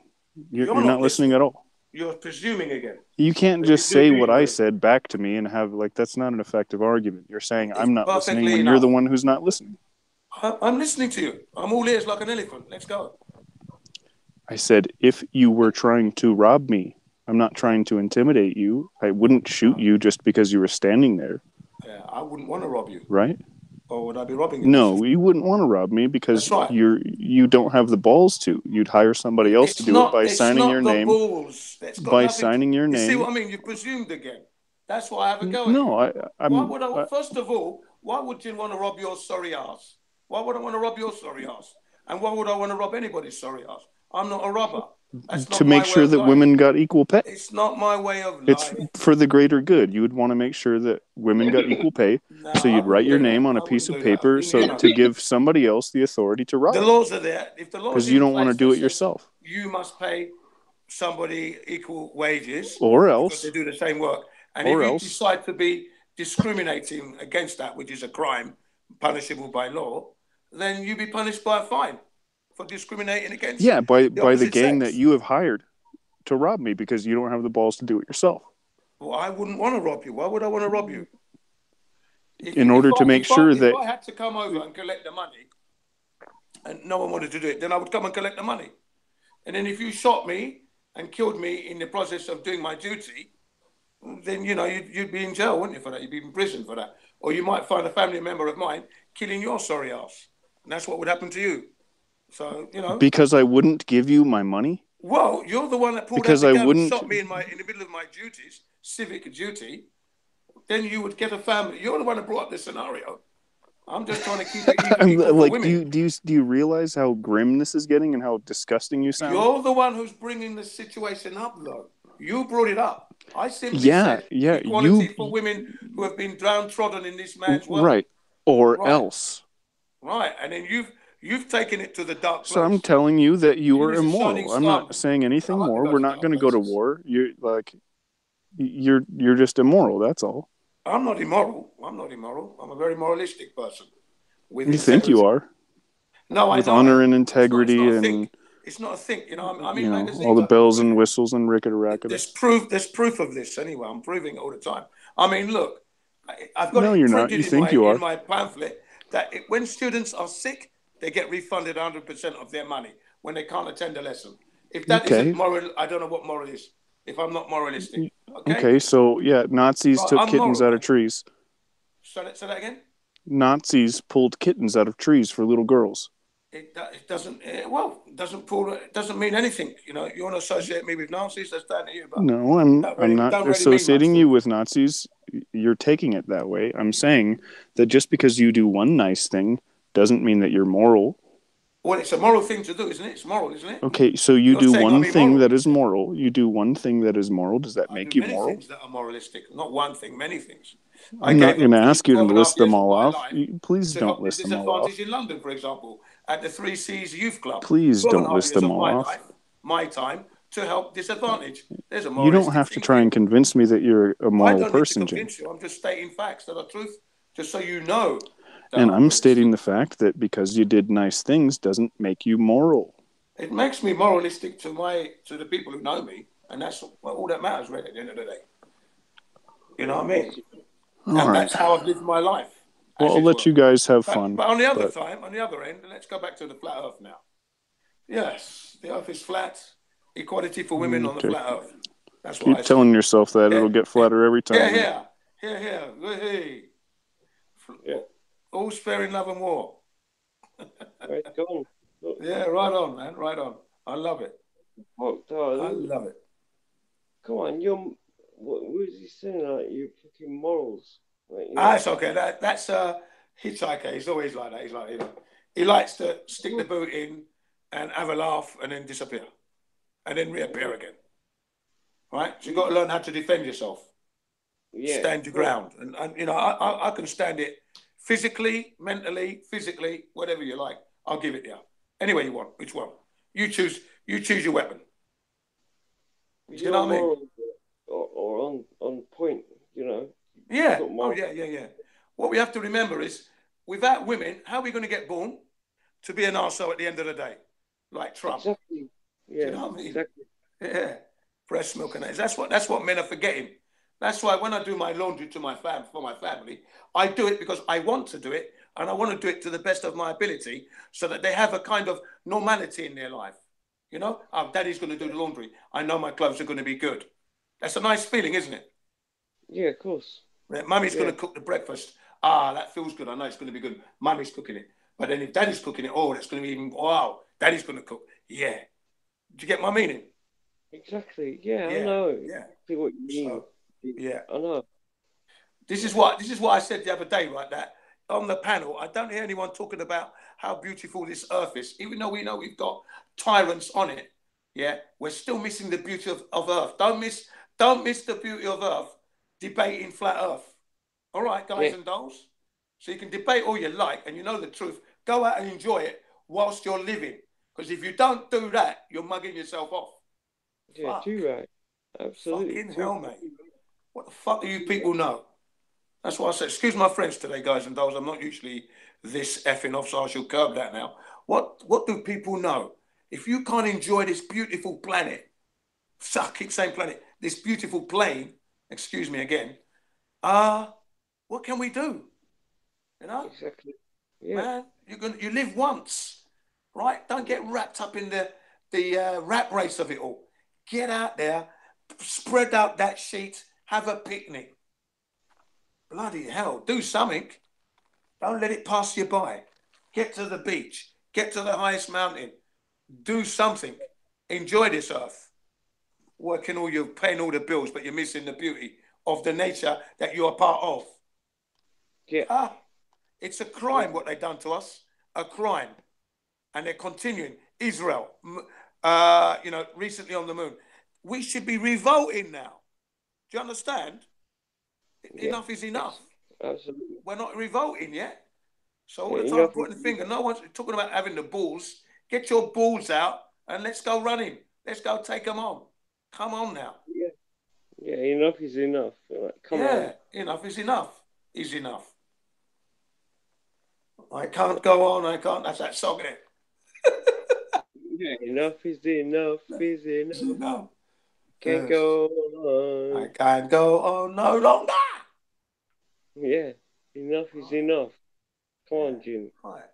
Absolutely. So, you know, that's what I'm saying. You know, I'm at this point. I've enjoyed my life up to this point, and it's an honor to meet people like you and Hitchhike and the rest. Right? Same. Yeah. I said to my daughter this morning, before I took her up to school, I was talking on YouTube this morning, like with the hangout and that, and it's like I love doing this because you can have such a broad conversation, Jim. Yeah. You can have a conversation with other people from across the world, from across this earth. You know, no inhibitions. No inhibitions. Yeah, it's not just someone that like your next door neighbor that disagrees with you all the fucking time. You know, Right. So you can have a decent conversation with someone that's like across in America, or like yourself, you're living in Japan, aren't you? Yeah. Wow, I can have a conversation with someone that's in Japan, or I can have a conversation with someone that's in America, or whatever. Yes. I love it. I absolutely love it. Yeah. Hey, hello, Snacks. You're back from the future. Hey, what's up? That's here now.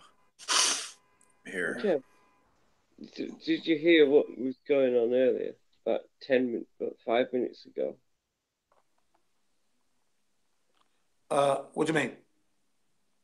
Oh, I was just asking Snacks. If he was listening like 5 minutes ago, Hitchhikers, you know.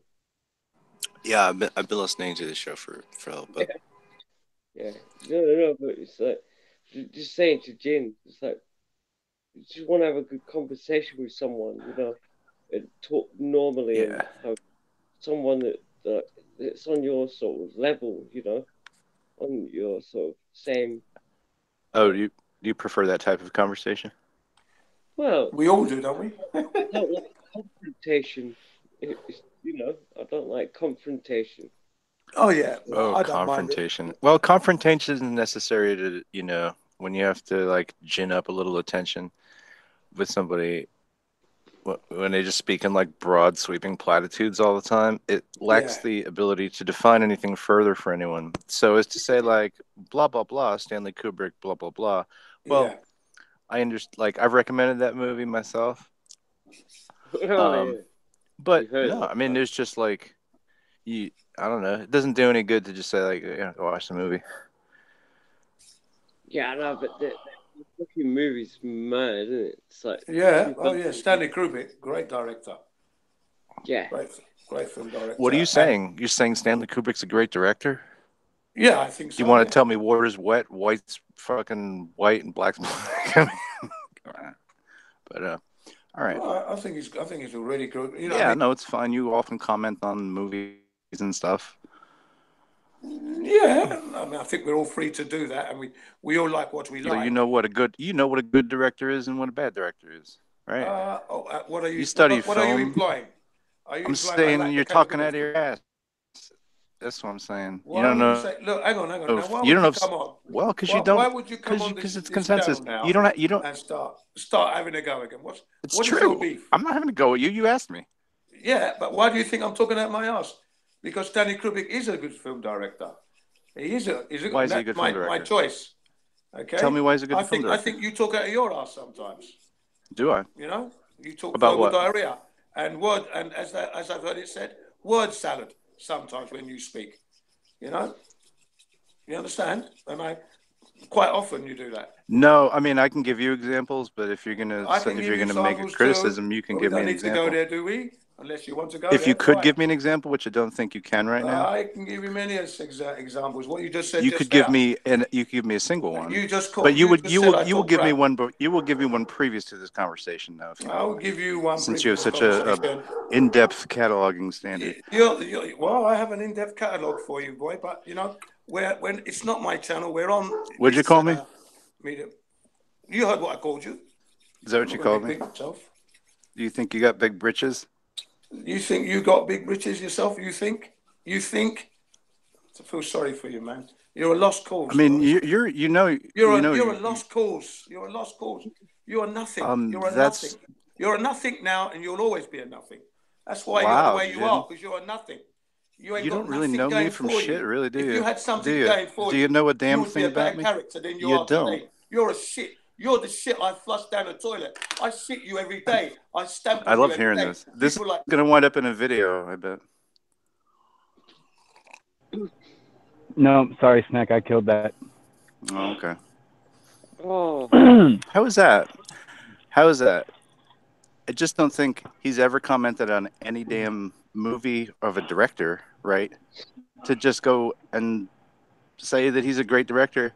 Tell me a good director that you tell me a one other director. Have a conversation about this. You just want to make broad sweeping platitude statements, like I said, and not be able to back them up. And I'm a piece of shit. You're gonna flush down the toilet. Okay. Yeah, dude, I've been listening. I've been at the store and I've been listening the whole time. Had to stay muted because they were playing music and shit. But I wish I could have been talking to you guys because dude, I like Jin. I like when he's on the panel and all. But like right now, when Hitch was talking to him, yeah, granted, Hitch was being Hitch, okay, but Hitch wasn't really attacking Jin. Like, and then it was weird because I kept listening to Jin misunderstand things that Hitch was trying to say. Mm-hmm. Yeah, because if Jin would like not really would have understood that what Hitch was trying to put out was the case with the voting to level the playing field where one takes money away from one, let's say, because there's only so much hourly employment, right? If somebody's getting paid a higher wage, it means that you can't have everybody making the same wage. It's just how things work. And what Hitch was, I guess, trying to get Jin to understand is that basically he's putting that whole choice in the hands of people with guns. So that's why Hitch was saying, like, well, that would be the government, right? They're the enforcers of that thing. So, in effect, Hitch is just trying to translate to Jin in so many words that that he's a pussy and he would be signing it over. Like, you know, the buck doesn't stop. That's, I think, all he was trying to get across. But Jin misunderstood it. Yeah, as textbook as that happens.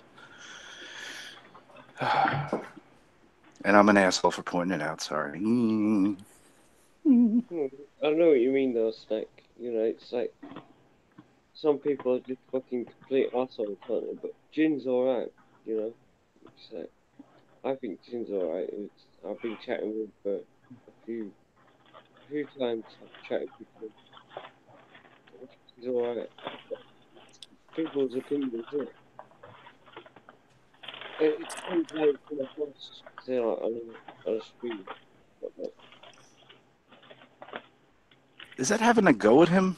I mean, I think I'm just kind of like having. If I was having addressed him specifically, right? I think you thought you was having a go at him. I was getting offensive, and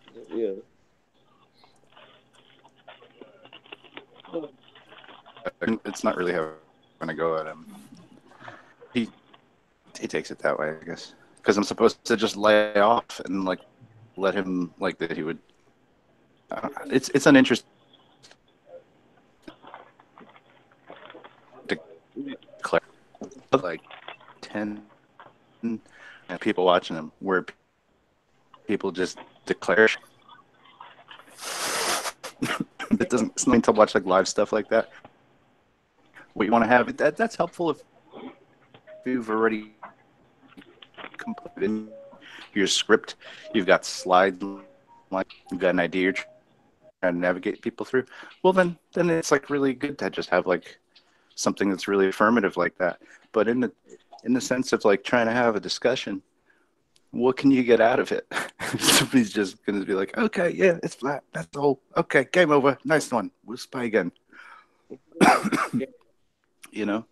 Or like, because I might try to be helping someone have a more nuanced, this like, I try to expand somebody's ability to discuss a subject. And now I'm talking word salad. I disagree with the way that the Jin puts the cases, down, because they're full of like kind of not, I don't know. People can poke holes in the statements that he's making, Yeah. So all I'm trying to do is be like, A, B, C, and I got to get argued with on A and B and C, because like I'm trying to help, but it's like it's not taken that way. So there you go. I don't know. Flat earthers are on A, B, and C, and then globe earthers are on X, Y, and Z. It's A, B, and C from the perspective of, if you're going to talk about a railgun, it's like this. If you're going to talk about this, it's like this. If you're going to talk about this, it's like this. And some things I know and some things I don't. And I just I think if there's anything we should be trying to do is, things that we're kind of strong on, we should be able to kind of spread that around, because it helps, right? Yeah. Let's say you can explain something to me like I can't understand. Yeah. That's great. Let's say I'm totally like something's real thick for me and like I just can't get it no matter what. You're like, what? Hey, but if you say you break through to me, you didn't just break through to me. You broke through to like a whole bunch of people like listening potentially. I think that's good. Yeah, exactly. Yeah. But that you see, like, and that's like the real value of like being able to have the opportunity. It's like and have the right points all the time. Yeah. Yeah. I know exactly what you mean. Because then it's more like instruction. Do you know what I mean? Yeah. Like, I'm running the school and this is the way it is. So that means but that places a lot of like onus on the person acting that way to be correct. It places a higher degree on them to be correct, because if they are to be correct for a group of people, then it's important that they not be wrong. Like, let's say Jin is on this panel. Let's say he's speaking for Flat Earth because he is, right? Yeah. Let's say he says something that's not right or whatever, That's fine, right? We can accept mistakes, but like, he doesn't take that very well. You know what I mean? He's always correct the first time he says it wrong, and and the last time. You know what I mean? It's just like. Yeah, the thing is though, you have to admit when you're wrong. What's valuable? In essence, what I ask myself philosophically is, what is valuable about the experience of him being on this panel for him, if he gets nothing out of the other things that people say? Like, to develop ideas, Yeah. Because we're not getting anything out of like 3 to 5 year old videos that we may have already seen before. It's like, But like, I'm a shit for pointing that out, I guess, you know, because I am total shit. But whatever. Snack, right? What the thing is, right? I've always thought if it does get proved to be a fucking globe, and you see actual physical proof, and I could say, right, okay, I was wrong. Yeah, it's like, yeah, I will admit that it's a fucking globe that we're living on, but until I see that, no, to me it's flat or level. It's not fucking. How is somebody gonna possibly prove that shit to you? Exactly. Explain it. Explain it theoretically. How does somebody imagine it for yourself right now? How does somebody actually prove it to you? What do they have to tell you? This is it. So how can they prove it? But you get these people in fucking on YouTube. And then I guess I could say after that, right? Surely, can I just take it? May I take this a step further? Yeah. Not only are they going to tell you that they know for sure that it's a ball, and you're going to have to believe them based on something. But you know what? If we're so damn good at that, we're going to know other things too. Like, hey, maybe there's not like all these different types of gods. Maybe there's just one, or maybe there's none, right? And you're going to have to accept that too, right? Yeah. Like Allah and Muhammad. I don't know. Yep. I mean, at what point? Jeebus. At what point is there like independent choice to believe in that in which makes sense to us, right? Yeah, exactly. Yeah. Like everybody is absolutely free and almost prompted, well, I would say absolutely prompted to believe in the consensus reality space concept, all that, you know, the NASA stuff, moon landing, right? They're directed to believe that stuff, and they're free to do so. So I just think, like, on the opposite side, it's not asking really anything for, like, at what point could somebody prove it to you that it's a ball, and how would they do it? I mean, shouldn't you just be able to hold out for like until your last breath? You could say, like, I don't know. I believe it's flat, right? You know, based on what I know, I believe this, right? That's all. At the end of the day, that's all we can say. On my observations, Nick, it's flat. On my observations, so the next person would be like, "Oh no, on my observations, it looks round." You're like, what the fuck? So that's the argument, isn't it? Every fucking every person is different. They all have a different argument. I mean, but it's not just as simple as saying that, oh, it looks round, or oh, it looks flat too, in a way, because certain things will give the impression of things being round because of like layers of atmosphere. Yeah. And they obscure light. I don't know. It makes things look distant and faded out and stuff. And there's generally like a. You go to the ocean. This is what gets me. It's like people go to the ocean. Let's like say, because I'm in the north of England. Okay. What's a good light? I guess I'm speaking about right now. Because the ocean, man, I don't think there's any way to say the ocean ever really looks to be curved in any way, but the like Salton Sea has enough like mist bands and just like, you know, fog and all kinds of things, like it's pushing around.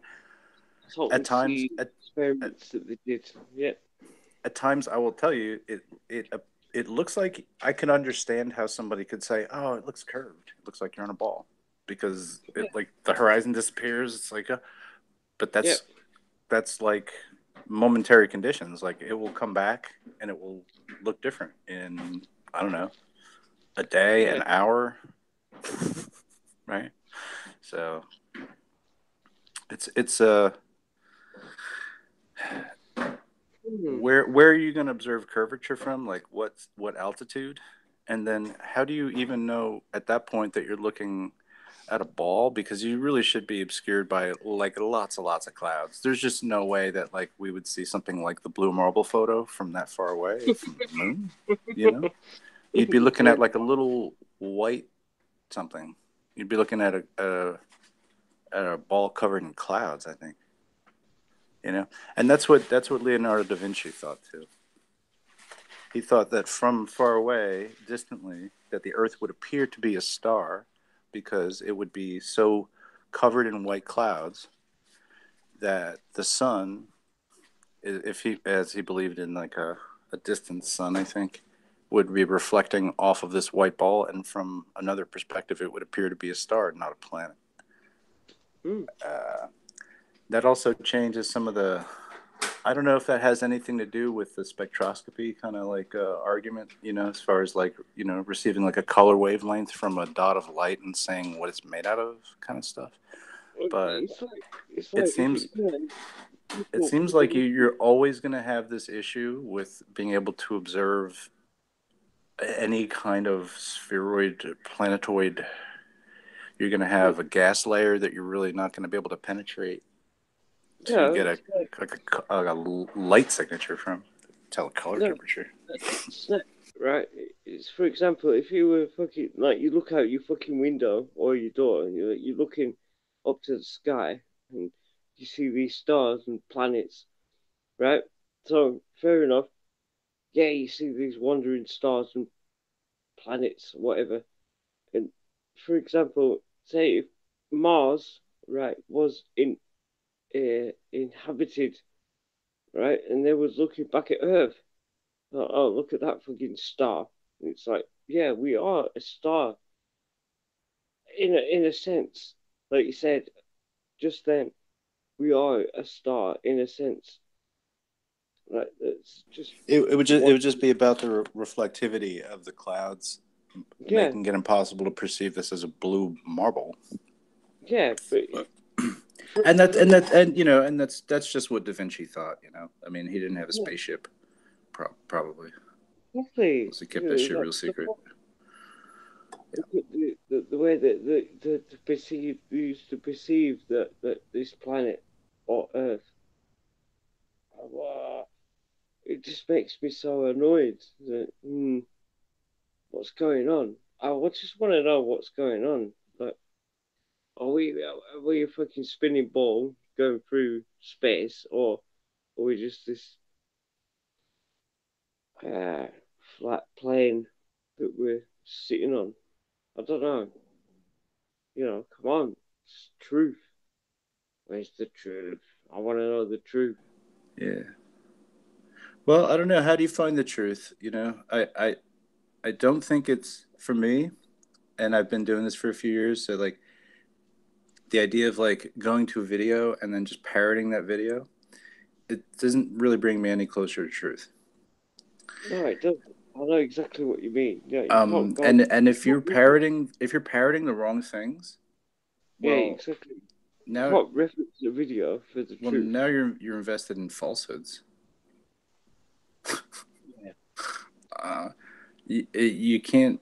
You should try not to skip steps if you can in flat stuff. You know, like I know we do. We're rushing. We're being pushed. You know what I mean? There's this like immediacy of it too. I think it is important to push this now because I think it will. It could get to the point very soon, or if it is not already there, where people will never be able to distinguish between what is CGI and what is real. Yeah, what is CGI? Yeah, exactly, CGI. Who even calls it I mean, CGI is like a like a '90s term almost. You know what I mean? It's just you know, video graphics. Like they fucking kick ass. Like you know, and they malfunction in certain ways too, like on the ISS. You know.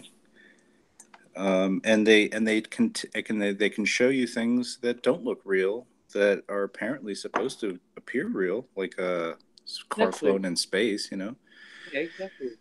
So, what is it that is like on board the brain or in the sensory stuff, right? That like a lot of people really don't need much time at all to look at the Tesla in space and say that's fake, right? If they just look at one still frame, they could say, yeah, that looks fake. It's real, but it looks so fake. Ooh, yeah. No, he says you can tell it's real because it looks so fake. Well, if the bar is NASA, yeah, then I guess he succeeded. It's just a load of fucking bollocks. It's just a load of shit. It is a load of shit. It's like an air show that goes around. In my opinion, that's what the SpaceX thing is like. It's like a traveling road show where they bring rockets and shit, and they're wanted all around. You know, everybody wants them. You know, they want to be on them because it's just like they've attached a sort of. I don't know. It's taken all this time, but think about it from Admiral Byrd up to Elon Musk, right? Like Admiral Byrd, right, being probably a fictitious person in my eyes, as far as the like, it's just being like the youngest admiral, and then the importance of the missions that he would have had. Like it's impossible that it would have been somebody so young that they would have put out there for that. Yeah. He's a early comic book hero. He's like a forerunner to like Lindbergh, and Lindbergh is kind of like a forerunner to fucking like John Glenn, or you know, Buzz Aldrin or Neil Armstrong. Those guys has it basically Got speed, John Glenn. well, it's like to like they're trying to basically create like a bellows where they can kind of stoke like patriotism, you know, and in the early part of the, you know, from what the 30s or 40s, you know, they were starting to do this, you know. Yeah, of course. In a big way, and yeah, so that's but basically it's what it does is, right, so all those different fields, right, they're all in military, paramilitary fields, right, so it's like that's the like your onus, like you could be just like born at any station in life. If, as long as you're an American citizen, you could join and become one of these like armed forces, and you could, you know, get into one of these things and be one of these people, right? So they're like inspirational sort of celebrities in these services that they use to kind of draft people in there, right? Yeah, like win the heart, win the mind, right? These are important things to do. So yeah, man.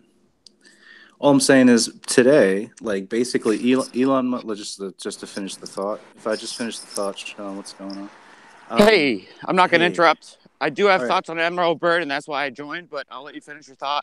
Okay, yeah, the last one I was just going to put at the last evolution of this idea is the self-made billionaire who gets his own space program.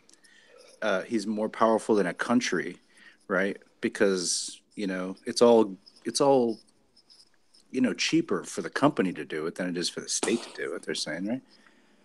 That's what Trump says anyway. So that's the deal. I'm just saying, like, yeah, like Elon Musk is like the final stage in the evolution of this as an idea that you could be self-motivated and do your space things, you know? Okay. All right. Anyway, how you doing, Sean? You want to talk about Admiral Byrd, man? A little bit, but I want to comment on Elon Musk since you just finished with that. You know, SpaceX actually has no projections in profit in their rockets for the next 40 years. You know where their projections are? Is Satelloons. That's where all the profit's going to come from providing internet to the world by 2040. You're fucking retarded too, Sean, but you're less obnoxious than Jin, and that's why I came on. Oh, thank God. Yeah, well, hey, also, no, Admiral Byrd, yeah, I mean, he's such a, you know, decorated guy, and being so young, like, he's a superstar, whatever, but, like, we don't hear anything about his, like, war efforts. Like, weren't there major wars happening during his years? Like, what was he doing? Exploring? He was just exploring while, like, the world wars were happening. Like, where's his part in all that? Well, he was supposed to be like heading. I think he was supposed to be heading off the Nazis that were going to like Antarctica from South America. Yeah, he did the whole submarines and all that. Yeah, and they still have their base down there or whatever. Yeah. So yeah, that part of it, yeah, but that's about it. Like, he headed off with some fucking bullshit UFO story, you know. So I'm suspect of that too. But apparently his kids are from Newton, Massachusetts. Like, his whole family lives right here. And sounds like you're breathing heavily, Sean. Are you walking home from the bar? Yes, I am, nice. sir. No, I'm having great sex with this hot bitch. No, I'm walking home in the cold. Is the bitch's name Marianne Palm? No, her name is Sidewalk, and my feet are stomping her out. And it's also fucking negative butt crack outside. It's cold. Yeah, Sean. It's cold in fucking England where I am. Yeah, no. Hey, Sean, what time do you take off to the bar? To the war? To the bar. Oh, at midnight, right when I got paid. That's right. That's why I asked. I was figuring that. Yeah, I was it's actually only, I it's should only have been an typed hour. in the I'm not chat even first drunk and then yet. called it I on literally, panel. I had 3 rounds, which is a shot and a beer each, and that's not enough to get me even close to drunk. Well, yeah, Sean, but you know all that that's really happened not within the past point hour. is, as soon as you got paid, the first thing you like that. And well, He's hold like, on. There's actually, more to that. It is currently. Shut up, Snack. Shut the fuck up. I swear, dude. Fine. Okay, midnight Eastern time was an hour and 13 minutes ago. Right. So you've drank 3 beers and 3 shots within an hour and 15 minutes. Right? Yep. So So a you're BAC should be a it hasn't good. all I don't know. all hit you yet. You'll be fucked up here in No, about not yet. 15, 20 minutes. Yeah, something like that. But by then I'll pass out. So. Oh, as long as you got a plan, it's okay. Yeah, no, I mean, this isn't my first rodeo. Yeah, I mean, by the time you get inside and you catch your breath, and then you're And like, get warm. Oh, it's warm now. cold. Yeah. Yeah. You'll be like Kinnell hanging out on the couch. Yeah. Don't make fun of my babe. She looked comfortable. I think it's important to be comfortable. Well, I'm proud of I'm proud of She was Jimmy just doing for, a neck exercise for a really long time. Yeah, this is like a deep tissue neck exercise. That's all. Yeah, if you stretch the ligament out like that, it's really good Yeah. for you. It's a pinch Yeah, in it your doesn't. neck. Yeah, it doesn't hurt at all the next morning at all. No, that doesn't hurt. Well, no, Yeah, but you want to make that's actually where sure you're building like a, you're building it. Yeah, a hump. Yeah. You know, actually, that was her first time drinking in a long ass time. Oh yeah, I buy that. Well, yeah, I mean, you can imagine. She got drunk so fast. It's like. Well, she also weighs like nothing. It only took like a fifth, and she wasn't slurring at all. So it'd probably been a while. But no, she's cool. I mean, I like that. And she's been in this game just as long. I mean, she was a part of the whole. She might not have paneled during Free Chan, but she was definitely in the chats. Like she's been around. Paneled 2 or 3 times. Cue Jibby in like fucking 15 seconds. And right after she paneled, then I think she broke her leg. And after she broke her leg, there was one time she wasn't online. Which can you guys hear that? I'm peeing outside. I hope that's not loud. I can hear it. Yeah, we can clearly hear you peeing. You fucking animal. Yeah, I mean it's kind of raining here gently outside, so. Oh yeah, it's just the rain. All right, I'm home now in my way overheated room. Yeah, I'm not pissing on you, so dude. Snack, That's the rain. So what the fuck? What the fuck, Uber? Snack's still at your house? What the fuck? What does that mean? What does that mean, Uber? Snack's still at your fucking house? No. Let's not do that. Oh my god. I know, I'm pulling a Dan. Come on, John. No, I'm totally joking. I was imitating No, Dan's Dan. like just fucking taking a really long walk down piece of shit road right now. I don't know. I can't believe he's still talking about this fucking 3 months later. Fucking not only that, but dude, he's in there trying to fucking dock Snack again, dude. Like on a fucking again. Right now? Jesus. And Snack stayed out of it. That's why I got fucking like 10 million huggy faces in the fucking chat room, dude, and Dan's fucking banned. I'm just outside having a cigarette. I was like literally watching it until that's funny. Fucking total piece of shit, dude. I do want to fucking debate Tim Osmond though. That'd be fun. He's such a glow believer. Sean, I'd love to sort of have a conversation with Timmy Osmond. Yeah. Like it comes on Beyond Also, the hey, Imagination. this is Lee, right? Yeah. Hey, what's up, Lee? Nice to meet you again, or you. Hey. Yeah, Lee's a nice guy. Lee, I'm sorry you had to see No, that I've seen. earlier with Jen. I was I had to listening. fucking spank him, dude. Yeah, and That's all. I was listening to you all day today on the chats, Lee. You're good in my book. I know we've known each other in the chats as well, the side chats. But I just we don't get to panel often, so I'm saying, hey. Hey. Yeah, you notice how Lee's not like being fucking obnoxious? He never has been. I love the way he speaks, and that was cool to have Elon Musk earlier on. Little Elon fucker boy. Yeah, he's young. Yeah, you know what? I need to be able to get a hold of him again. I'm gonna see if go to your previous hangouts. And, no, you see, no. Funny story about that, Sean. Nobody was getting off the panel earlier, so I sniped everybody. Oh, I don't blame you. Yeah, I was dying. I was like, what just fucking happened? I was like, I was working, but I heard the notification like bloom, bloom, bloom. All right, I am now catching up on the side chat. So fuck you, Jibby. 20 past. Told you, Jibby. You've no chance of getting hold of Elon Musk. No. Beware Saturday, Larry. Fuck. Yeah, hit up Joe Rogan. He might be able to put you in touch with Mr. Musk. Libby Jobby. Hey, you know what? I want to get a hold of that guy that P. Mars was talking to earlier, Hitch.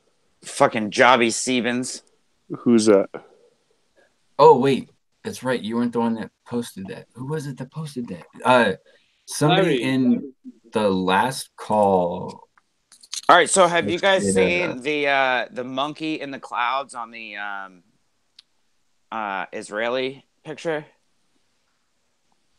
Really? Yeah, if you look at the cloud shapes at the top, someone circled it. That's the newest revelation. I mean, we've all seen the string, right? That's whatever that line is at the top of the earth. We've all seen that, right? Or am I bringing this new information to you guys? From the Israeli photo? Yeah. If you look at the photo, yeah, there is a distinct line right at the quad. There's a distinct line right at the top of the earth. Mm-hmm. And then if you go to the top section, there's a pair of clouds that has eyes, a mouth. It's a distinct head, and it looks kind of like a cartoon monkey. Oh, maybe they're trying to like. Yeah, monkey on a spinning ball, right? But they're trying to psyop the Chinese people. You know, they're like, you believe in a monkey god, right? Oh, I don't know. Well, right. They would be paying attention, right? They're like, yeah, we went to the moon also, yeah, but before you. Way before you. Well, hey, no, Rob, I'm not saying it's a string. I'm just saying it's a line right at the top, and it's weird. We go back 15 minutes later. Why you think we can predict lunar eclipse, huh?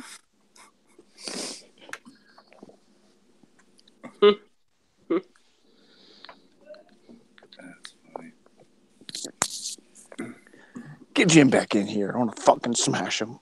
Yeah, it was too loud in the bar. I couldn't hear why he left. I hope. I was just like, okay, go for it, man. You know what I mean?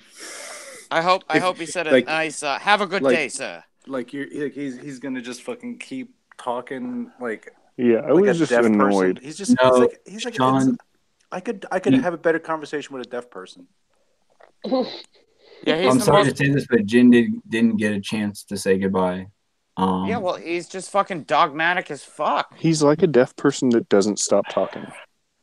Right. So, like, he wasn't going to misunderstand me the first way, so he just wanted to, like, yell at me, which is his other thing. Young man, have you heard? Like, and I love how he, like, let me fucking bait him in with the questions, you know what I mean? Because, like, I know the logic is sound in the argument that I was making. So pretty much any of those questions that I asked him, about affirmative action or equal pay or whatever, like I knew that he was going to answer, and you picked up on that, Snack. I'm sure that other people did too. Is like, who's going to enforce it? How are they going to enforce it? Oh, you're going to fine me if I don't pay women equally. Okay, well, what if I don't pay the fine? What then? And it's just, basically I want equal pay for women, and I'm willing to have you robbed for it. I don't have the balls to do it myself, but I will sign a document, transferring my authority that I don't actually have to somebody else so that they can not actually have it, right, and enforce this fucking imaginary law. No, I think that they should both be allowed the same pay. Is that what you're asking Okay, me? yeah, I don't want to stop women from being able to make the same amount of money as men. I wouldn't, that wouldn't make any sense. But I wouldn't want to force business owners to not be assholes. People will stop working there. People will stop shopping there.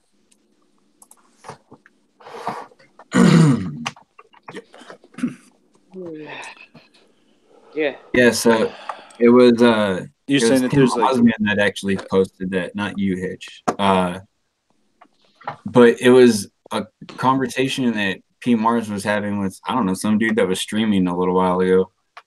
And the guy was actually saying that he wants to go back and look into the moon landings again, because he doesn't think that he gave him or learned as much as he should have the first go around. What would be the first go around, school or TV? That's what I'm thinking. There was no first go around. We were just told that it happened, and here's the picture of it. There was no research we did into that shit. These are your national heroes. It's funny.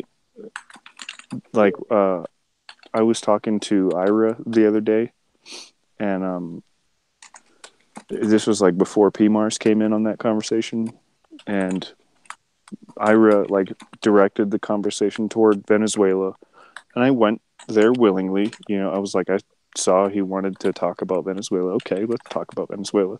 And it just kind of came down to, because we already know and don't trust the mainstream media or the government narrative or the official narrative, when Venezuela does something to the United States, which they most likely will, in the form of a terrorist attack or capturing American soldiers or American civilians, whatever it is that they do, we're going to look at that and say, no, that would be the fucking most retarded strategic fucking move ever. Oh, why does Venezuela not have a military chance in hell against a multination American-led coalition of the willing? Hey, man, we could probably have fucking 16-year-olds on Xboxes take them out from it's the homeland. Let me just ask, can I cut to the chase on it, though? It's what's the flag look like? And is it a chevron pattern? And what's a chevron pattern? And do you rock the chevron pattern if you're not in the club? Nations... I'm actually not familiar with the chevron pattern. Well, you want to look at it. Well, it's but it is chevron, right? That's oil, so... Right, but I can at least draw that comparison. It has its basis in Freemasonic architecture and sacred geometry. It's in the UK, right? The actual scene about knife crime, stabbings. Whoops! I just dropped my wax. Everyone's getting stabbed. In the news, there's so many people getting stabbed. Has anybody that you've met been stabbed? No, not that I know of. We all know one. Oh yeah. I mean, I'm sorry, I can't even keep a straight face on that. Jesus, that was a good one, right? Come on, my first poncho joke. Come on. Yeah, but what I'm saying is, they're saying that there's not enough police about at the minute because of the fucking stabbings and everyone's getting stabbed. And why are people using knives? Everyone is that occurring somewhere? That's kind of was the reason I asked that question, though, Lee. You don't know anybody that's been stabbed, right? But everybody's getting stabbed. I don't know personally anyone, but I've seen it on the news. Yeah. So it's I don't know. I know anyone. all kinds of people that have actually been stabbed. Yeah, me too. Well, you but live it's- in L.A. for Christ's sake. Of course, you know. Yeah, people they don't get even stabbed. fucking report on it in LA. I Like, know a because guy that it's was, actually a problem. I knew a guy that was actually shot and killed But it's a right down the street. Fucking hilarious, dude. Yeah. Josh is like, yeah, shot no, he and was an killed. endangered species too. Does it Oh, count guess if they what his were? name Does it was? count if they were stabbed to death? So Were the they- guy that died, his name was freaking Sasquatch, by the way. Yeah. People that So have died. like, it was just. I mean, if you got a name like that, you're gonna get stabbed. Well, yeah, and if you go around screwing people over with dope, of course they're gonna kill you.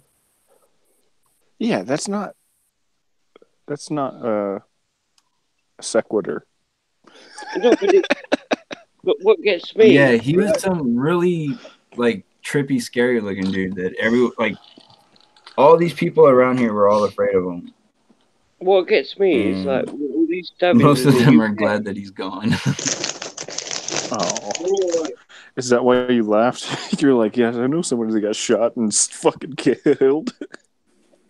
There's like baseball hats and candles and graffiti pieces and all kinds of stuff going up there. I'm doing tours. Go ahead, Lee. You saw everyone's getting stabbed on the news. Yeah, but what it is in the UK at the minute, they all seem to be children. You know, if you live by the sword, you die by the sword, right? If you live by the gun, your chances are you're probably going to die by a gun. So yeah, but what about if you don't have a sword, sell your cloak and buy one? Yeah, exactly. I love using that when people tell me like, "Oh, so you like guns?" Like, well, I thought you were a Christian, and it's like, Can I ask you this? Like, is there any reasons in society why swords are not an acceptable sidearm? okay, hold on a second, real quick. They're inefficient. Snack. Inefficient. Actually, I'm glad that you brought that up. And I'm Very gonna send inefficient. You a video. On because somebody's making a shit ton of noise right now. All right, go for it. Oh, I was just gonna send Snack a video about somebody trying to fight. You could probably get away with sharing this. It's 9 seconds long. That's not even long enough for a copyright, dude. Like, here, I'm gonna put it in the back chat. Okay. Put it in the back chat. This is. There you go. This is you with your sword. I think it's because it's inefficient, Snack. I mean, I agree with you, though. I wish more people did carry swords as a man. Like, that's just a normal thing. Like, As a man. Yeah. I also wish everyone carried a fucking gun so we could duel each other and just, let it play its course. Oh, I'll fucking duel the shit out of you, dude. I want to have a duel with Jin. Sir! How with dare honor you? and integrity. I telepathy with my You went 9 steps! You went 9 steps! That is not efficient! I believe that I have soiled my pantaloon. I'm just saying, like, swords is like guns is like, somebody's just, it's gonna be real fast. Swords is at least a little more fun. Yeah, It's but you get a crowd around you. Like, oh, that dude earned it. You know what I mean?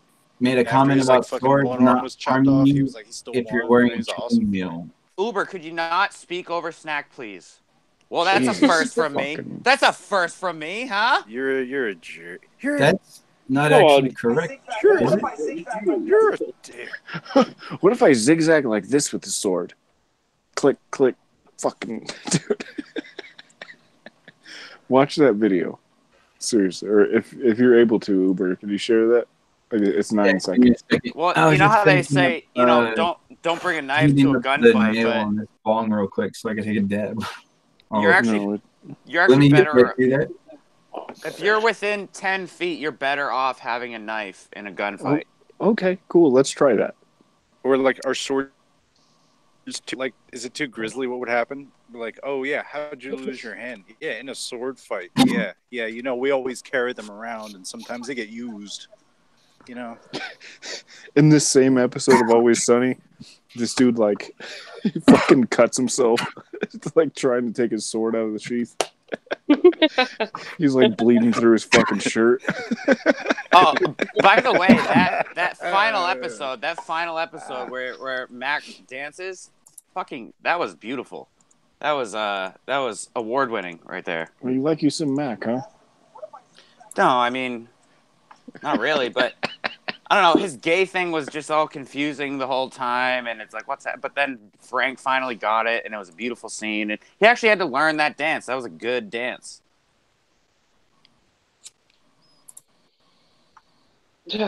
Alrighty, let me screen share this real quick. Thanks for not commenting. Pointless asking you what. Comment on the beautiful dance. Don't act like you didn't watch it and shed a tear when Frank shed a tear. I don't even like that show. Oh, well, yeah, they are kind of assholes. Oh yeah, I forgot Snack was gay. Watch page. Like I think you have to like present yourself, Uber. Yeah. Daisy. Oh my god. Nice.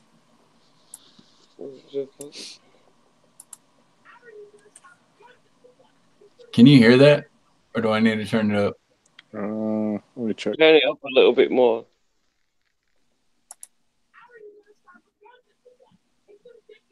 No, that's not good enough. No. Alright, let me turn the volume up real quick. Wait, are you using OBS? Because it might be good on the watch page. No, I'm not using OBS. So. Oh. Well, put your mic right next to the speaker. Oh. How are you going to stop a gunman with that? He's going to get you from a distance. I'll get to you faster. What if I zigzag like this?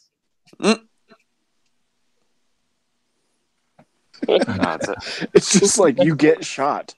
That's what happens. You fucking get shot. Yeah, I remember that scene.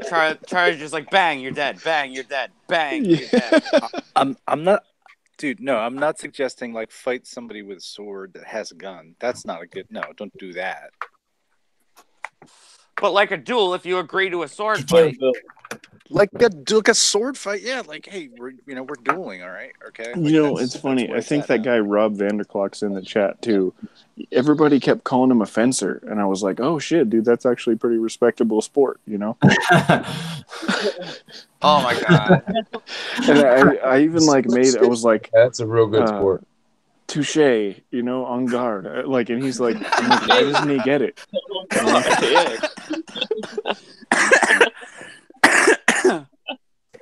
That's fucking awesome. All right, bye, Lee. I don't know if he dropped or what. He probably passed out and hit his keyboard. So I'm back to bowls. It's like 3 or 4 o'clock over there right now. For him. Back to bowls. No, it was a cell phone drop because Dem's back. Oh yeah, huh? Yeah, he'll be back. So Jin in the chat at the Wallies on the pen, on the pane. You know who you are. How about good old-fashioned hand-to-hand combat on your sorry asses? Boring. I wouldn't fight Jin. He's a large man. What is a Wally? I don't know. It's like, I think it means like dumb. If you're a retard and you want to call somebody dumb, you say Wally. The Wally's on the pane. Yeah. To the Wallies on the pan. Oh, you know what? He was spelling panel and he missed the L. He was retarded and he was trying to spell, but he can't spell no good because he's fucking retarded. So.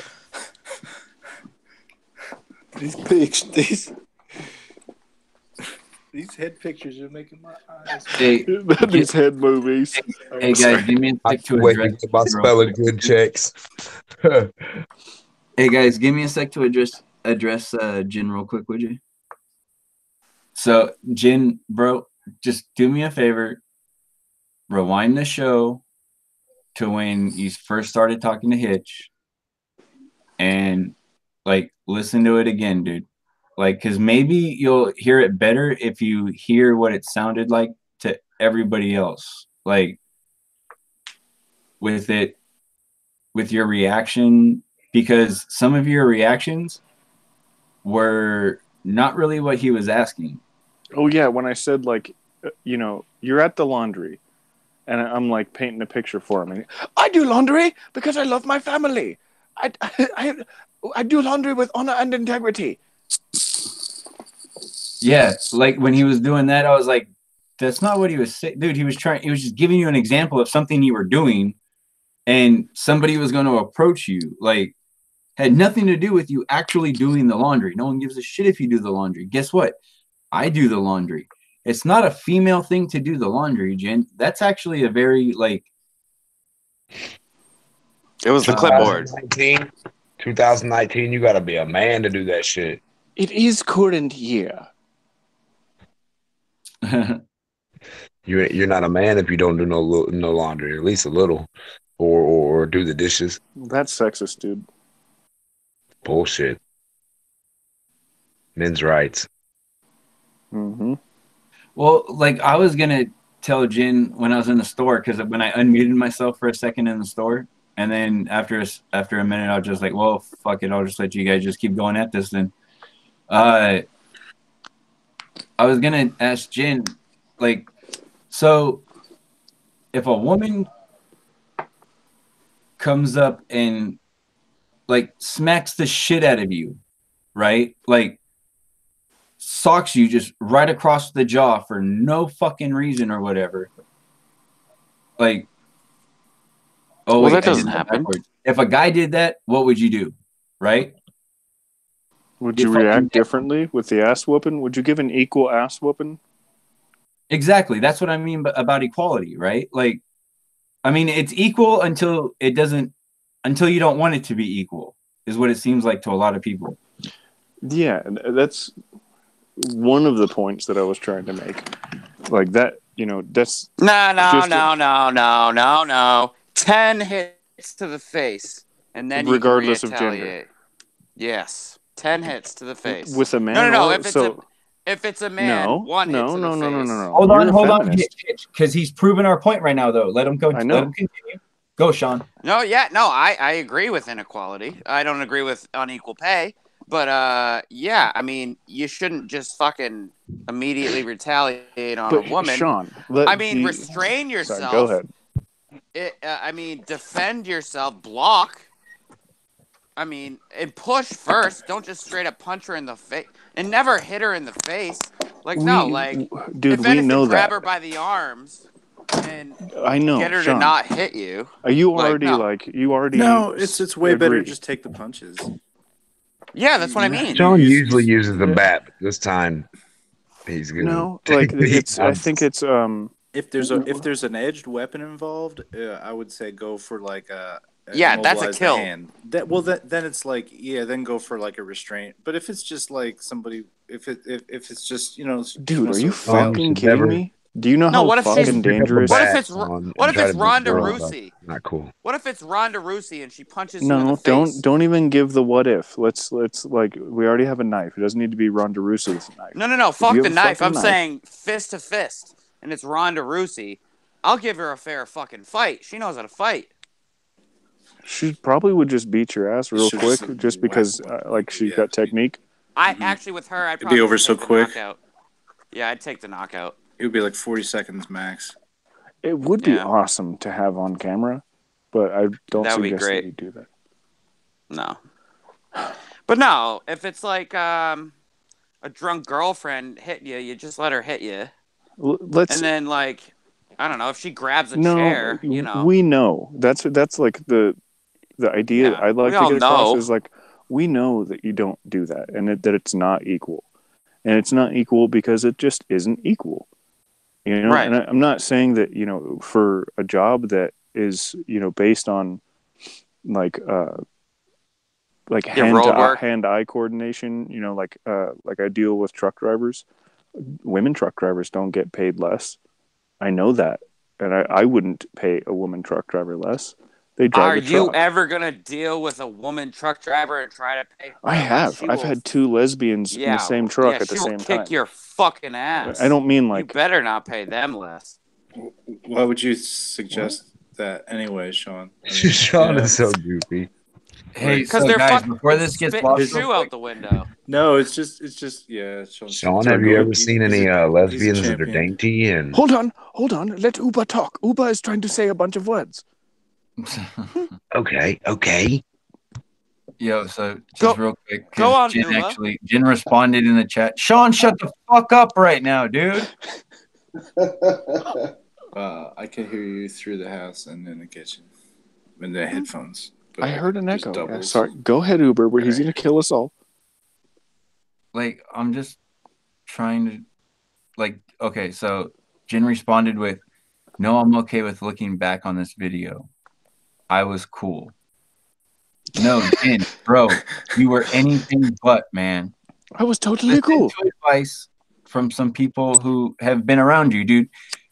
You are usually pretty cool, man. Young man, I stand by my words. What I was listening tonight, that's like out of character, man.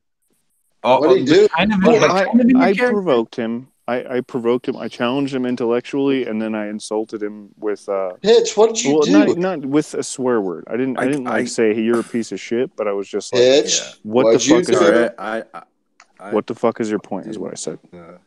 I guess you kind of walked right into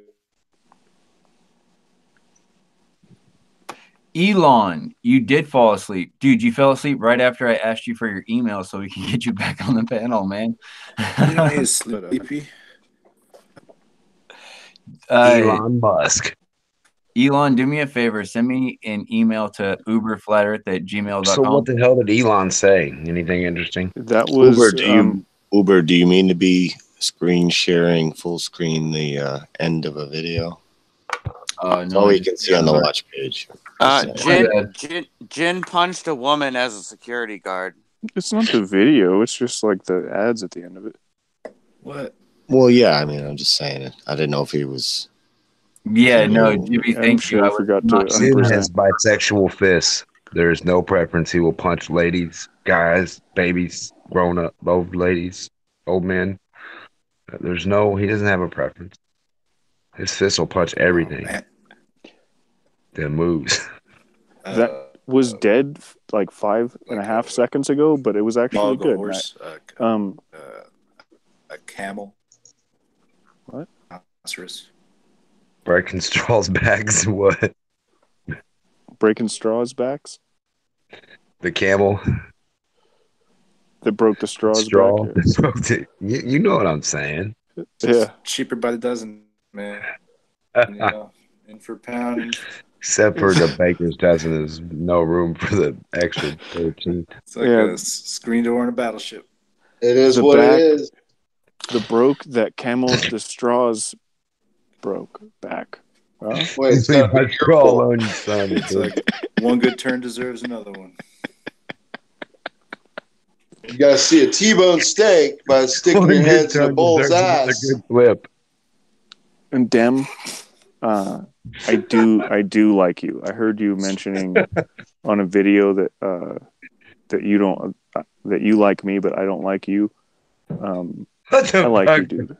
It's like water off a duck's beak, man. I'm just an asshole, and I'm like a thoughtful one, but I'm still an asshole, and I'm sorry. Oh, you're a good guy, Hitch. You know, it's like Jack and the Beanstalk. Yeah, these problems are just going to be like water under the bridge downtown. Women in glass houses sink ships. No, I mean that. I'm just, yeah. You're still gonna piss me off, but sometimes you just sit on the wrong tuffet. The wrong what? Tuffet. Yeah, no, that's funny. Is that a Dr. Seuss word? Somebody was asking me about that. Your word is that's a nursery rhyme word, dude. It's in a nursery rhyme. Spell tuffet. You sit on a tuffet. Tough it out. Sit on it. It would be T-U-F-F-E-T. Tuffet. I'm forgetting that. I'm forgetting Ask little Tuffet. Ask little Miss Muffet. Yeah, Little Miss Muffet sat on her tuffet, eating her. Eating What is it? curds Well, and it's whey. not. It's not. Curds Is and it? whey. Sat on the wrong It's tuffet. It's not her tuffet. It's just a tuffet, I believe, and I think a tuffet is just a like smaller than a knoll, I guess, a grassy mound. What the Like fuck? a mushroom? So it's just like a really long way to say tuft. Yeah, and it almost seems perverse at this point, so I'm gonna stop I thinking. thought it was a mushroom. Just Well, odd hold on, anyway. guys. Like, What would happen if Ryan Seacrest changed his name to Tuffet? Ryan Tuffet. What would happen when he signed off the show? Probably just a brief. Seacrest. I'm gonna go with like a brief stint on Dancing with the Stars, and then just total obscurity No, afterwards. when he signed off the show, not when he ended his contract. Tough it out. And then Jesus. 5 years later to return like on the E channels. Hold on. Like Seacrest out. You know, tough it out. For Jesus. real, he's out. I gotta for fucking real. walk you guys through this shit. Imagine if he like jumped off a building and was like Seacrest out. Yo, he's out for real. Yo, What if he Seacrest for fell? real. Yeah, what if he flew? Yeah, what if he actually just like? He's probably the only Like man he just who falls can for like fly. 300 feet, and then he just Oh yeah. Like James Bond, Goldeneye, when they go off the runway in that little Cessna and it goes like in a down. squirrel suit. You know what I mean? Oh, dude, those are so badass. Squirrel suit. Or whatever those are. I'm enjoying this conversation so much that it must need to end. So I will get out and I'll talk to you guys later. Okay. Peace out, Hitch. Have a good night, man. Hey, it was good to see you again. He's like, fuck you. Yeah. Typical. He Seacrested out. Yeah, he didn't even do the line. He should have done the line. No, it was like he already did it. It was great. Yeah. Totally. Elon, dude, I keep telling you, send me an email at uberflatter@gmail.com. I said that Or- earlier, but I think you fell asleep. Or just And- post your email right there. No shit. Good call, Sean. Send him an Elon. And Elon, goddamn, him a this please is. email. How long has this kid been looking into this shit? Because that conversation earlier was 101. Oh, he's not long at all. He's like barely 3 weeks It's into always it. 101. Was even he- if we talk to the Was he from Facebook or something? He came in just out of the. Just came. He looked at. Go ahead. The answer is The video. yes, Snack. I think the answer is I'm yes. trying to. Because I'm trying to think. I'd let him just rather speak. first. Uber shares on Facebook when he's live, and he Yeah. probably got it from Facebook. Is yes, Snack. Okay. I don't think he Okay. did because when he came in, he asked for the link, and Sheeple gave it to him. So, Gotcha. Well, no, it's because Simon. Sheeple gave him the link because Sheeple gave Simon the link. Which chipmunk is that? Ira. Theodore. Ira's more Theodore. Yeah. Guess that makes you Alvin, Sean. What do you think about that? Pretty good. I don't know. I guess I'm the star. Yep. It is Alvin in the Chipmunks, not Alvin, Simon. Theodore. Yeah, Dude. it sounds like Theodore does get like the last tag, so that's kind of like nice. But he's like he's the cute one now, you know. No, Everybody likes the Theodore more chunky- than the other ones. He's the chunky one who gets the Yeah, chunky Alvin's girlfriend. Alvin's kind of a dick. He's it's a kind of like weak Alvin. underdog. Alvin, Simon, you guys deserve each other. You know what I mean? You're so fucking annoying. But Right. little Theodore, you know, just wants to eat like cakes Stands and alone. shit. You know what I mean? Whatever. He'll eat his cookies. Let him eat his cookies. For fuck's He's sake. a cook. He became a good chef. Start working on his abs a little bit. Yeah, you could do that too. You know, he could get like real buff too. You know, but that stays a little round, a little tuffet. He looks like left hand. Theodore, left what hand, happened? Left I'm eating hand ugly, Morty. bitch. Left hand Morty should eat more vegetables with his left hand. Then What? Because he's real. In reality, he's fat Marty. Are we going to talk about Captain Marvel? Because I watched it. I didn't yet. So no. It's a piece of Zionist propaganda, but it's really cool. Isn't every movie these days? Yeah, but this one's like real good. Myself, Got that propaganda you can really get behind. Propane accepted. Oh, here we go. Yeah, because it's like, you know, the scrolls are kind of like green space Jews, I guess. But they get you Green like shape shifting space Jews. Right. Okay. Yeah. Do I have to leave conversation? I haven't seen it yet. And the cam that you played, I mean, my TV has very wonky audio. So all the loud scenes are just like, Yeah, well, that video is done because I guess you can get a copyright strike even with an unlisted 50-second video. Yeah, but so it's all right. It was my backup. It's my backup channel. Took a copyright strike, but you know, at least I got to share the end credit scene. Well, let me see if it's on. Yeah, dude, that was pretty bad, Footlocker. by the way. It might be on Putlocker by now. The movie's up there, but it's cut off before you get to see the post-credit scenes, which they're only up for about 2 to 5 minutes on YouTube. A lot of people are just spamming them up there. They're spamming them, so you can get one and grab one. I grabbed one, downloaded it, about 10 megabytes. Figured I would list it in the back chat. Unlisted, no big deal. Nope, the algorithm just will grab it if it's unlisted too. Well, it's brand new. It's out today. It's strange, though, that it's totally unlisted, but yet... Well, it's the first movie What am I since, violating? What am I violating with copyright? Well, now, I'm not violating any copyright laws by having it unlisted. Well, you're making it a copy so that you can replay it somewhere else, so you can replay it for yourself later. Isn't that speculation? Currently, I haven't violated any copyright laws.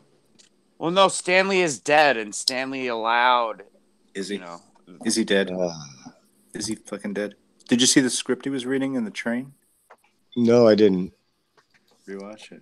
And that was a CGI overlay of him because I think he was too sick to film for that. Yeah. That's why he didn't say anything, too. He just smiled. They probably had that guy re-record, like pre-record. Yeah, that's so many all different stuff things. of him. I already heard about it. It was like kind of stock footage of him that they just overlaid. Like so many random different things of just random ass lines. I bet they probably made him record like so much shit. When you do voiceover work for cartoons, I've heard horror stories where you could be hundreds of takes for one line. That's what they did to Chef. That's why, after Chef left, they kept using his voice. It has nothing to do with what I'm saying, Sean. So don't just try to chime in 90% of the conversation all the time. I'm not. That was an issue with Chef on South Park. No, that was a whole other drama thing, but I'm off my point now.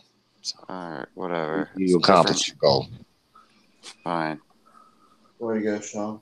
See, Sean. Way to go. I wasn't trying to outsmart. Wait, I can comment on that. I can comment on that. Talk now. You talk now. You go. Dick. No, what was I saying though? The overlays. There was something else I wanted to say. I'm sorry. No, don't. Did it have anything to do with where she turns into like a Star of David and then a hexagon? No. Oh, you caught that, huh? Yeah. Oh, okay. All right. Yeah. That was I caught that. Hey. I don't know what happened then, but fucking hell, I was trying to get back on this stream and like, what the fuck? It's all just gone fucking haywire. Like, YouTube, it's like Google Hangouts. It's like trying to fuck me off. Well, you're good now. I'm here You're all now. good now, man. You made it in. You're here. And then Elon also made it in. Look, welcome back, Elon. Glad to have you back. Elon. Thank you. Hey, Elon, I was station today earlier for I don't know 3 hours or so, and welcome. No, I just have a question. Welcome to the whole questioning of the Earth. How long have you been looking into the subject? Not long, really, in the grand scheme of things. A couple of weeks. That's it. Yeah. That's it. Yeah. Yeah. Okay. I told you a couple weeks, man. Yeah. How? Can I ask what mainstream things you've seen or videos on YouTube? I mean, What? Giving any sort of proof towards a flat Earth? No, either just flat Earth videos or debunk videos. Either way, whatever. Quite a few, from comets to NASA to government officials to. No, I mean like channels. No, I can't give you a specific channel name. No. All right. Well, I'm going to put a tiny list of flat Earth channels you should check out in the back chat, and those are for you. Hey, Jin. I don't think you should need a list, but Sniping you is just a lighthearted way that we say it, but I didn't snipe you, bro. It's my channel. I ejected your ass, bro. Because you were actually starting to get out of line, Jin. That's how he left you. Yeah. I was enjoying these somewhat poetic stream of insults that were just coming out of a somewhat emotional context, but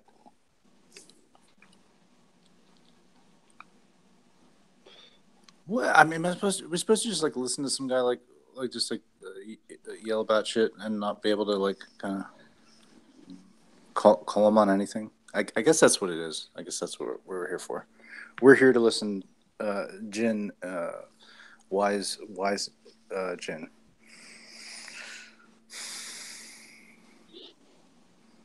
Because he wants a place to talk, mate.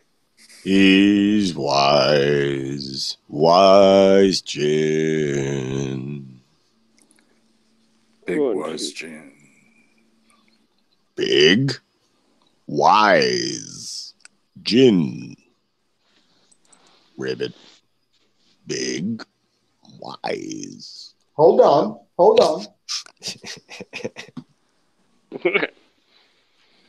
No, you're not going to slag me off that easily. As if everything's a fucking slag off, right? As if everything's got to be. Americans don't even know what that fucking means. Come on. I don't understand the defensiveness. And I mean, it kind of sounds like insecurity. Like if you think you're like everything you're saying is a finished product, then I should be listening to you. But since I don't think that, maybe this is a two-way discussion or some shit. Maybe.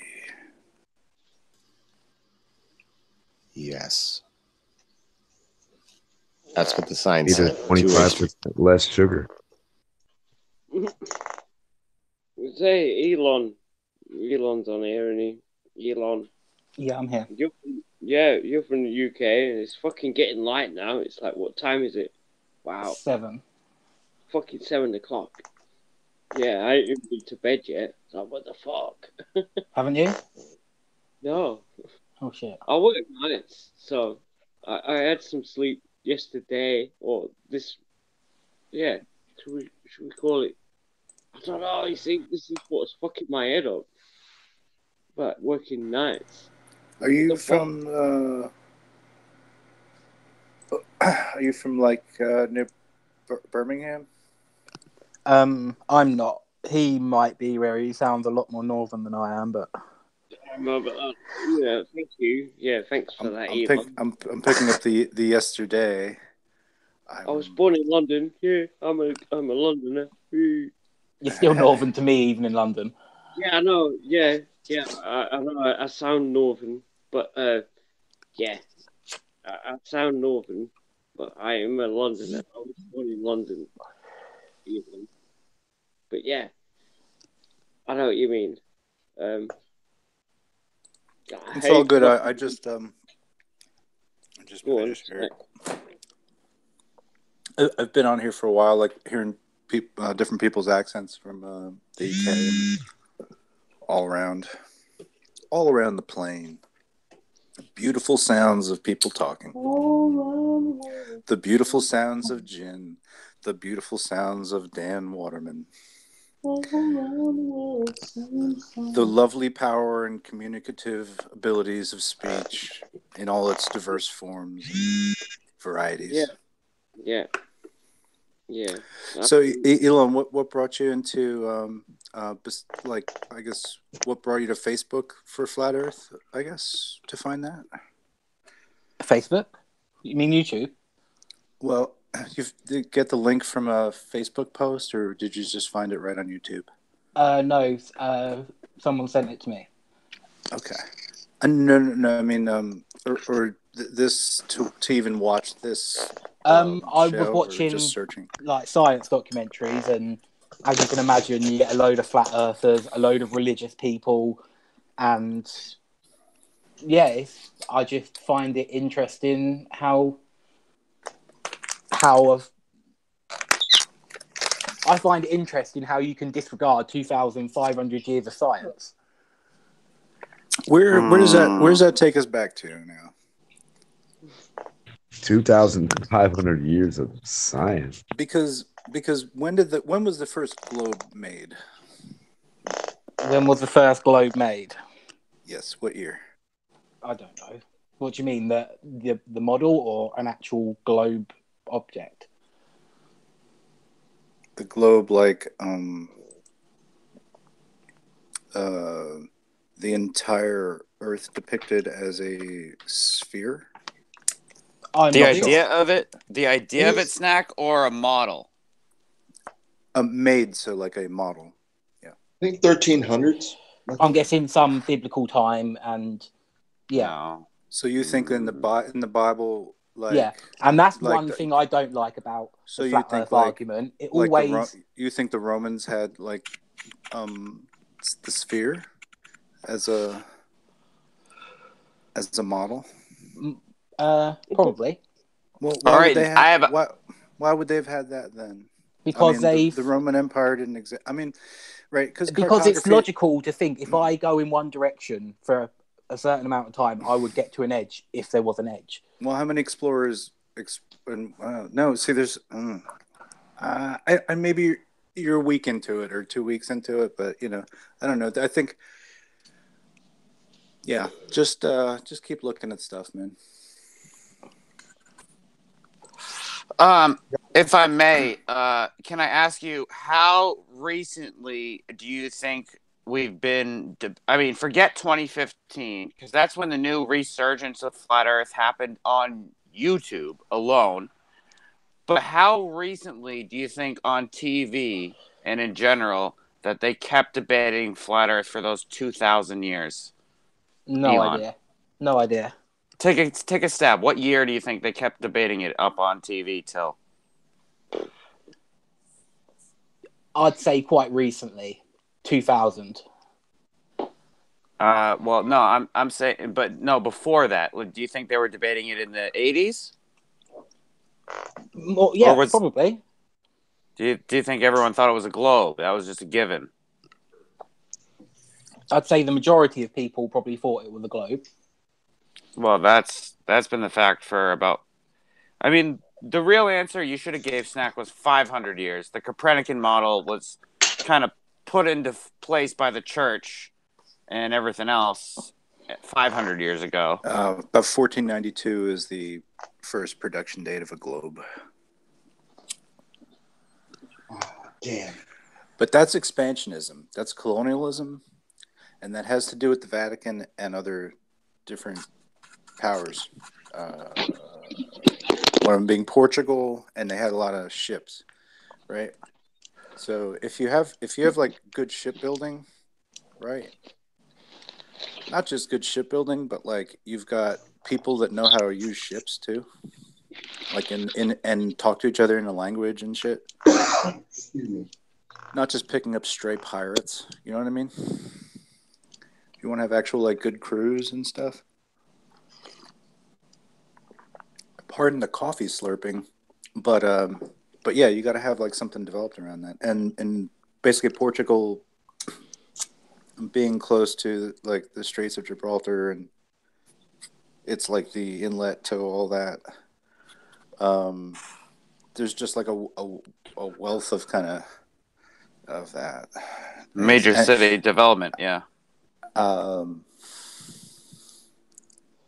don't know. I don't know. I think a lot of it for me is easier with like looking at certain things in history, and so like the fact that 1492 lines up with a lot of things is not a coincidence. And what does it line up with exactly? Columbus, the colonial expansionism. Basically, also an anti-Semitic push from the Portuguese to force the Jews out of Portugal around the same time. So a lot of like land baron owners like were forced over to like either get the fuck out of here, give us all your wealth, or turn over now to the Christian Vatican shit. You know what I mean? That we're all up on now because that's what's up right now. Yeah, if you haven't noticed, the Pope kind of owns the world with the Queen, and we're the military branch here in the U.S. It's like a trifecta. You have the church. Yeah, I agree. I agree, Sean, because the owners, the actual owners, are going to be right out there, faces to the public, the real owners.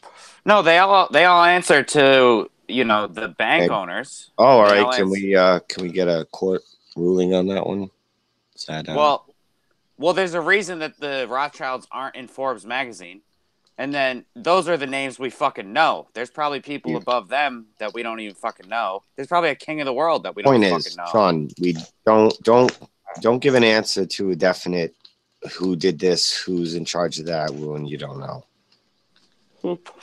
There's a correlation of Western society between us being the military branch, England being the monarch, and the Vatican being the religious branch. There's a definite correlation between those trifecta. And we all have a part in Israel.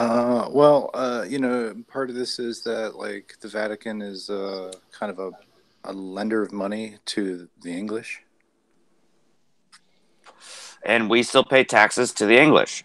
Well, and that's why the Queen of England is the head of the Anglican Church. Stop blaming the English. Well, if the English didn't have that debt, then we wouldn't be paying on that debt to pay to the Vatican back. Yeah, fuck England. Who gives a fuck? I don't give a So shit. that's why like NASA is this like ESA, USA, Vatican back and forth from paperclip all the way right to fucking now because it's the tax money that goes fucking this big loop. Yeah, yeah. So this is what I mean when I say you sound paranoid, or flat earthers sound paranoid. No. Because you think there's a big what I just said, hidden you should think conspiracy. No, this isn't hidden. This is public. This is public knowledge. Yeah, what's conspiracy about that? There's nothing conspiracy about it. That's public knowledge. Okay. I'm not paranoid, Elon. I'm not paranoid. Follow the money is the main thing of this whole fucking shit we're talking about. Follow the money. I know, but regardless of what shape you think the Earth is, they're going to still take the same amount of money off you, whether you like it or not. If they want to put the money up, they will. How much you pay them. Who's got the control over what money is, and what is money? And you could spend years answering those questions.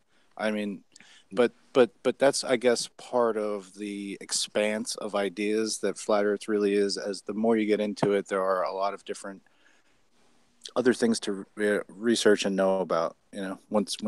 Because there will be points, and I think you hit the wall at some points with like fucking I can't. You know what I mean? Like I can't understand this or that or whatever. Like that if is you, right? I mean, if you had to like take it like a college test to like understand and like recite, like regurgitate all the the different heliocentric proof, flat Earth debunk, heliocentric debunk of the flat Earth thing, and then the rebunking of the flat Earth with it. You know what I mean? Like after it's like there's so many different overlaps of arguments, and you know, big. And I think that's what I'm looking at over the long haul. Is like where is this like kind of line up like a Venn diagram or something? You know. I'll agree that we don't know maybe the full extent of a lot of things, but you take for I think instance that's like where you believe that we know that the moon is a solid object that we can land men on and they can plant a flag on it. We know it's that solid, right? Yeah. Why do you know that? Like I said last night, this is what you want to hear, but I was told that. Exactly. I know, but exactly, but you've got to put some trust in some people, unless you're gonna. Right. But I'm just saying, like, but you're like. How do I know you're compelled to Australia believe exists? it, but you're compelled. I've not been to Australia. How do I know Australia exists? You could go to that extent. Well, I mean, there's a greater population in Australia than there is on the moon. Yeah, sure there is, but I haven't been there. I can understand the line of thinking, but are you not taking it to an extreme to say that a whole country doesn't exist? I talk to people from there. Yeah, but are you taking it to an extreme that the thing I'm looking at in the sky that they're probably can be actors. tracked? That's paranoid thinking. I believe when you're suggesting that Australia is not a place, that may be paranoid thinking.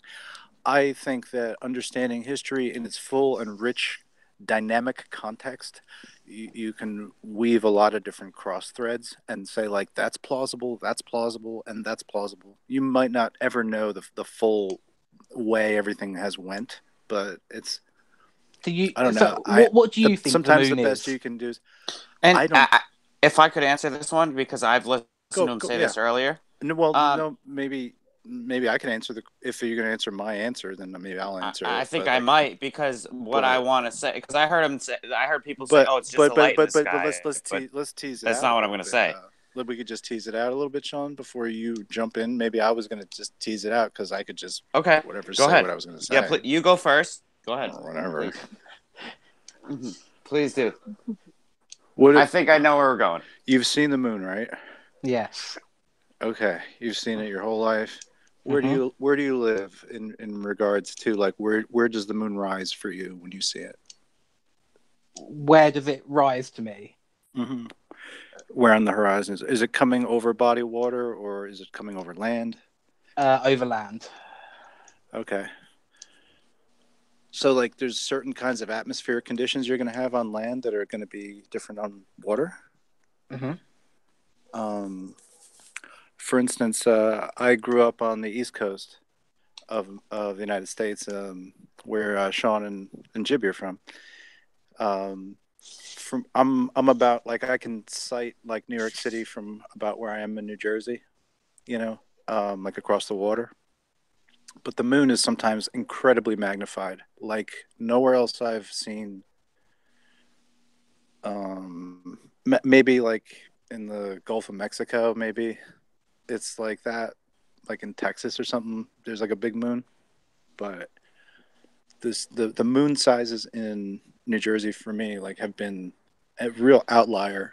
They are so dramatically larger than at high altitude, and they're different than on the West Coast.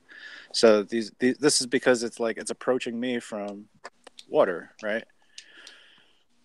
It's arriving over a body of water, so that light is translating through like a bank of humidity. Okay. Right, and for some times it will just appear to be super super big, like for maybe only seconds of or 20 seconds or something like that, and then it'll be rising pretty fast. Mm-hmm. But for a period of time, it is like magnified in a ridiculous way. Like it'll be like the size of the World Trade Center, or the Freedom Tower or whatever. Which I could add works on a globe or flat. Right. Yeah. Okay. So a natural phenomenon is occurring that magnifies the Earth for a short period of time. Right. Well, there is a whole, I guess, understanding of how this works optically that we really never approach understanding in any kind of like high school or college, really, unless you're, and even, astronomy. I mean, I don't know if that counts. I mean, it's such like specialized equipment for a very specific purpose, and you usually you're not doing like all different, types of telescopic setups either. Like usually they're using like a deep field or like a Newtonian type. Okay, so what's this? I was just saying. What's this effect that you're seeing? Right. Okay. Well, let's just say like if you've got like different densities that light is traveling through, as if you're like different types of opaqueness of glass, you're going to get different types of optical effects at different times. But since the weather is always kind of there's like different cloud layers that are always rotating. We've got several of them too. It's okay. So why there's just so much about the moon proofs, like the moon rocks, the Van Allen radiation belt. Are you aware of that too? Yeah. Right. There's like a high ionospheric activity level up there, apparently. Yeah. We also have got the thermosphere. Not so. It's be a high temperature area. So there's like all these different bands that are challenges to move a craft through. Yeah, but they've said that the Van Allen belt isn't enough radiation as you're going through it, or the spacecraft is protecting them enough for the little time that they are at that point, that it's sort of irrelevant. It doesn't matter. Yeah, they're getting a dose of radiation, but a short dose for a short amount of time. Well, it's pretty dismissive, but because given the thickness of the craft really doesn't like allow for the deflection of radiation, and no gold foil is going to do that. But there's lots of different types of radiation, gamma rays, whatever. There's different types of radiation, and different types of radiation require, like, I wish I knew more about this. Are those terrestrial types of radiation waves that we have here? I mean, any kind of all the way radiation up to delta, waves. all the way it up doesn't. to delta, right? Delta, gamma, ultraviolet, visual spectrum, right? We get all that here on the ground. Yeah. Up beyond the electromagnetic shroud of the Earth's supposed magnetic field around the spinning ball, it protects from other things like I don't know, like solar flare bursts and different types of radiation. That's why they say that the moon has a But very then in that high argument, we fluctuation of don't know, do we? We've only been on this ball or flat plane, whatever, for a very short amount of time. As civilians, we don't know, but the people in power tell us they know. Do they not? Not yeah. We they tell us what we know, but there's a lot more we don't know. They're telling us from their best knowledge of what, from my point of view, they're telling me from their best knowledge what's happening. Like, we've only just realised that the atmosphere's round the moon, haven't we? Like, in February, someone wrote a paper on it. The atmosphere is way different than we had ever known before. There's so much we don't know. Isn't that the article? Go ahead. So I think it's great. The atmosphere going all the way to the moon. You guys should have a great time with this one. Yeah, like that's new news. Like, that's brand new news. And what I thought you were going to go with, I think that was February, wasn't it? Last month. Right. Let's bank that conversation for now, because you were talking about the lensing of the moon snack and how it's bigger on the atmosphere. And then I think you were going next. I thought you were going to go that when it gets up in the atmosphere, it's smaller because it's less atmosphere in between you. I think that's where I wanted to go with it next. I didn't know like how familiar. It got derailed a little with radiation. I know. Right. But So if you want to think about okay, so there's like a Okay, if the moon is moving above a plane, you're on the plane. You're going to sight it at wherever your horizon is going to be, wherever that falls. You know, Yeah, depending on your topography or elevation or whatever. Yeah. So you're going to see the moon rise. It can appear bigger when it's lower in the sky, but when it's higher, like if you're at sea level. Yeah. Which and basically I was at in New Jersey, like around the shore area. So the light's kind of coming at you from an angle, right? So it's kind of like magnified because it's kind of got a wider dispersion, and as it gets closer to you, it's that narrows, right? Until it approaches overhead, it's going to be very small, and then when it gets to be right overhead, it's like it's not going to get any different than that. It's really only at certain points, in the moon rise, and then just on occasion, it will just be, I don't know, on the order of 5 times its normal magnitude, which is different than anything else I've ever seen anywhere else. And it might just be in summer months that this is happening because of maybe warm air and cold air currents kind of moving on top of each other at certain points. I'm not really sure why I see it. I just know that it struck me as always being something very strange, and I never thought much about it, and it was never explained to me. So I don't know. Flat Earth let me understand my local weather, right? So in a it's very simple. I don't know. I don't. All you're explaining is a natural phenomenon that occurs where you are.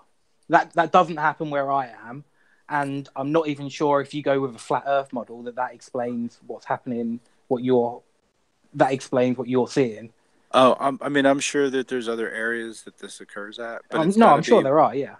But it's from where you're sighting, the moonrise from the ocean. Yeah, I think that's gonna, happen.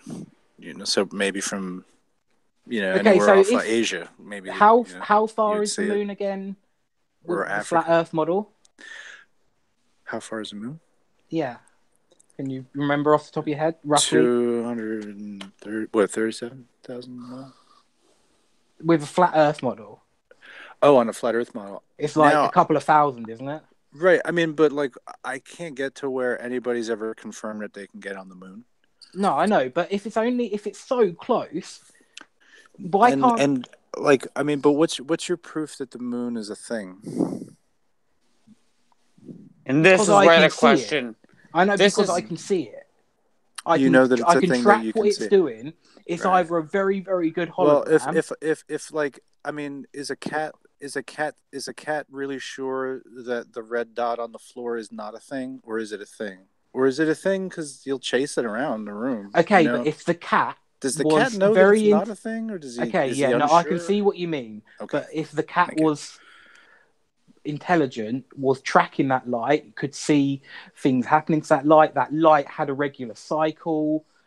Lots of that cat really put some time and effort into tracking this laser pointer on the floor.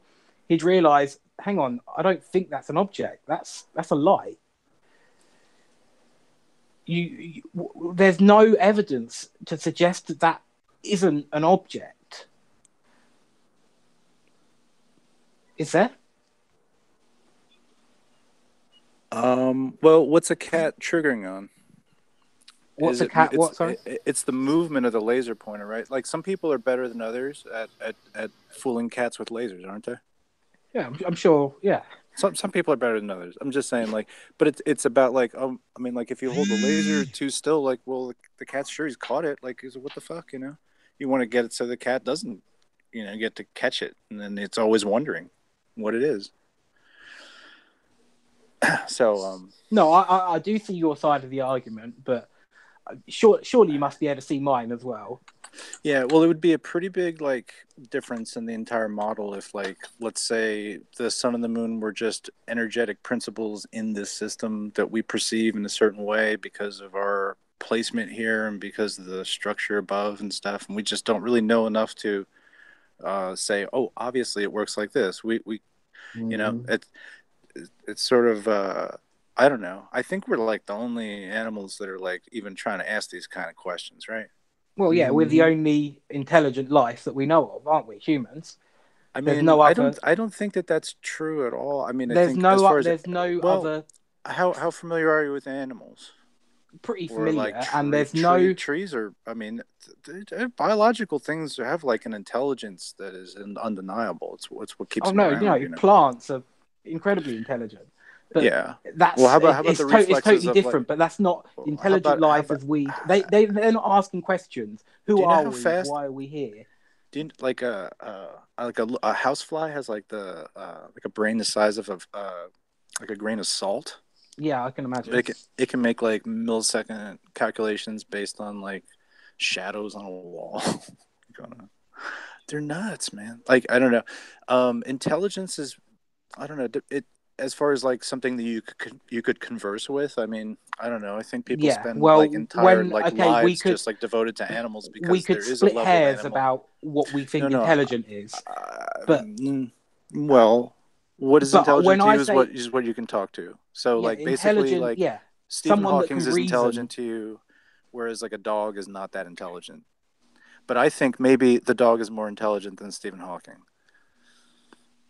So I guess Okay. that's the inversion there because I mean, I think just kind of understanding the basis. I mean, I don't know, just like biologically, like I've researched that too, I guess, and in addition to flat Earth because we're living. It's a living condition. You know what I mean? It's like I want to understand biology. But I guess it's like it gets you to like how did all this get here? Like I don't know, bigger questions, I guess, really than is it flat or round or whatever, right? Like Yeah, I know, but we've gone a little bit and off so the. like no, it's not really because like think about it like you believe that the universe is a condition created from a non-point non-energy that becomes energy that develops into an infinite Big Bang full of infinite matter streaming outwards infinitely. I'd like to believe that we are living in a black hole, and every other Like- black hole that we've So you believe in something observed is called a another black hole? universe. Right. And But let me tell you other things. So you believe in a black hole? You believe in something that's called a sun, which is a glowing gas ball that we orbit around. You know, it's light matter that collected, which should not have because the idea of gravity should have kicked. You know, because the matter that's here can't even have been here because it had to come from another piece of another star that blew off. So like the sun. Anyway, yeah, like there's all these inventions, man. But of like a pulsar or a quasar, there's just like ways that we classify like little stars, right? But because we've observed, we think we've observed things like quasars, pulsars. Okay. Let me black just set you holes. straight though. Like on your, you originally thought that there were 2,500 years of globe proof. Well, I can tell you that like even before the Bible was written, as you know it, like they already knew how the system worked and they could map it out with like 3 sticks, slide rules, and they would be able to know where they are in this system. There's something called the Antikythera mechanism, which also shows this, which is something called the Metonic cycle, which probably has its origins in Persia or, somewhere around there. Very early out. Like, I don't know, we just don't really have all the history books written on this kind of stuff, man. No, there's, like I say, there's... But they had this before the Babylonians were doing anything with calendars. The Babylonians basically taught Pythagoras triangular math. The Hindus pretty much taught everybody how to do material analysis and like the scientific method pretty much through like hundreds of years of contemplation. Like with monks and shit. And that's basically what they sort of replicated in the Greek school. like a monastic type of life and commitment to the mystery schools, as they call them, right? Like all that stuff. So, it's like, why does all this stuff work like this? And then you've got like the other part of it, which becomes like the superstition, esoteric, like numbers, symbology, like all that stuff. You can get lost in that shit too, because a lot of people believe that too. But, just trying to keep it general. And what we can go back to is basically in the time of like Ptolemy. You have a whole way that we can kind of perceive a planar system working, where we can track planetary movements, because they become a lot more simple when we look at them on a planar kind of grid. We can also say that before that they used an astrolabe, which is like a flat star kind of rotation plane that you can calibrate to actually use as a surveying tool, which is probably how they were able to kind of like establish certain lengths of I don't know, settlements and things like that. So many of these like ancient things like the Kaaba in Mecca, the Great Pyramid, these like places in the ancient world are all laid out in like precise measurements from each other. And really what it gets to is that we can use light to measure everything. So that's why we have like the equatorial understanding of what that like circle size is, basically. And from there on, man, I don't know, like it works for me as a flat plane. And I don't think it requires any kind of like conspiratorial thinking, just like an idea of how the natural science of that works. And it's a big thing. I mean, I don't think anybody really, generally only flat earthers or people that are like atmospheric fucking scientist consultants are going to really try to even crack into the mysteries of why things work the way they do. They're just taken as a given. If this is a profession that people do, they just go by a textbook and they get paid a paycheck. You know what I mean? If people that work for rocket companies that provide satellite services are sending up weather balloons in little rockets that are really just like little shows, and they just like they deploy the balloon somewhere else. You know what I mean? Let it. Maybe they deploy it from a plane. That would make sense. Maybe I don't even know. But are you watching the Dragon thing? Yeah. Well, okay. So basically from I think like 2017, I think they started putting out the Iridium class Satelloons. And that's basically, these are very important. I think they're probably like up there, like in the high wave band area of the atmosphere, right? So there's like basically like the higher you go, there's like a skip waves that are generated. The signals just go forever up there. Right. So you can I think there's a big network of these like weather balloons up there that are kind of like pinging information to each other as like an ad hoc network or something like that. That's, I guess, how you might understand the whole space game and satellites, I think, is mainly, starting off with like... So you believe in a weather balloon. A weather balloon is something possible that could be there. Yeah, but okay, a satellite so like that would be only slightly higher than that in a little bit less gravity. Well, you have to believe in gravity in this situation. Okay, so what do you think I'm feeling instead of gravity? Density. Because I've heard different things, from air pressure to rising upwards. So you're feeling some air pressure? Yeah, are you like being pulled to the ground right now? Like there's like a pressure in your body too, like yeah, is it like if you sway either way, you're gonna really fall? I mean, is it like feel like magnets? Well, I guess in a way, yeah.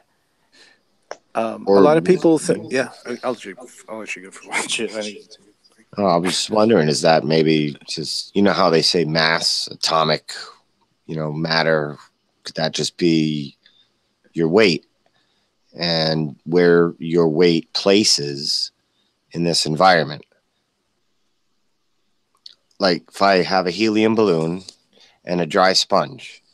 And you're standing 10 feet away from me, and I throw the helium balloon at you. It's going to come towards you, and then it's going to go up because it's trying to find its equilibrium where it belongs. Yeah. And I take the dry sponge and I throw it at you, and it almost hits you, but then it falls down, and it finds its place of equilibrium. It wants to settle where it belongs. So the balloon will keep rising up until it settles. It'll probably stay maybe at a certain area. It might just keep going up until it pops because it hasn't reached its equilibrium yet, but the balloon, the rubber couldn't take that environment, so that popped. And just pops. Yeah, so you get where I'm saying. So think of it like a layer cake. And every gas, just everything has its place. A little dust bunny, or what is it? A better example, like a dandelion. Just that thing can travel miles. Yeah, of course it can. No, not a problem. Gravity's not really, gravity's ripping the tides around, I guess, allegedly. Or is that the moon's tugging the earth and then the earth shakes? And on my model, that's where the tides from the gravitational pull of the moon, isn't it? do we feel any of that? Do you ever experience any of that? Because I even was very curious. I'm like, okay, so does the moon pull the water? The tiny pull on the. Is it pulling the water? Yeah. The moon is pulling the water. That's not the official explanation. Official explanation is it's tugging on the earth, and that tug is what causes the tides. Think of it like you're holding a bin of water, and somebody bumps into you. Now, what's that water going to do? But it's not such a bump like it's an earthquake. That's just a tug. It's not really like, oh, we're just going to touch the ocean and not kill everything else with the amount of force it takes to drag trillions of tons of ocean water. Because how heavy is that? Pretty heavy. How do you think the tides are working then? What makes? I mean, how heavy is that bin of water you're holding in your arms? In my example, that's heavy. And gravity is supposed to be just one of the weakest forces that you can't even really sense it. It's working, but to cause tides, it's just that bin of water. How heavy is that? You're gonna need quite a force to move that little bin. But it's not moving it as such. Water's very heavy. If you actually pick up the water, but it's not picking it up. It's just the force to move that much water around. Well, the bump into you force? Why don't freshwater lakes get affected by tides then? If it's the moon doing it. Thank you, Sean. I was just about to ask that. You beat me to it, bro. Good job.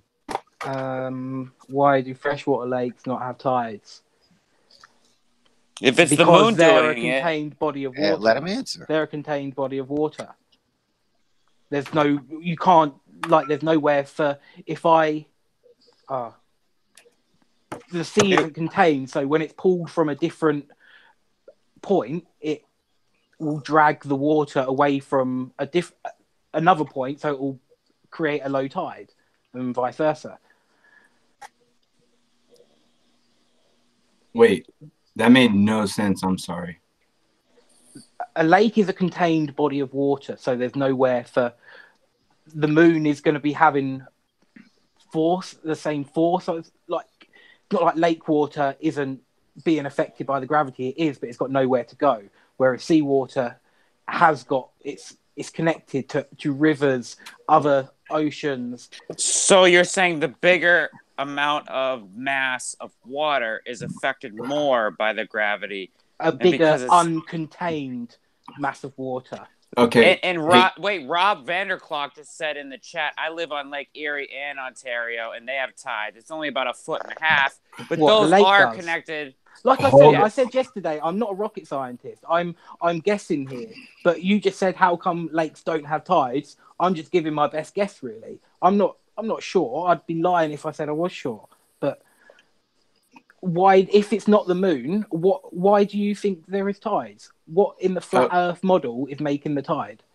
Okay, Elon, real quick. So to answer Rob's question in the chat, as far as the Lake Erie tides and those tides, we have done that before on this channel. And any footage or any evidence of any kind of tides and waves on those lakes only happens on days where you have like 30 and 40 mile an hour winds. But he's saying he lives there and he's seen it.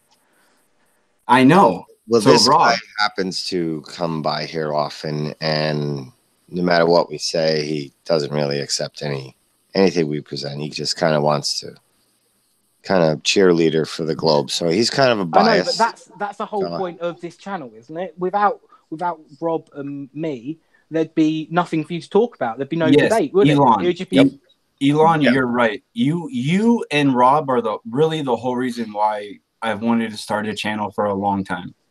And if I may answer his question, he said, what do you think is causing the tide? So on a flat Earth, if the sun is local and an electric force, I think it's pushing the water away underneath it, creating a wake behind it. Sean's still learning too. So not all of us but I can't. Yeah, claim to it's be speculation. professors. Yeah, I know, but it's I could now go ask somebody else, and they'd give a completely different answer. That's why you're never going to get the majority of mankind to be flat earthers, because But how did they do that then to get everybody to be globe earthers? If it's the same flip flop, like you can't prove it either way, then we've got the same theory. Globers, as you'd say, we've all got the same idea. Tides only after are done by the moon. 500 years of agreement. 500 years of agreement. We've only had 4 in this resurgence of the topic. Well, tell me when they can agree. Oh, did they just like totally change the definition of the atmosphere going to the moon? Okay, so no, yeah, we've just found out. Let me know more, when yeah. they figure it out. 10%. Like you say, we don't even know what's going on with our own planet, let alone exactly. And I want to actually touch upon that. I said I will completely agree. We don't know the full extent of. Has anybody talked to? You can't. Oh my God! Wait 1 second, Jimmy. This is important. So he can't completely agree that it's the. Sorry, Sean. Jimmy was talking first, bro. That's the way it works, man. Fair. Sorry. Continue, please. Has anybody talked to you about how deep we've dug into the Earth? Yeah, it's like not even halfway through the crust, or like it's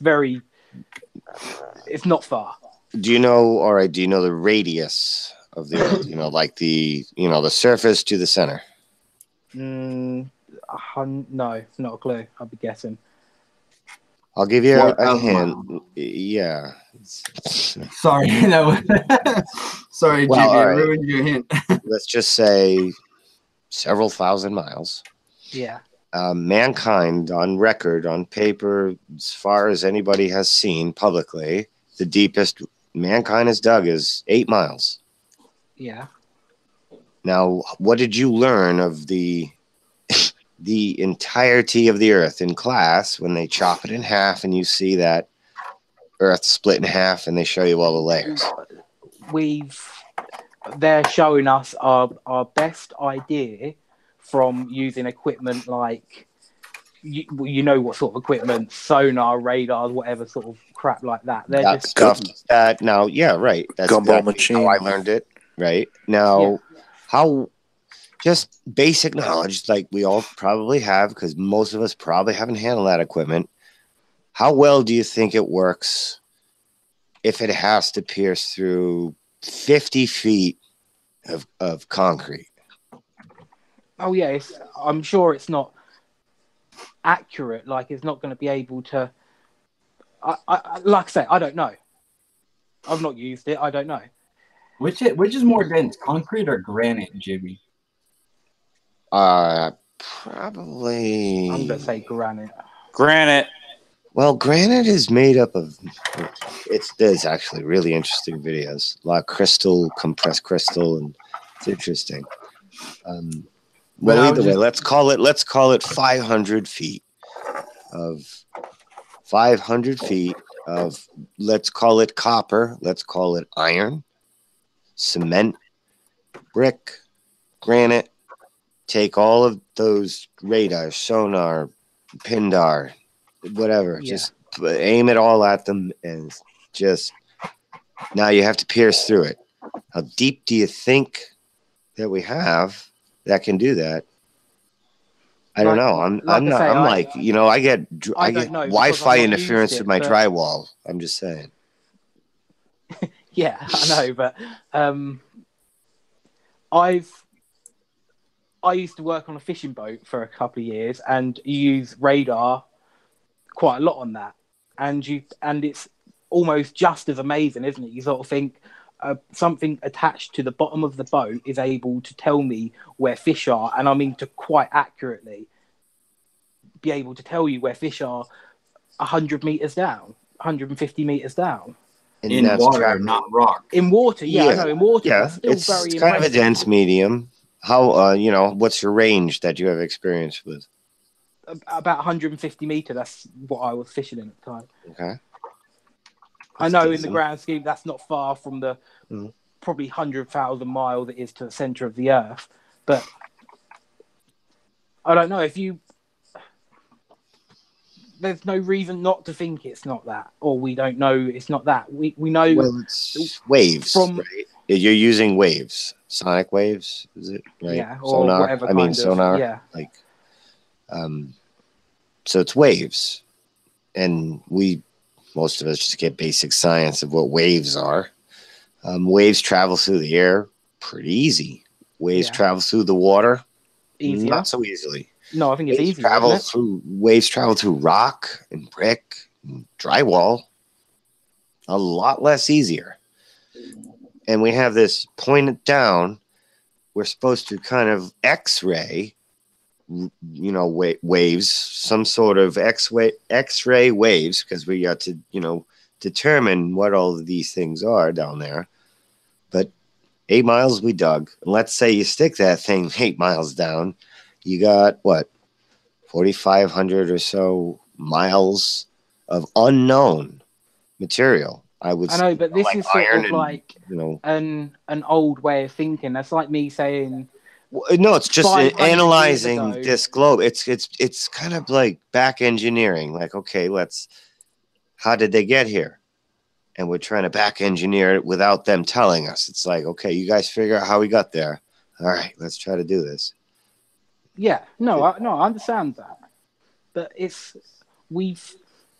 like X-raying a person. I know it's a completely different thing, but X-raying a person. If you go back a few hundred years, you would never have thought something like that was possible. You'd be able to see through an object to get a representation of what's under it.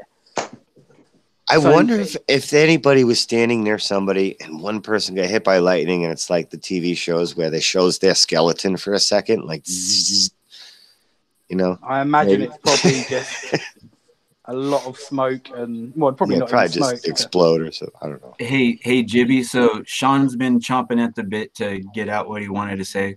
All right.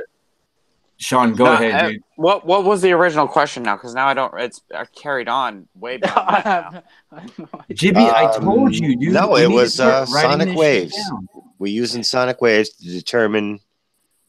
The moon. We were talking they about dug the 8 moon, miles down. Let me bring it back, Sean. No. I can't remember now. We dug 8 miles down, and we're trying to determine. No, I had a point on one of the subjects we were talking about earlier, but now we've talked about like 3 different subjects. Sean, I'll tell you what. I'll tell you what, bro. I'll do you the favor right now of going back and listening to exactly what. Yeah, come back to it. Yeah, the last thing I was. Right. Go to where I interrupted. Yeah. I'm gonna make coffee quick. I'm gonna make. I I don't feel bad that I told you to be quiet, but like. No, it was good. You're in the right place. No, it's fine. But, I feel bad that you didn't get a chance to right after that. Yeah, because now I've been having conversations in the side chat, and I just have no idea what was I even. Dude, Sean, believe it or not, me and you are in the same boat, dude. Like I told Jimmy earlier, I was like, Jibby, bro, I'm gonna start writing down stuff in a freaking notebook, man. Because that's what Jared does. That's what Jared does, and that's fucking smart. Holy shit! Yeah, he must be the only guy. No, Jared definitely writes shit down in notebooks, like to look up and like just like cool things he likes to hear and like shit he doesn't remember. What else does he do? Yeah, I don't know. He has seven fingers.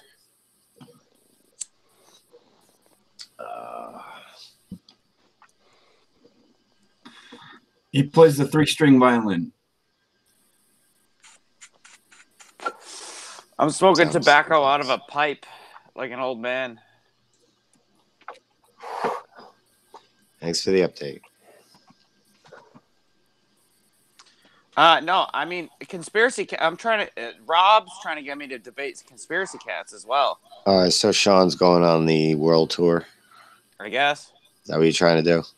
He's like, Yeah. I'm ready to go. I'm ready to go. I mean, I've been in this long enough. Yo, Jibby, real quick, by the way, we'll get you added back into the after hours thing, man. That was taken care of. That's the only reason I left it. Yeah, that was taken care of. Karen B actually took care of that one. That was interesting to see her take care of that. I'm surprised it's taken her this long. My God, I had to be a sheriff before she was. What did I miss? I thought Karen was the sheriff. She's the fastest gun. You haven't noticed that we're purposely not... Including Simon? No, purposely not including details of stuff, too. We're being no names need be said. Yeah, okay. Dude. Good enough for me. Yeah. I figured that's what you meant, but sorry for saying his name, but no names need be said, and we need to do that less and less. Oh, Carlos, I'm sorry, buddy. Let me Hey, that drunken hangout that I had that night on Tuesday that Karen ran the show. I never called in, right? I was passed out for the whole show, right? I never called in, right? I don't know. I don't know who listened to it. I hope I didn't. I'm pretty sure I was passed out, but I'm making sure. Because I said a hi to Karen in a chat, and she didn't respond. But then I did say hi in this chat, and she did say hi with smiley faces. So I'm assuming I didn't call in. Because if I did call in that night, it would have been bad. Oh, compared to... Yeah.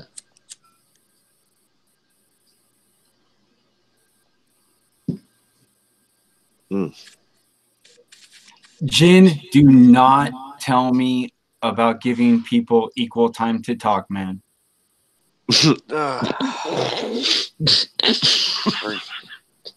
Go regurgitate Mark Sargent some more. Goddamn. No, like that, Jin. The other night, I like Timmy Osmond's comment. Run with dogmatic. My channel for 2 hours, man. I've listened to you like take over other people's panels for hours, bro. Like, yeah, I think I've been giving people a pretty fair shot of having a chance to speak. Gentlemen, have you guys had any problem? Mm-hmm.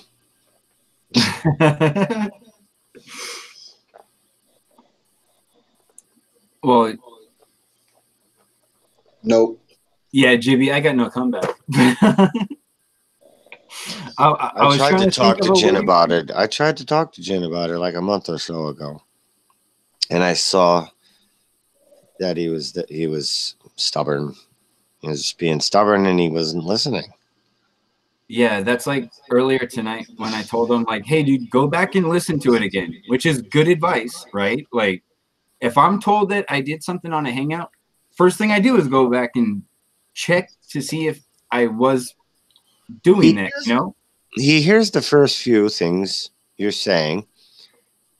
Then he just continues to respond to that in a way when you're trying to get past it, and he's still referring back to it after it's been addressed. I don't know. I wasn't getting anywhere. It was like I was saying, you're trying to get out a hair clog, but it's clogged underneath your street. You get it, oh man, it's going to be a long snake drain.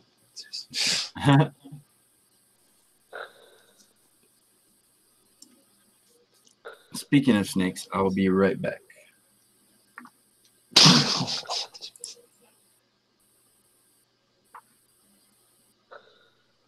You've been muted, Sean. He probably doesn't. So yes, Probably I one. sent Timmy a message a couple weeks ago. Yes, I'm repeating myself, Jibby. Fuck you. I sent Timmy a message tonight because a couple weeks ago he called me You out. sent and said, Timmy a message. his smiley face heart one, which is his main channel. Yes, there's only one like that. Yep. Snack, Whatever. how many do you have like that? His most recent one from tonight. How many do you have like that? Who other like has? He'll see the message. It's Uber, one do of you his have accounts. any like that? The He'll see smiley it. face Timmy Osmond? Yeah, I do actually. Yeah, see? A lot of people have that. You don't even know who you sent that to, Sean. No one knows who my official sock is yet. Did you hear what I said? Yes, I did. It doesn't matter. He'll see it. I mean, it's one of his accounts. He'll see it. It's just he didn't hear what I said. Yeah, no, he didn't hear anything you said. Yeah, you said it's one of his many accounts. Yes, I heard you. Sure, of course. Yeah. I said, how many do you have, Snack? How many do you have, Uber? Yeah. Right. So he'll see it eventually. Well, technically, I have 2 accounts. I have this one, which I use to stream and No, I stuff. was saying, like, how many Timmy accounts do you have, like socks, to ghost like him? I know I can name like a dozen at least flat earthers that have Timmy sock accounts with the smiley Yeah. face. Well, as a matter of fact, actually, I don't have any of those. I don't have any sock accounts. My point is, one of his accounts will get the fucking message. It's not Sean. Holy shit. Holy shit, Jim. Oh, You're really claiming you have never taken over anyone's panel. Oh my god. I listened Were to that you guy He talk said for it like in capital letters, which is him yelling. Because the louder he says it and the more times he says it, it's kind of like hammering a nail. I'm going to keep hammering the nail until the nail goes in. Ha! Until But that's by the time it goes in and we've left. Or he's in the hall bent by himself. nail. Bent nail. He's in the lobby. And by the way, Carlos, thank you for showing up, man. Welcome. Hey, he made it. He figured out What's the up? link. I think you know Didn't figure it out. I everybody just on didn't get the right panel. link. Are you Hey, sitting Carlos. on Serpentor's throne? That's right. Iron Throne from Game of Thrones. Yeah, he's been taking lessons from Hori. I don't watch that show. That's right. You need to catch up the new season, final season. Oh, Jimmy's going to wait until the final season's over, and he's going to get disappointed because someone's going to spoil who sits on the throne at the end, and then he's going to. That's how I saved like 90% of the seasons of Lost. I didn't have to watch them. Yeah, well, you better catch up before the new season because even this season isn't in books, so no one can ruin it. Yeah. So you better catch the fuck up because no one can ruin this season. What if so I you just better catch up. What if I have my Because hands full, Sean? Everyone. No. What I'm giving you a warning. Everyone's gonna ruin this season this year. As soon as every episode comes out, you're gonna know, no matter what. Yeah. So you need to catch up right now. This is your got- time. you You got have till you have April like 14. 6 weeks. April You got 14. 6 weeks. Yeah, what if I just don't give a shit? That's it. I binged watched that thing. You know what? Really, that's actually the way to go. Wait till everything comes out and then watch it without commercials. It makes everything so much shorter. I've been watched it 3 times already. You need to binge watch it once, Jibby. Come on, it's worth it. Trust me. Hey, and that's everyone definitely else. my throne you got there. That's definitely my throne. And hey, Elon, there was a suggestion of a playlist, a couple playlists for you to check out, man. Sean, no disrespect, bro, but Elon is way beyond watching freaking Mark Sargent, man. Have you not been in this conversation? Like, I don't think Mark Sargent's gonna help the guy. Like, he's already here talking about flat Earth.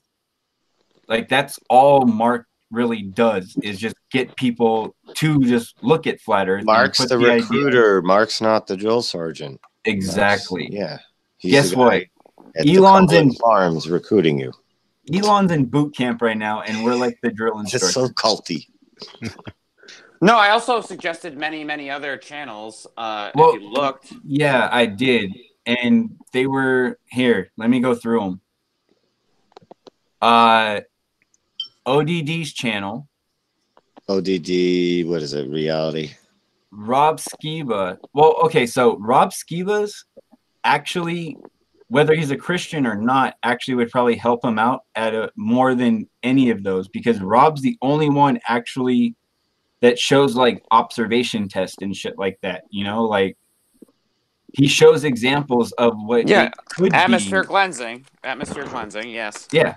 So hey, you know what, Sean? Rob Skiba is actually a pretty decent. Yeah, I was just giving him examples because he said he's only a couple weeks in. I was giving him 101 examples. Hello, I'm back.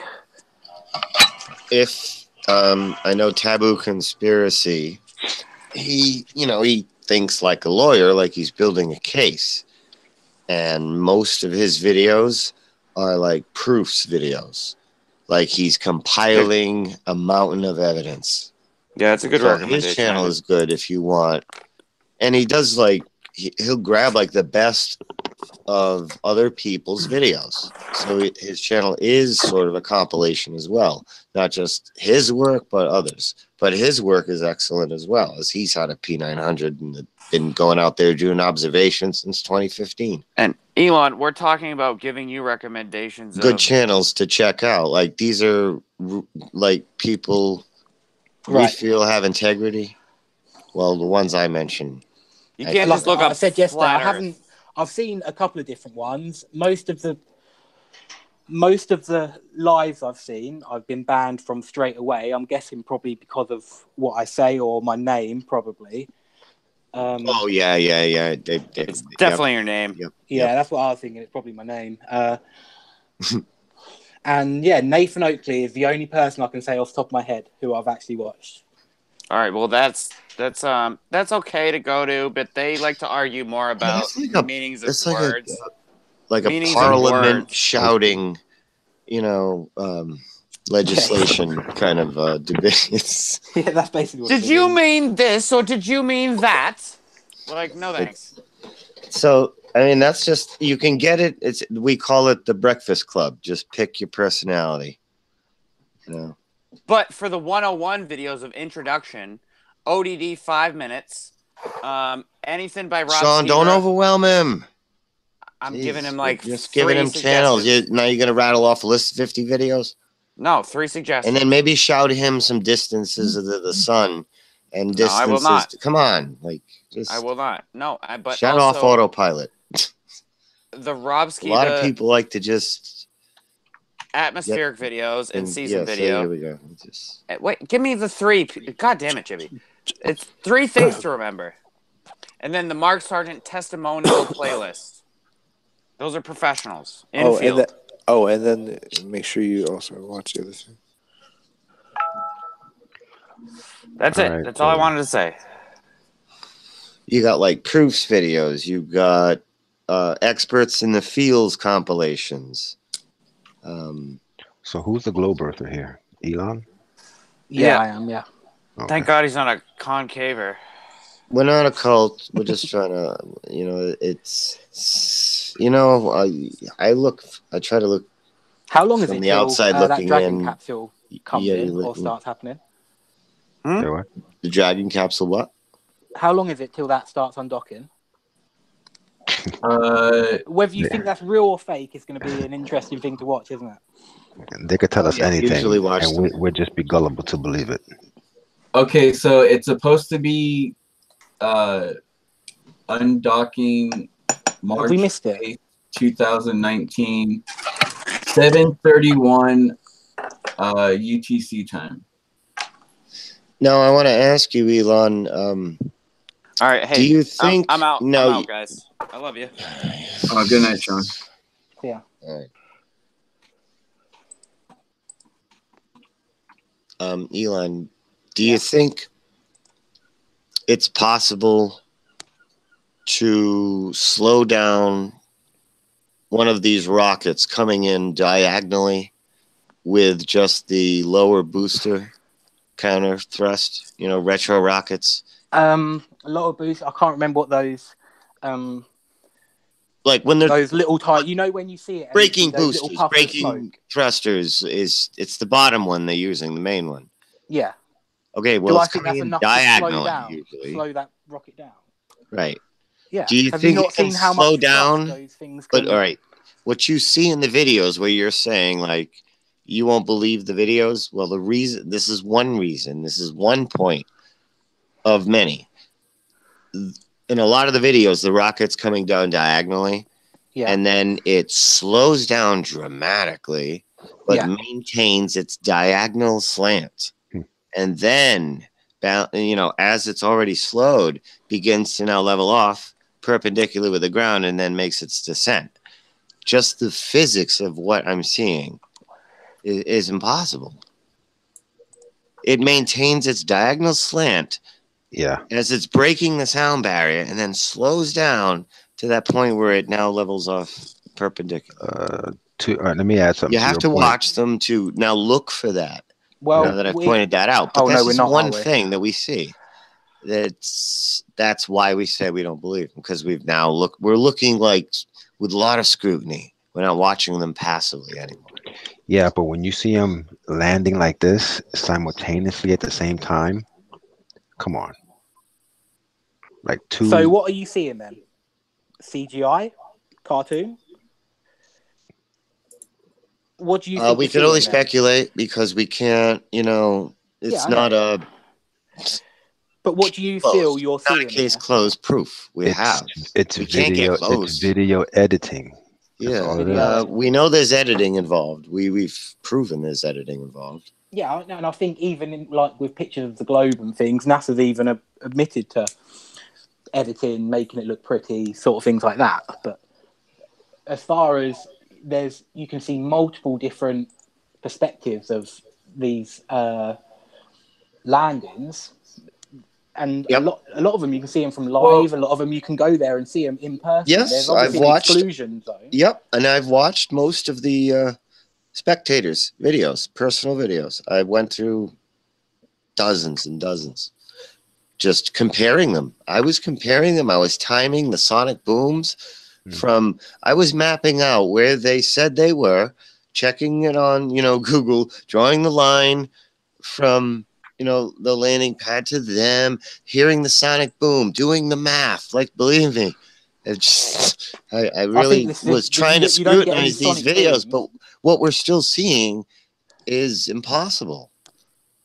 Regardless, it's friggin' outdoor mobile hologram. I don't know, whatever it is, that if it's that rocket with that weight coming in diagonally at those speeds, that alone is just one kind of breaking the laws of physics, as far as I'm concerned.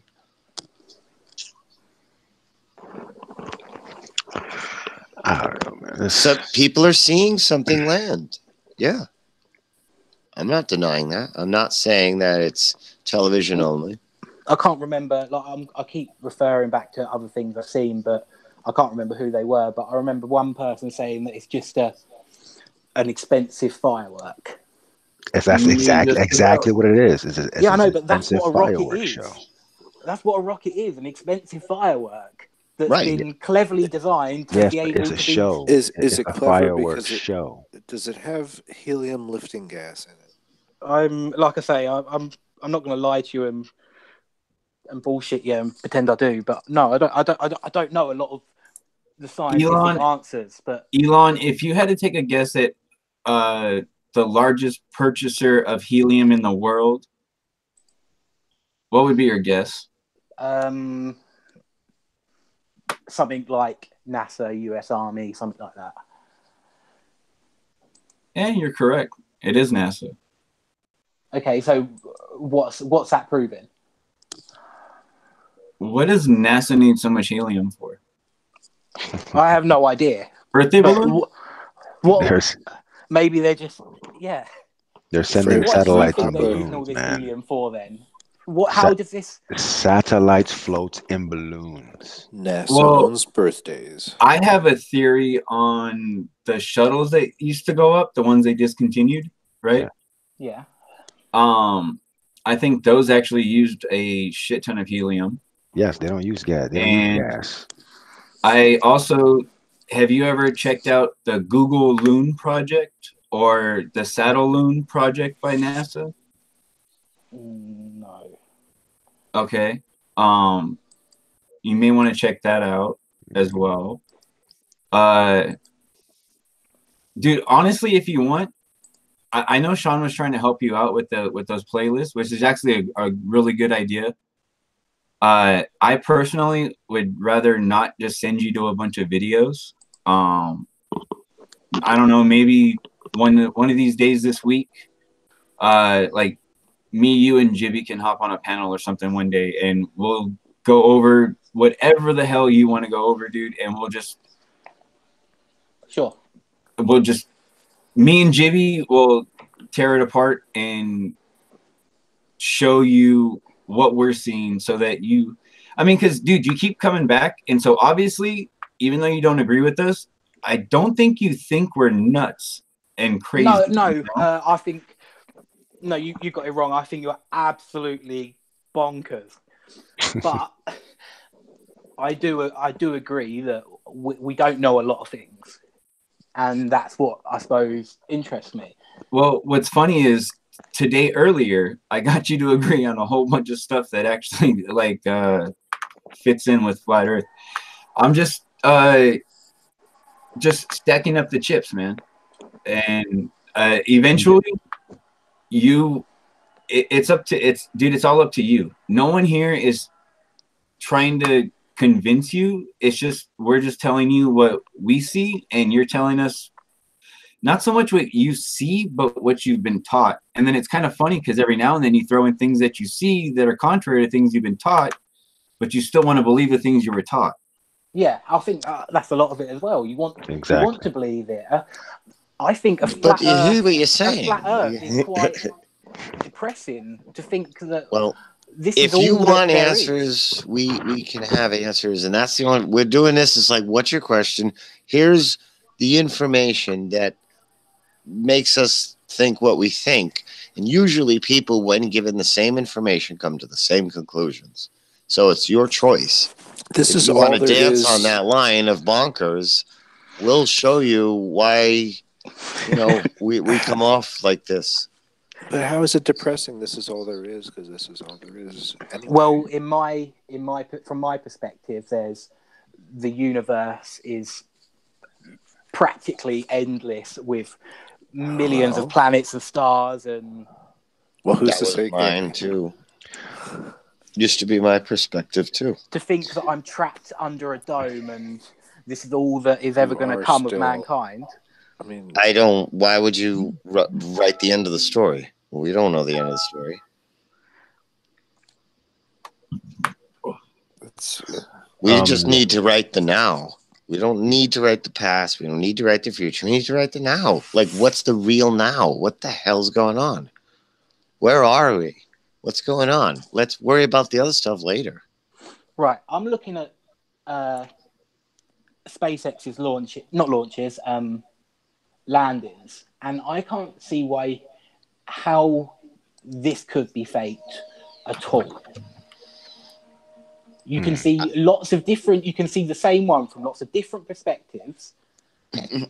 But I see, from lots of different people. Are they all connected from one leader to give us this big lie? All right, here's what I can just. The best way I can probably do it is, let's say I got a time machine. Let's say I got a time machine and I can go back to the year 1400 with a cigarette lighter, and I say, "Hey, give me this stick of wood. Put it behind my back. Light it with a cigarette lighter. Whip it out, and it's on fire." Like, they're gonna be like, "This, you got to see this thing." I don't know how he does it. I don't know how he does it because I have a technology they're not aware of. Yeah. So they may have a technology we're not aware of that they're using to display this to us. I'm sure there's lots and lots of technology, probably lots and lots of war and mass destruction technology that a lot of us aren't aware of, that has been discovered and made in some laboratory basement. But that's to be able to think Yeah, a government may be trying to make a scheme to make money, but to say they're hiding us from the shape of the Earth is another step further that I can't get my head around. Hey, Well, Elon, yeah. do you like cartoons? Not really. Then you're not gonna like this dragon undocking. Why?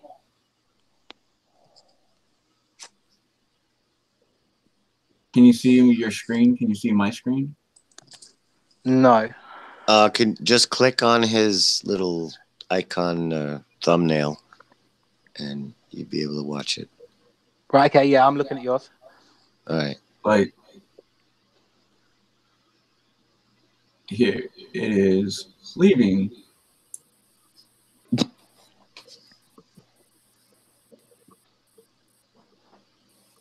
What's propelling it? Like, did the Canada arm like throw it out like a softball or something? No, it's be like a sequence. They're both moving. They're both moving at the same time. They've detached, and there's nothing propelling the. But like they're I say, moving. I'm not a scientist. I'm guessing. But a they're lot of this. quote Yeah, falling but see, at the same speed, though. I got a problem with all this because Elon, you keep saying that you know, but you keep saying you're not a rocket scientist. You don't know, so try not to answer it. No, hey Carlos, it's fine. Let him answer. Dude, that's. He's just Yeah, saying no, I what see I'm what here you're, I for see what right you're now, saying, man. but you're saying Yeah. what? How is that moving away? I don't know how that's moving away, but Okay. neither do you. You're like, there's probably very simple explanations for a lot of things. It's not exactly zooming away at 1,000,000 miles an hour. It's drifting slowly. The point is, we know this is fake. We know it, and we're not going to tell you we're scientists just to know it. Well, I think watching this dragon thing in a couple of hours' time live would be quite interesting. Well, no, apparently. Whether you think it's a cartoon or not, it's going to be interesting from both. Is this a cartoon? If Hollywood can spend $100 million for CGI, what do you think NASA can do? With $52 million a day, $52 million a day. Are a lot. Whatever they're doing, they need to hire a better cameraman because this one sucks. Wait. But then, like you said, if Hollywood can do all of that, what do you think NASA can do? Hold on. But if Elon, I have a same very argument, important question for you right now, dude. with a £52 million budget, do you think they'd be getting debunked by some like photobombing lemon the 52 on million Mars is or a cartoon-looking dragon capsule? the 52 million is in propaganda. Yes. Advertising, just constantly shoving it in your face, down your throat. That's so you got billionaires trying to stop a bunch of hundredaires trying to just show this stuff in their spare time. Who's going to win that battle? They are. But I think we get down to the same point. I'm not going to be able to believe it. I don't think you'd ever be able to show me the proof. Well, what if that scenario We're not going to. was true? What if that really was the case? I know, but I'm not going to be able to believe it until I know why they're doing it. Why would you bother? Well, why do we? All right. Well, so you know the end of Columbo at the beginning of the show? Hang on a sec. Can I butt in for real quick? Go ahead. I'm sorry to cut you off, but so you're saying that how are we going to get you to believe this until you see what they're lying? Why are they lying to us about it? Was that your question? Yeah, yeah, kind of, yeah. Okay. Because they're hiding God. I don't know if you believe in God theory. or not. That's one thing we only can theorize. Yeah, that's one you know what, thing Carlos? I don't like about the flat Earth argument. Is it I quite often understand boils your down answer, to Carlos. to religion. Okay, so I see that. Okay, that's just not the right room to talk about that. Okay. No, Carlos. No, I completely respect your faith. You're fine to talk about that, dude. You're fine to talk about that, but just keep in mind, dude, that most people you talk to have never really even picked up a Bible. I know. That's why I'm trying to find out what does he believe in God or not. That's what I'm One trying to thing find I out. do find a bit funny about religion, like whether you believe in God or not, most people will take comfort in God. Usually, when somebody dies, you'll say they've gone to a better place, they're up Yeah. above, like looking down. Lots of people do take comfort in religion, so it does. There is lots of good arguments for So that's some religion being bias. an answer. You guys ever noticed how religious people get when their life's on the line? I get religious when my life's on the line. They start fucking crossing themselves like they're nuts. Like, oh yeah, I don't. Okay, like it's just funny how a lot of people are like, they're like, yeah, no, I'm not religious, and then watch. But sorry, watch them dude pull who a said gun that on about them. God? Was it Carlos? Yeah. Yeah. Why would they hide that? So say that's right. Why would they hide that? From what benefits do they get from that? Well, as far as I know, that they're trying to hide it because they want us to believe that we were conceived through a big bang, that we were nothingness, that we're floating in space like a little tiny minuscule molecule. There's just a ton of things. Well, Carlos, you need to name off some, bro. Oh, all right. Well, yeah, got me on the spotlight. Okay. Well, if there's a ton of them, then But they I should know be a right lot. off the top of it. There's surely a lot of, like, a lot of your US presidents have been very religious people, Christian people, but still believe in space travel and exploration and things like Elon, that. They have to. Elon, be careful with that one because They have to. they were religious, but they were like Mason religious, right? Like Freemason religious. And that's another thing that I don't know. Well, in a rude way, I find it a little bit funny how we go on to like Freemasons and some inner hidden club of really Well, rich it's not people hidden that at get all. together. There's and- Freemason lodges everywhere. Elon, it's not club hidden, of dude. It's not hidden. Me, myself, my family's been Freemason since like the 1600s, dude. Yeah, it's just a regular thing. It's not. It's just been said in such a eerie way. It makes it just the way you say it makes it sound like a conspiracy theory. So when people hear it presented that way, their minds go to conspiracy theory. The Masons Lodge is just a regular thing in a lot of towns. I actually don't think that the Masons started off in a nefarious way, actually. I think that they were infiltrated in the late 1700s by Adam Weishaupt. Yeah, the Bavarian. Yeah, there's a whole story behind that. We can't verify any of that, but there is a story. There's a story for everything, but some of us only like to deal with what we can verify. And because we're aware we've been lied to, we've kind of like shut the doors and we're like, all right, this is it. It got to too much, and now it's like, all right, now we're being very anal. Just like, okay, can you prove that? All right, can you prove that? Can I prove that? All right, where'd you get that from? Like, it's just we're continuing where we were in third grade when our teachers shut us down when we kept asking questions like, well, how does gravity work on the ball? And you can only ask so many questions before you get shut down. Some of us weren't satisfied. We kept going, but we weren't allowed to. Then we just drop it. We just accept it and drop it. That's it. That's your only time you get to do it when you're not qualified to. Does that sound right? Yeah. I don't know, to be honest. Yeah, I'll give you one thing that I've been through. There's a church I go here. I used to go to this church, right? Yeah. I went there for at least almost 7 years. As soon as I mentioned flat Earth to them, everyone turns their head. I don't go there no more because they look at me. They look at me weird.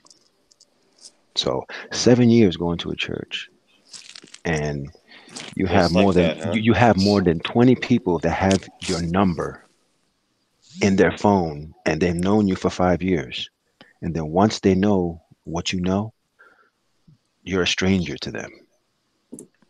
And it's just to them, a belief you have. It's not like you're a different looking or right, acting. Or it's just you took this information and you accept it, and then they treat you like a stranger. That's so. Isn't that weird? The information that's in the same book that they read, that they're being preached to, and they look at me like, "Oh wait, no, you're crazy." That's why I don't go to church anymore. Find a new one, maybe. What's that? Nah, they're all the same. I haven't been to them all, so I don't know, but that's what I hear. Yeah, they're all the same. But They'll can't you say, go and enjoy the whole going to church thing without having to directly tie it to a flat Earth? Can't you still be a good Christian and believe in a globe? no. Apparently, most because do, the globe model is the devil's model. Right. So I'm a flat earther that's not of the Bible. So I don't do any of the Bible religion stuff. I'm just kind of like a science guy, I guess. I'm not doing the Bible religion either. I just know that it is there. The information Yeah, but is it's all there. kinds of people that are just bankers. And you can regurgitate a verse or a chapter in many different ways, and then the person who's going to church is going to just take in whatever they hear, because they're not going to open the Bible and read it themselves. Yeah. So Carlos, just to give you some info on Jibby, even though he's not a Bible guy, I find it interesting that the man lives more of a Christian life than 99% of the Christians I've ever met through my whole life. Mm-hmm. Just because you're not Christian doesn't make you a bad person. Well, never said that. Like, you know what? Yes, you can. Oh, wait. I'll tell you. I'm gonna give you one example right here. The same church that I was going to, right? The associate pastor. I'm a contractor. I work for myself. I build kitchens. I do flooring. I do refinish bathrooms. All that shit. Yeah. So I went to his house, right? I did a lot of work there. His grandmother and his grandfather, they raised him. This guy's my age. He's like 40 years old, the associate pastor. In their home, they said to a neighbor, they said, if I ever catch that neighbor in my garage again, I'm gonna have a bullet with their name on it. Come on. And I'm listening to this shit. You're supposed to love your neighbor, right? They preach all that shit. Love thy neighbor. Yeah. How are you going to talk about your neighbor like that? You got to be careful the churches you're into, because a lot of them are leading I know, you love thy the wrong neighbor, way. but as soon as I find thy neighbor rooting around in my garage, it becomes a different story, doesn't it? Yeah. So you got to be careful. People could say they're religious and all that, but they're in sheep and a wolf in sheep's clothing. Yeah. Yeah, Carlos, you're not telling anyone on this panel dude, yeah. Check this out, man. Being around here for a little while, seen some crazy stuff from some people that were calling themselves Christian, Yeah. I've seen some, from watching space documentaries, I've seen some people that say they're Christians. They come in and they just want to. They're almost. You almost think they're trolling, but then they go so deep into it, they're not. And I remember this one lady, her profile picture, she looked like a really nice person, but the racist things that she was saying was just like, how can you call yourself a Christian? Yeah. Yeah. Well, keep in mind, guys, that no one actually takes the time to read what's in. They just sit there on Sunday and listen to the man behind the wooden desk up there tell them exactly what's in the book and what they need to do to follow that. without actually Church. going home and checking it out for themselves and verifying it. Like, Exact. And a lot of times what they say is not even in the book. yeah, like it's not even there. Like they're like reading it like they're quoting it, and they're just making They're bullshit. giving you their perception of what's in the book, though, aren't they? They're literally giving you their own translation, like or transliteration. It's it's nuts. But they're not doing it. They're not doing it to sabotage anything. They're doing it out of the goodness of their heart. I'm sure there's most priests, the ones that aren't molesting kids anyway, aren't trying to tell lies for a conspiracy. They're doing it out of good faith and the goodness of their heart. You mean they're touching kids out of the goodness of their heart? No, that was sort of a side. He was saying, he was saying not the ones that are doing that. Oh, yeah. But like most priests, they're not telling you exactly what's in the Bible. They're giving you their best sort of perception translation of what's in the Bible. Like you could go to 10 different Bible studies on the same subject and probably get a slightly different story at each one, wouldn't you? Yeah, like Flat Earth Doctrine. He's talking about Rob Skiba and Robbie Thompson. He's saying that they're fake Christians. You know what? First off, would you right know? off the bat, it's really easy to tell a false church, guys. Like, check this out. So, counterfeits are interesting, right? Like, if you have a bad counterfeit, like if I made a whole stack of orange $100 bills, okay, how easy would it be for me to get rid of them? You might want to kick Lee from the call. Who's that? Oh, Lee. Yeah. Yeah, hold on. I'm gonna get going. Yeah, it's cool. I thought you were asleep.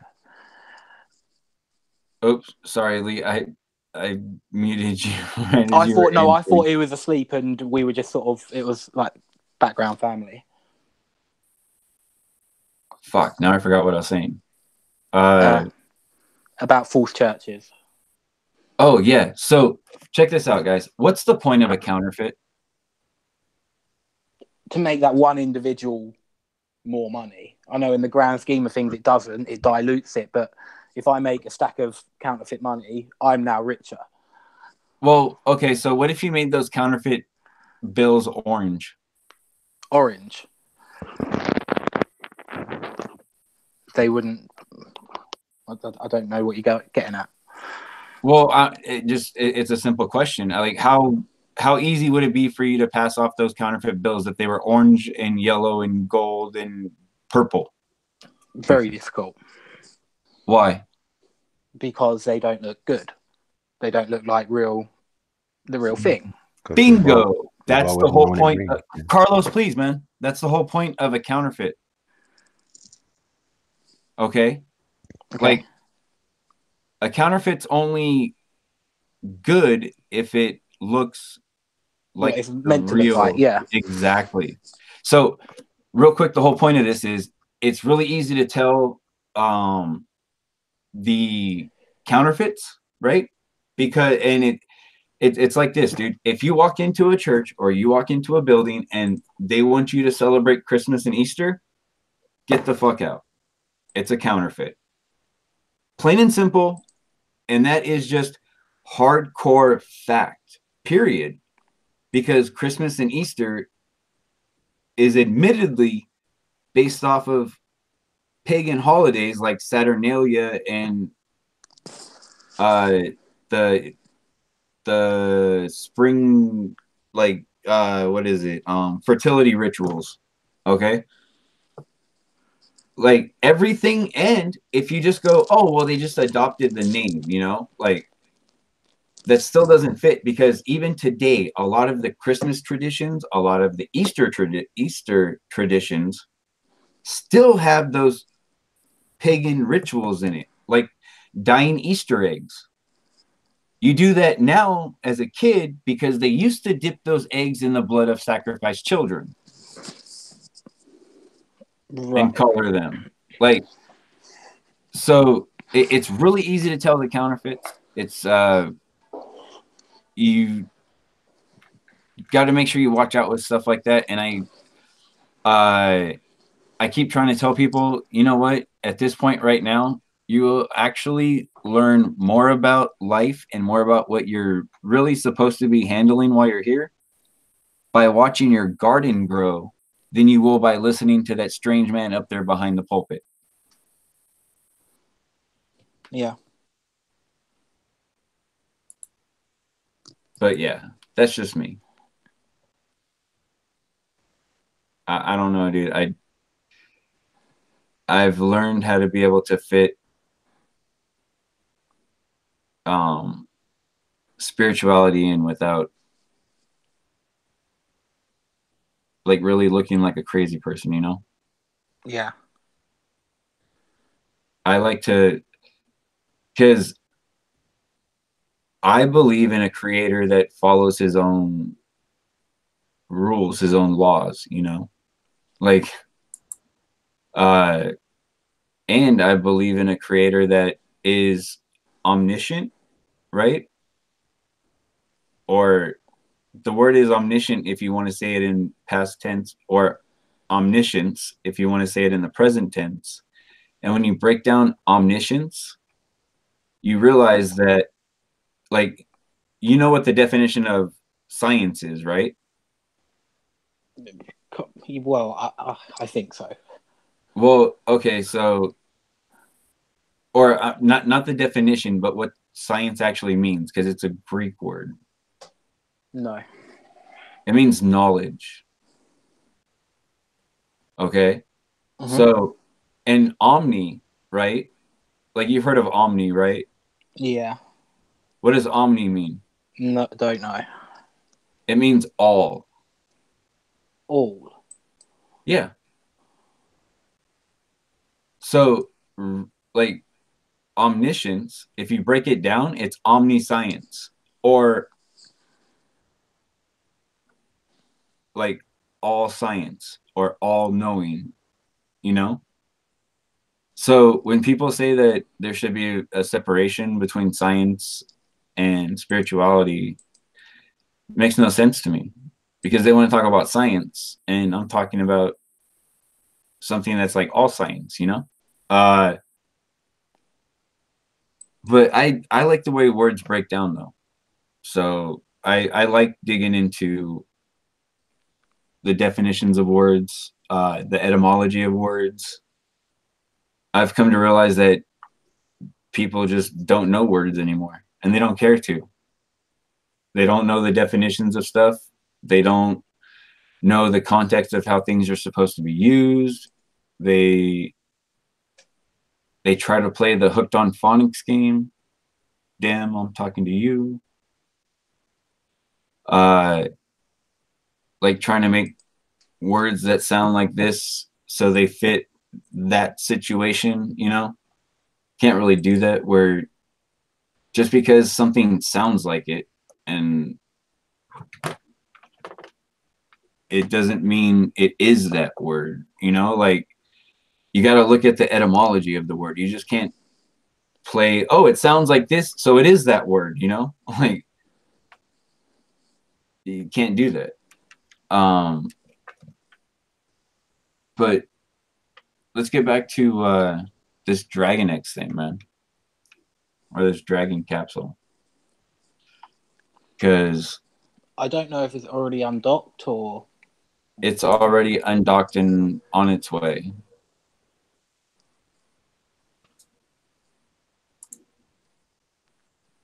Like this right here is supposed to be an image of it far enough away. Yeah, going that's away the from dragon it. there where the mouse is.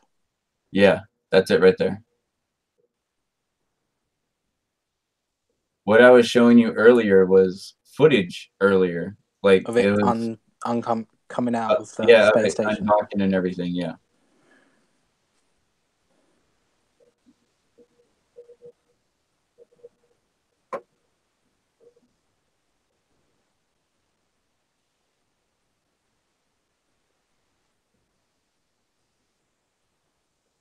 Like when you say like all the rockets and things, it's fake. Have you seen some of the different parts of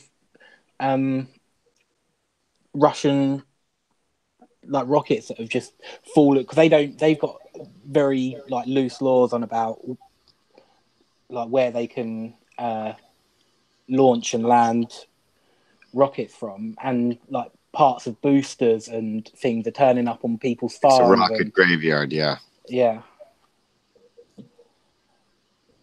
Yep. Well, that's because there's not enough gas in these things to get to where they say they're going. No, but Just like land that they why. land. And, yeah. That's why, like you people say, I remember. I can't remember who said it, but someone argued why is it always by the ocean so they can sort of do it like almost like they're doing it there to conceal it. If you if you have limited fuel, like if you can only launch it, I don't know, 50. Let's say if you can only launch a big giant bottle rocket 100 miles, but you want to fool people, I'd do it right there at the coast, and then launch it towards the water. I know, but in Russia they get out of people's sight. Oh, probably pick a cloudy day. I don't know. They do it on all different kinds of days, but it just gets so small by perspective because it's traveling so fast, so far away from you. Then it does that same thing. Okay, main boosters cut off, and now it's just a little dot. By then, people are packing up and folding up their chairs, and they're taking off. Yeah. And then that's it. You lose sight of it. But there's lots of different TV videos cuts to a whole other thing, though, on TV. But I'm and sure I've you'd done be this. able to find footage What's uncut. that? I'm sure you'd be able to find footage uncut from. I've looked, and you'd be lucky to find any rocket launch civilian footage that goes past 5 minutes.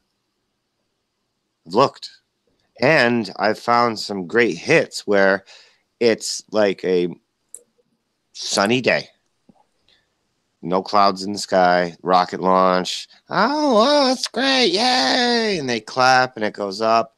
Camera's shaky a little bit, and they're trying to track it or whatever, and gets out of sight. All right, Agnes, let's go. Pack up. All right, come on. Let's go. Okay. It's 5 minutes. That's it. It's out. It's out of sight.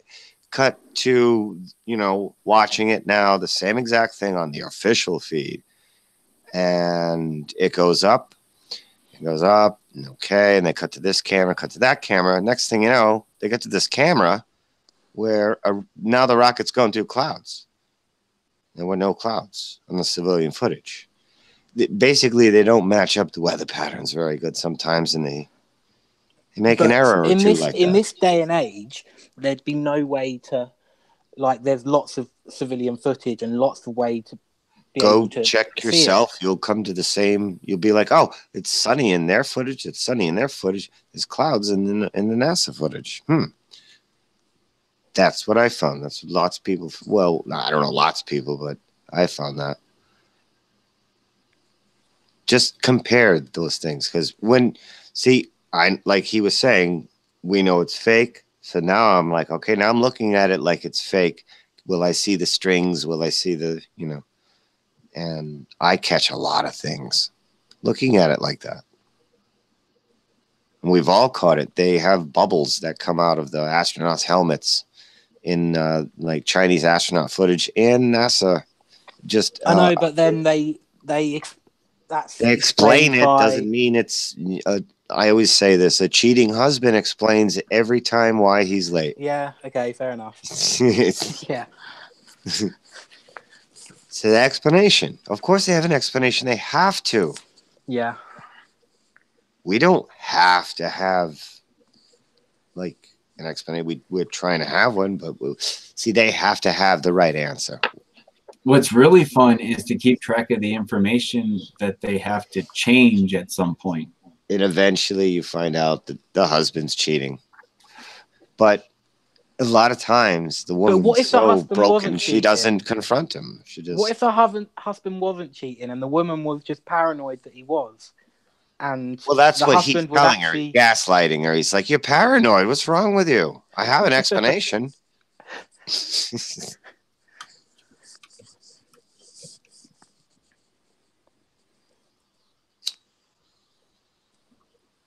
So Well, with a flat you Earth see, model, in that, have we got the same atmosphere all the way to the top?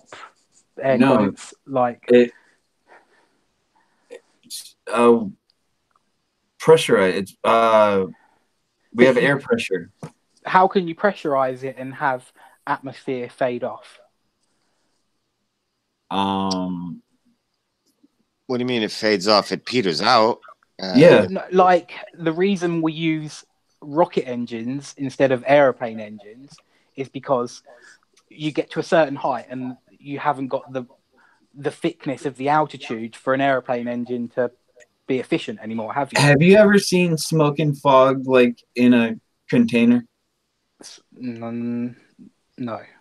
Yeah. Okay. Well, check this out, man. If you throw some smoke or some fog into a container, it'll settle at the bottom. Like, and Well, you can I'm watch a- it. You I'm can a watch it firefighter because and I know that smoke rises, and if you want to go to where it's clean, you get down low, don't you? No, that's like a different. I think you're talking about different kind of smoke, like say a house fire. Yeah, you're He's talking a about house like fire. smoke, like a steam or something. Yeah, I'm talking about. But steam and like you're talking about an example where the smoke kind of lingers at the bottom, or like Yes. all right, Dr. Frankenstein's laboratory. Or you know what? Beaker Even if smoke you just had, settle out. even if you had a gas inside that container, like let's say you had some like propane in it or whatever, right? You'd have a pull, and you only have a little bit in there. You'd have a pull at the bottom, okay, and then you would have the closer to that pull, you would have more propane as it's lifting up, and then it would you wouldn't see the propane like pooling anymore, and there would just be like little fumes above it, and the higher that went, the thinner it would be. Like I know this because I use a propane torch, and there's times where I can hear the fluid at the bottom, yet at the top where it comes out, there's not a whole lot of pressure anymore because I've used a lot of the fluid that used to have a lot of the pressure. yeah. And honestly, that's actually my only real example of us being under some kind of a dome. If somebody asks, do I believe in that? I usually tell them, well, I see some kind of evidence for that because we are in a pressurized system. And then they want to argue with me. And then I ask them to show me an example of a vacuum and a pressurized system that is sitting together side by side without some kind of solid barrier. I know you can't. This thing is a ball of gas sticking to it, traveling 660,000 miles an hour through a vacuum. How is the gas sticking to it and the pressure? But when you put it like that, yeah, of course it sounds far fetched and crazy. But then it is. It's an impossible environment. If I say we live on a flat plane with a big glass dome over us, but we don't know floating that in the middle of glass. nothing. I don't know. There's a glass dome. Yeah, when you say it like that, it sounds preposterous. So Yeah, exactly. I You say can that make- it's flat. It's observably flat. It's the physics of water. I can see further than I'm supposed to on their globe, so something's not right. And that's the best I know. Not claiming to know more. Most of us aren't. And then we're trying to get answers. Now we're finding Antarctica, time-lapse camera footage is manipulated all over the place. What the hell? Where's the footage from the North Pole? There's none. What the hell? It's like all of a sudden when you're starting to look for answers, you're going, what the hell? It's just wacky. And then you're getting all these high-altitude balloon footage, and you're getting up 120, 130,000 feet. And unless it's a GoPro bendy, it's just flat. And it's just like daunting. You can go on a Virgin Galactic flight. Granted, they're pretty pricey, but you can get on one of those and you can see the curvature of the Earth where they go Where? so high. On what? A Virgin Galactic flight. And how high does that go? I'm not sure. You'd have to Google it or something. Virgin Galactic? Did they actually do business? I thought They're actually weren't doing active. flights. They're taking commercial flights up. They were supposed to. Supposed to, yeah. But they took money and reservations. I think they might have launched once or twice, and then that was it. And they went up and they came down. They went up and they came down. That was it. They didn't show any footage. They didn't show anything. Yeah, because we would have been like talking about all it, over it, and going all through over it. it, yeah. Who talks about that? Nobody does. I don't even recall it beyond like CGI display of what it looks like, what they would be doing. That's it. Do you recall ever seeing Virgin Galactic footage? No. I don't. I've said this to somebody before, and they said bendy windows. That's sometimes there are bendy windows. All planes have bendy windows, yeah. It depends. It's kind of like which video shows that. It's like not the same thing in every video.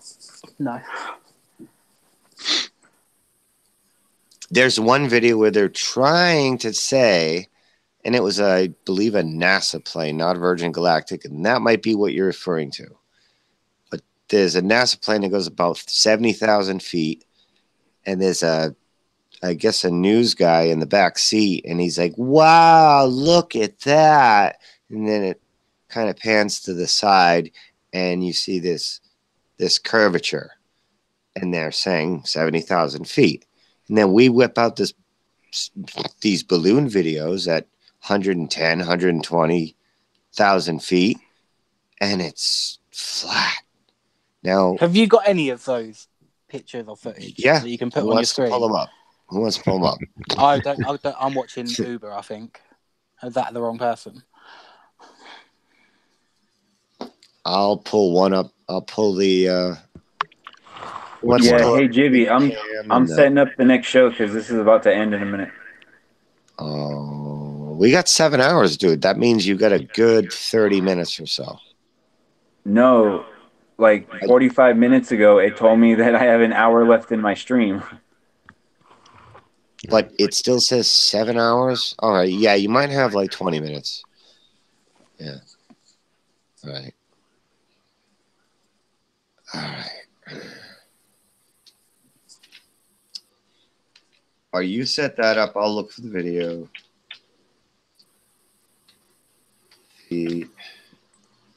That's a plane.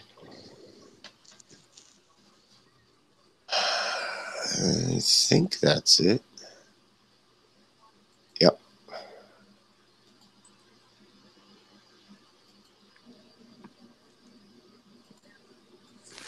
It's weird. You don't really ever hear anything about Boeing, do you? Considering Boeing was SpaceX's main competitor to work for NASA or whatever it was, you don't really ever hear anything about them, do you? Or I haven't, at least, anyway. Boeing? Yeah, I think we do. No?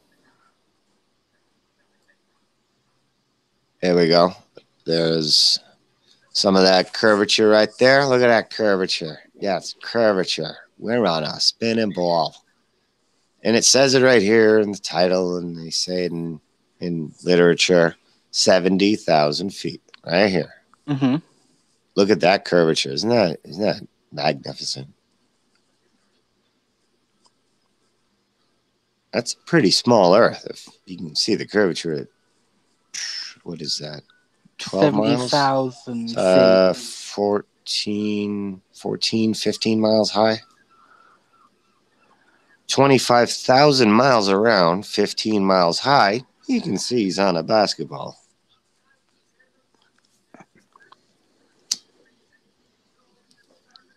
Okay, so what about the... that looks like bendy what about windows the balloons? right there. What about the All balloon? right, let's go to the balloon. Let's go to the balloon. Don't get rid of that. Oh, okay, don't worry. Oh yeah, all right. I'll keep that window open. Because the other question is, if that's not the curvature of the Earth, what is it? That can't be a bendy window. Because the window is only bending in one direction, like going forward, isn't it? Yeah. So we'll just compare the footage, I guess. Piggy Cam Flat Earth. That's the name of the. Yeah, that's the. I guess the name of the balloon or something. Oh. 121,000 feet.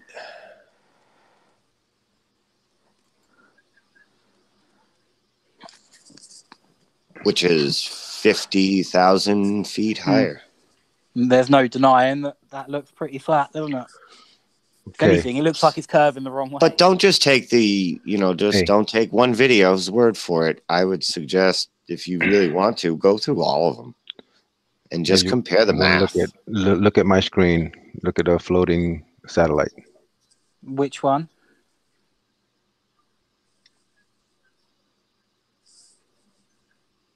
That's how satellites float. Yeah, I'll show you something. See that satellite on a balloon, helium balloon? Yeah. Satellite, helium balloon. Yeah. Go down to that one again. These all crash. See, they're all Go on down a helium bit. balloons, and they're all white. That's why you can't see them when they're up there. The one where it was like in their garden. Yeah. See, That's a satellite in somebody's garden. And this is the balloon that was holding it up in the atmosphere. And they all came crashing down. And you see who's there. These are special police or whatever. But if this, I don't Now, know. how about now? I need to follow that up with my video. Go ahead. Am I screen sharing? Yeah. Okay. This is my video. This is a no copyright strike. Let me just rewind that. High-tech NASA balloon is on a trip around the globe. Yeah, there it is. And I'm going to full screen it. Let me see it better. Now, this is off NASA's site. And I just grabbed it, screen shared it, captured it, and made a 3-minute video asking people, hey, do you think this is how they do satellites? And could they do it like this? Is this how they would do it if the Earth was flat? And I'm like, this makes sense. They say they do this. They're showing you they do this. They launch these from different areas. Some of them catch the jet stream. And they have airplanes that come by. When the sensors show that they're losing altitude and the airplanes come by, and it's like Batman the Dark Knight. They come by with the hook, scoop it up, bring it on board, bring back to the ground, relaunch it, collect the data, and there it is, right here. Yeah, there's your flat Earth satellite. So that begs the question, what the hell are they sending up in the space shuttles?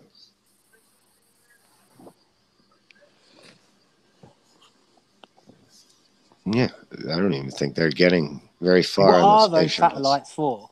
Like, well, they're surely for all can't different last very things. long. All different things. Who knows? Yeah, look them up. Look up the companies and what they're doing them for. And balloon there's can't plenty of last these videos now, like that show them launching these, and like he was showing you pictures of these things crashing.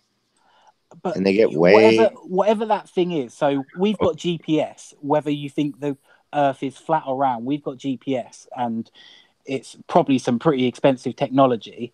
If like those satellites can't just be floating around on balloons that can pop at any second, come crashing to the ground, and be.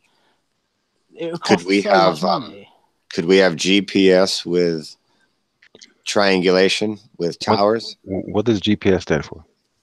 Global. No. Yeah, global. Ground positioning system. It's not global. It's ground. It's what they tell you.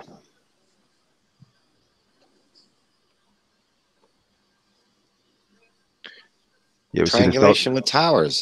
There's booster towers everywhere in church steeples, on street Have lights. you seen any of the comets stuff? I know I'm sort of. Oh God, I would love to know stuff. what these comets are. Like I only saw this like I think yesterday or maybe the day before yesterday, and it just looks so sort of like, I don't know, almost it does look fake. Like this one crater was apparently done by a 2-foot diameter comet, but then in the next slide they'll show a picture of the back of someone's car that's been hit by a comet that was sort of the size of a soccer ball, and you sort of think, well, a crater half a mile deep and half a mile wide by something not much bigger than something that's just dinged someone's car. Comets, I think the only thing I was seeing is there's a lot of inconsistency with like the size of them. Well, we don't know the size because well, they say they vaporize on like impact. a giant rock far away could look the same as a smaller rock closer. You know what I'm saying? Yeah, that's what I was saying. We can't gauge the size. Some of them have bigger coronas than others. Like they're bigger and brighter, it looks like. But again, are they further or closer and smaller? You know what I'm saying? Like we have kind of like a 2D perspective, not so much 3D, because we don't experience parallax of the stars like your distant mountain and your very close trees. As you're driving by on the highway, the mountain barely moves, but the closer trees are zinging by. There's parallax difference in the distance of the stars, and they don't, throughout the year, how many hundreds or allegedly thousands of years, and they hold cohesion, all the constellations. You know, the shoulder of Orion could be like much, much further than the other shoulder. And then the sword or whatever that goes down in Orion, that thing doesn't break apart over 1,000 years in parallax. As we travel, since we've been on this panel, how fast have we've gone about 2.5 million miles through the Milky Way.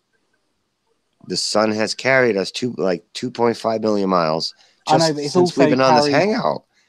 You know, did the mountain and the trees move by when we're going by that fast? Kind of look. I don't know. We don't experience it, is what we're saying. We're told we do. Yeah. And then when you actually pay attention, you notice that we don't. We're told we do. I thought we did. Nothing makes sense, man. Nothing makes sense. So you re-look at it now as an adult, which everybody tries to stop you from doing. And you go, wait a minute, I'm not seeing that thing I'm supposed to be seeing that they said. No, what are you, an idiot? What are you, a retard? I'm like, no, I'm asking a question. You know, just people smarter than you. Like, isn't that red flags? Isn't that like a little weird? Shouldn't they be relaxed and confident and be like, yeah, hit the library. Let's go over it together. I forgot how it went. I was in 3rd grade. Yeah, let's go over this again. Nobody greets it like that. They greet it like they need a priest, and they're having an exorcism. So this little piggy cam, this is a flat earther's balloon. This is just what flat earthers have copied and mirrored. Right. So you can put what it in is flat the earth. official Yeah, this was around behind. Yeah, no, but what's the official reason for why it looks flat? Because it is. I know, but okay, so what's NASA's explanation then for why it looks Oh, they flat? just Do you say know we're what I'm not trying to high say? enough. But you do the math, and you're supposed to be about 35 to 45,000 feet, and Someone's surely begin to asked see the NASA curvature there. What's that? Surely someone's asked NASA that. This is Well, yeah, that's the 120,000 numbers. feet. I have math teachers and everything we've spoken to. Well, Say that it's about 35, 45,000 feet. You should start seeing the curvature of the Earth. Well, here's the question: How long is the atmosphere? How high is the We've atmosphere? only just found out new information about Yeah, how yeah. high it is. So I haven't got a clue, and Well, I don't think anybody has. Well, the power of Google is 300 miles up. Right. So Is that from the new evidence that we've got? Hold on. If the atmosphere is 300 miles up, and they say the moon was 200 and almost 300,000 miles away. Yeah. So what does that tell you? If NASA's saying that the moon is in our atmosphere and the atmosphere is only 300 miles up. Yeah, but It's almost Carlos, like they're kind Carlos, of indirectly telling you that the moon is close. It's like indirectly telling you. yeah, but they're trying to play it off that it's extending all the way out, and they're going to get a lot of people that go, "Yeah, okay, NASA said it." Okay. Hey, Elon, Yeah. can I ask you a question, bro? If you had a chance, like, let's say you lived back in the day, and instead of Neil Armstrong, it was you that was the first person up there. How honored and how happy would you be when you got back to Earth? You'd imagine pretty happy, wouldn't you? Like, you would have a smile plastered on your face, right? Yeah. Okay, hey, Jivy, do me a favor and pull up the astronauts when they got back, Yeah, please. I I'm know. actually in the garage. I know where you're going with this. But then you could also, I'm sure you're going to show me a picture of no picture him not looking No, happy. not a picture, because then you Or a can, because video. then that can be taken out of context. I don't like it when someone can say that I'm taking it out of context. Well, We're it's gonna an show hour and you 22 minutes, so this is like not out of context. This is a full thing. We'll just But just try and find the bit where he's, yeah. we're at the beginning, so we're not the not bit. really. It's the whole thing. Yeah, it's the whole We're thing. we're not just cherry picking one part, Elon. You can watch it yourself. So that could be so many that he could be tired, ill. His wife could have just left him. Okay, hey, so that's him. That's him. What about the two guys next to him? Because they were also there. Well, do you not think if they were meant to pull a big conspiracy, NASA would be saying, you better be smiling and happy. You've just come back from the moon, not looking depressed like... No, because that wasn't their goal. Their goal was just to get the information out there. Because I can see what you mean. Of course they do. They all look like a free load of sorry sacks, don't they? Seems like they don't look like three people that come from the moon, do they? Elon, all I'm saying is that's not even close to the reaction that anybody has ever given me when I've asked them that question about if they were to be able to go and land on the moon, how happy would they be when they got back? Well, of course, you'd be very happy, wouldn't you? Well, you would at least crack a smile. Yep, that's true. They look like they just experienced South Park the movie. He looks like he's living the worst country song right now. Like in his personal life, he just. Oh, I think Elon has to listen to that whole video so he can hear what he says. Oh, I can't. I can only see. I can't hear. No. In your spare time, not now. Oh yeah.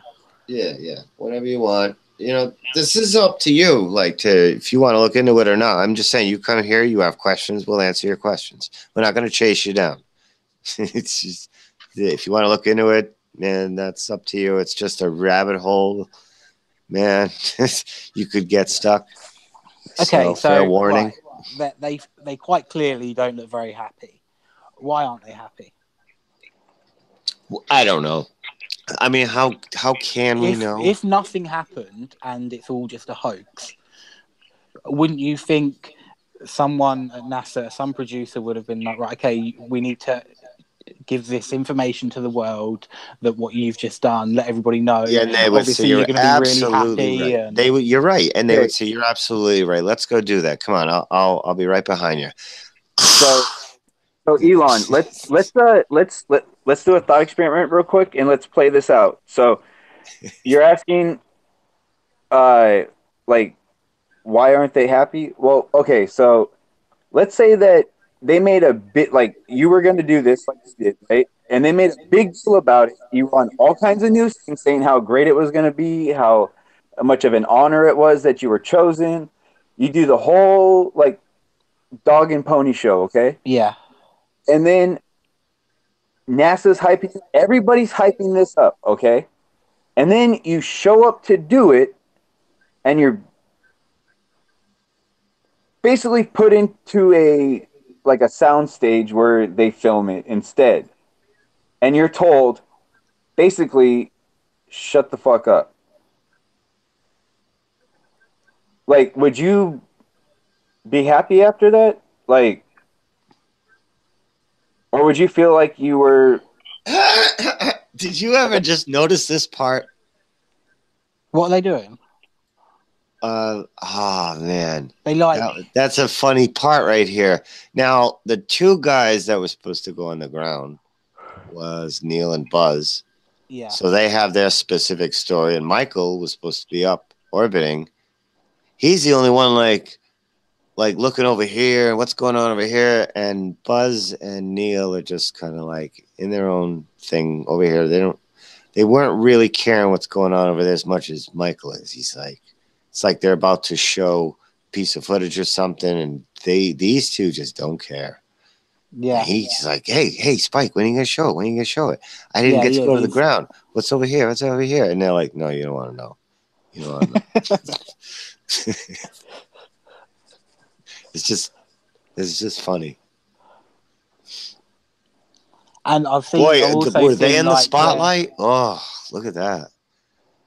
Do you think they're you nervous? hear contradicting, like one person will say you can see stars, another person will say you can't see stars. Yep. And about those balloon videos, we don't see stars in those. There are no stars in those Aren't balloon there? videos. Nope. Go try to find them. Is there any natural explanation of why there isn't? I've tried to explain it myself. I've never gotten one, so I'm trying to explain it from what I know. And I think that there's just not a thick enough atmosphere up there to render the light if they are up there. And plus, we don't have enough kind of the quality of camera that will take in really, really, really dim light. So it could be the factor of the thin atmosphere and the lumens ability of the camera to absorb light. Yeah. It could be factors like that. It maybe, I don't know. Right, I'm going to the bathroom quick. All right. That makes sense to me. The atmosphere gets so thin you can't hear sound. There's no sound up there. But light is still traveling up there because we can see the sun and the moon. So we're still seeing light get from those things to our eyes. But the stars aren't. That's strange. But they're not as bright. So then I have to go to that. Okay, they're just not bright enough for the camera to be picking them up. Maybe if you brighten the footage on some excellent 4K quality. Who's setting up a 4K camera up there? Not many. Not many people. So you don't have that many of those kinds of videos to raise the contrast brightness or something. Lower it, I should say. Use the negative. Switch it to the negative. Maybe you'll see little dots. I haven't tried that yet. It's a good idea.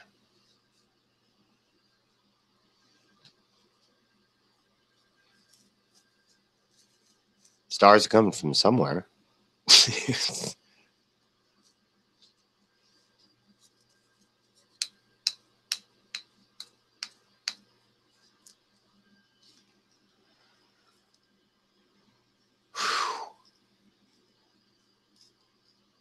I hope they had their Sure deodorant on that day.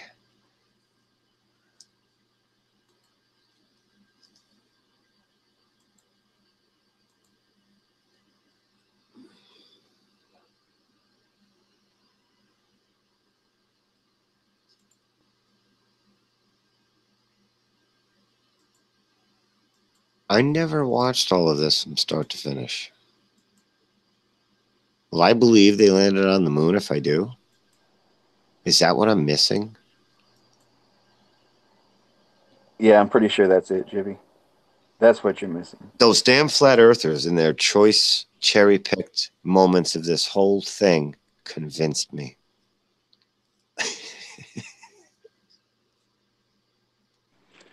Dude, so I want to get a hold of the guy that from the channel that Tim Osmond posted earlier, and that P Mars was on. Actually, I want to talk to that guy because he actually said that he's willing to go back and check out the moon landings again. I'd like to know what he comes up with because I mean, dude, if you think about it, Jibby, when in school were we actually taught about the moon landings? Like we were taught a couple facts, you know, like textbook facts, dates and shit like that, right? But we weren't really shown a whole lot about the moon landings. If you Do were you remember that? unfortunate enough to be in my, I think it was 6th or 7th grade class, I helped teach you about the moon landings. Jason, you want to come up to the board? And I've been preparing for it, bringing up my stuff. And then we do this like cardboard or whatever thing, and I just hold it along the blackboard and have it launch up, and then you do the chalkboard thing or whatever. And it was a Catholic school, so the nun was kind of like supplementing my presentation as I was doing science projects on it since 3rd grade. So this was like 6th to 7th grade. So I was a pro. And I Yeah. love this shit, but my school wasn't getting to it fast enough. So I was doing all this on my own, like studying it and stuff at home. So that's pretty pathetic from my school.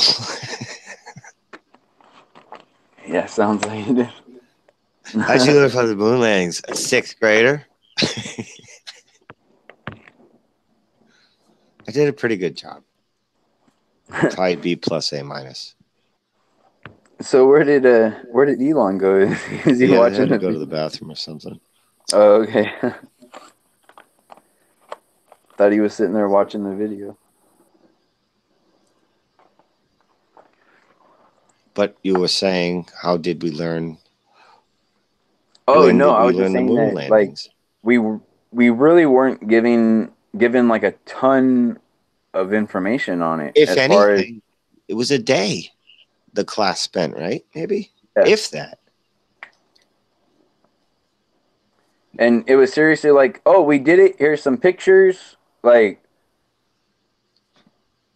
here's your ball, and that's it. Oh, I can't tell you how many things in those books, because the books are thick, and you count the pages. And like, if you do like me, like you're, carving numbers on a prison wall, you count how many days you'll be in school that month and in that semester and in that year, how many pages are in that book, how many pages per day in the whole. And I'm like, oh my God. And then luckily the teacher comes in and says, okay, we're going to skip chapters 3, 4, and 5. Okay, now here's Watergate. And then, all right, we're going to flip by that. Okay. And that was 10 minutes. All right. Now we were doing that a lot in our books. Yeah. And in the back of my history book, the last president listed was Kennedy. And this was in the 80s. And I'm like, isn't there other guys? Those books we don't have the new books yet. Okay. But the information in here is still the same. It's called history, right? All right. But it's not up to date history. History is constantly changing, Jimmy. Didn't you know that? I did in school because it was. Because the new book, they said it was a revision. This revision number, that revision number, that. Now it went up to Reagan. And I was like, there he is. That was like 7th grade or something. Yeah, So, 7th grade. Do you 1986. remember when I came home from the Salton Sea with that children's encyclopedia book with the Horsehead Nebula? Yeah. And I found that image from Hubble, and I showed you guys. That image won't pop up anymore when I do a search for that. So you're going to have to get it back online. Yeah, Scan it. I gotta go to. No, I want to find where they say it's from Hubble though, because that book that I have was like 24 years before Hubble was launched up, but it's the same exact picture as the Hubble picture of the Horsehead Nebula. I have the DVD. I think it's called Stargazer. And it's that Hubble. It's basically the best of Hubble compilation. And it includes that pinhole, they call it, where they just took a little pinhole spot of the sky and zoomed in on it with Hubble and then just left the iris open for like 3 days or something. And then what came back was amazing. It was just blurry streaks and shit because it was spinning 1,000 miles an hour and it's just taking one. It's like a big time lapse, but no, actually, what it was very crystal clear images of distant galaxies all clustered together like they were stars, but it was galaxies of stars. And it was amazing. And they were all in focus. And then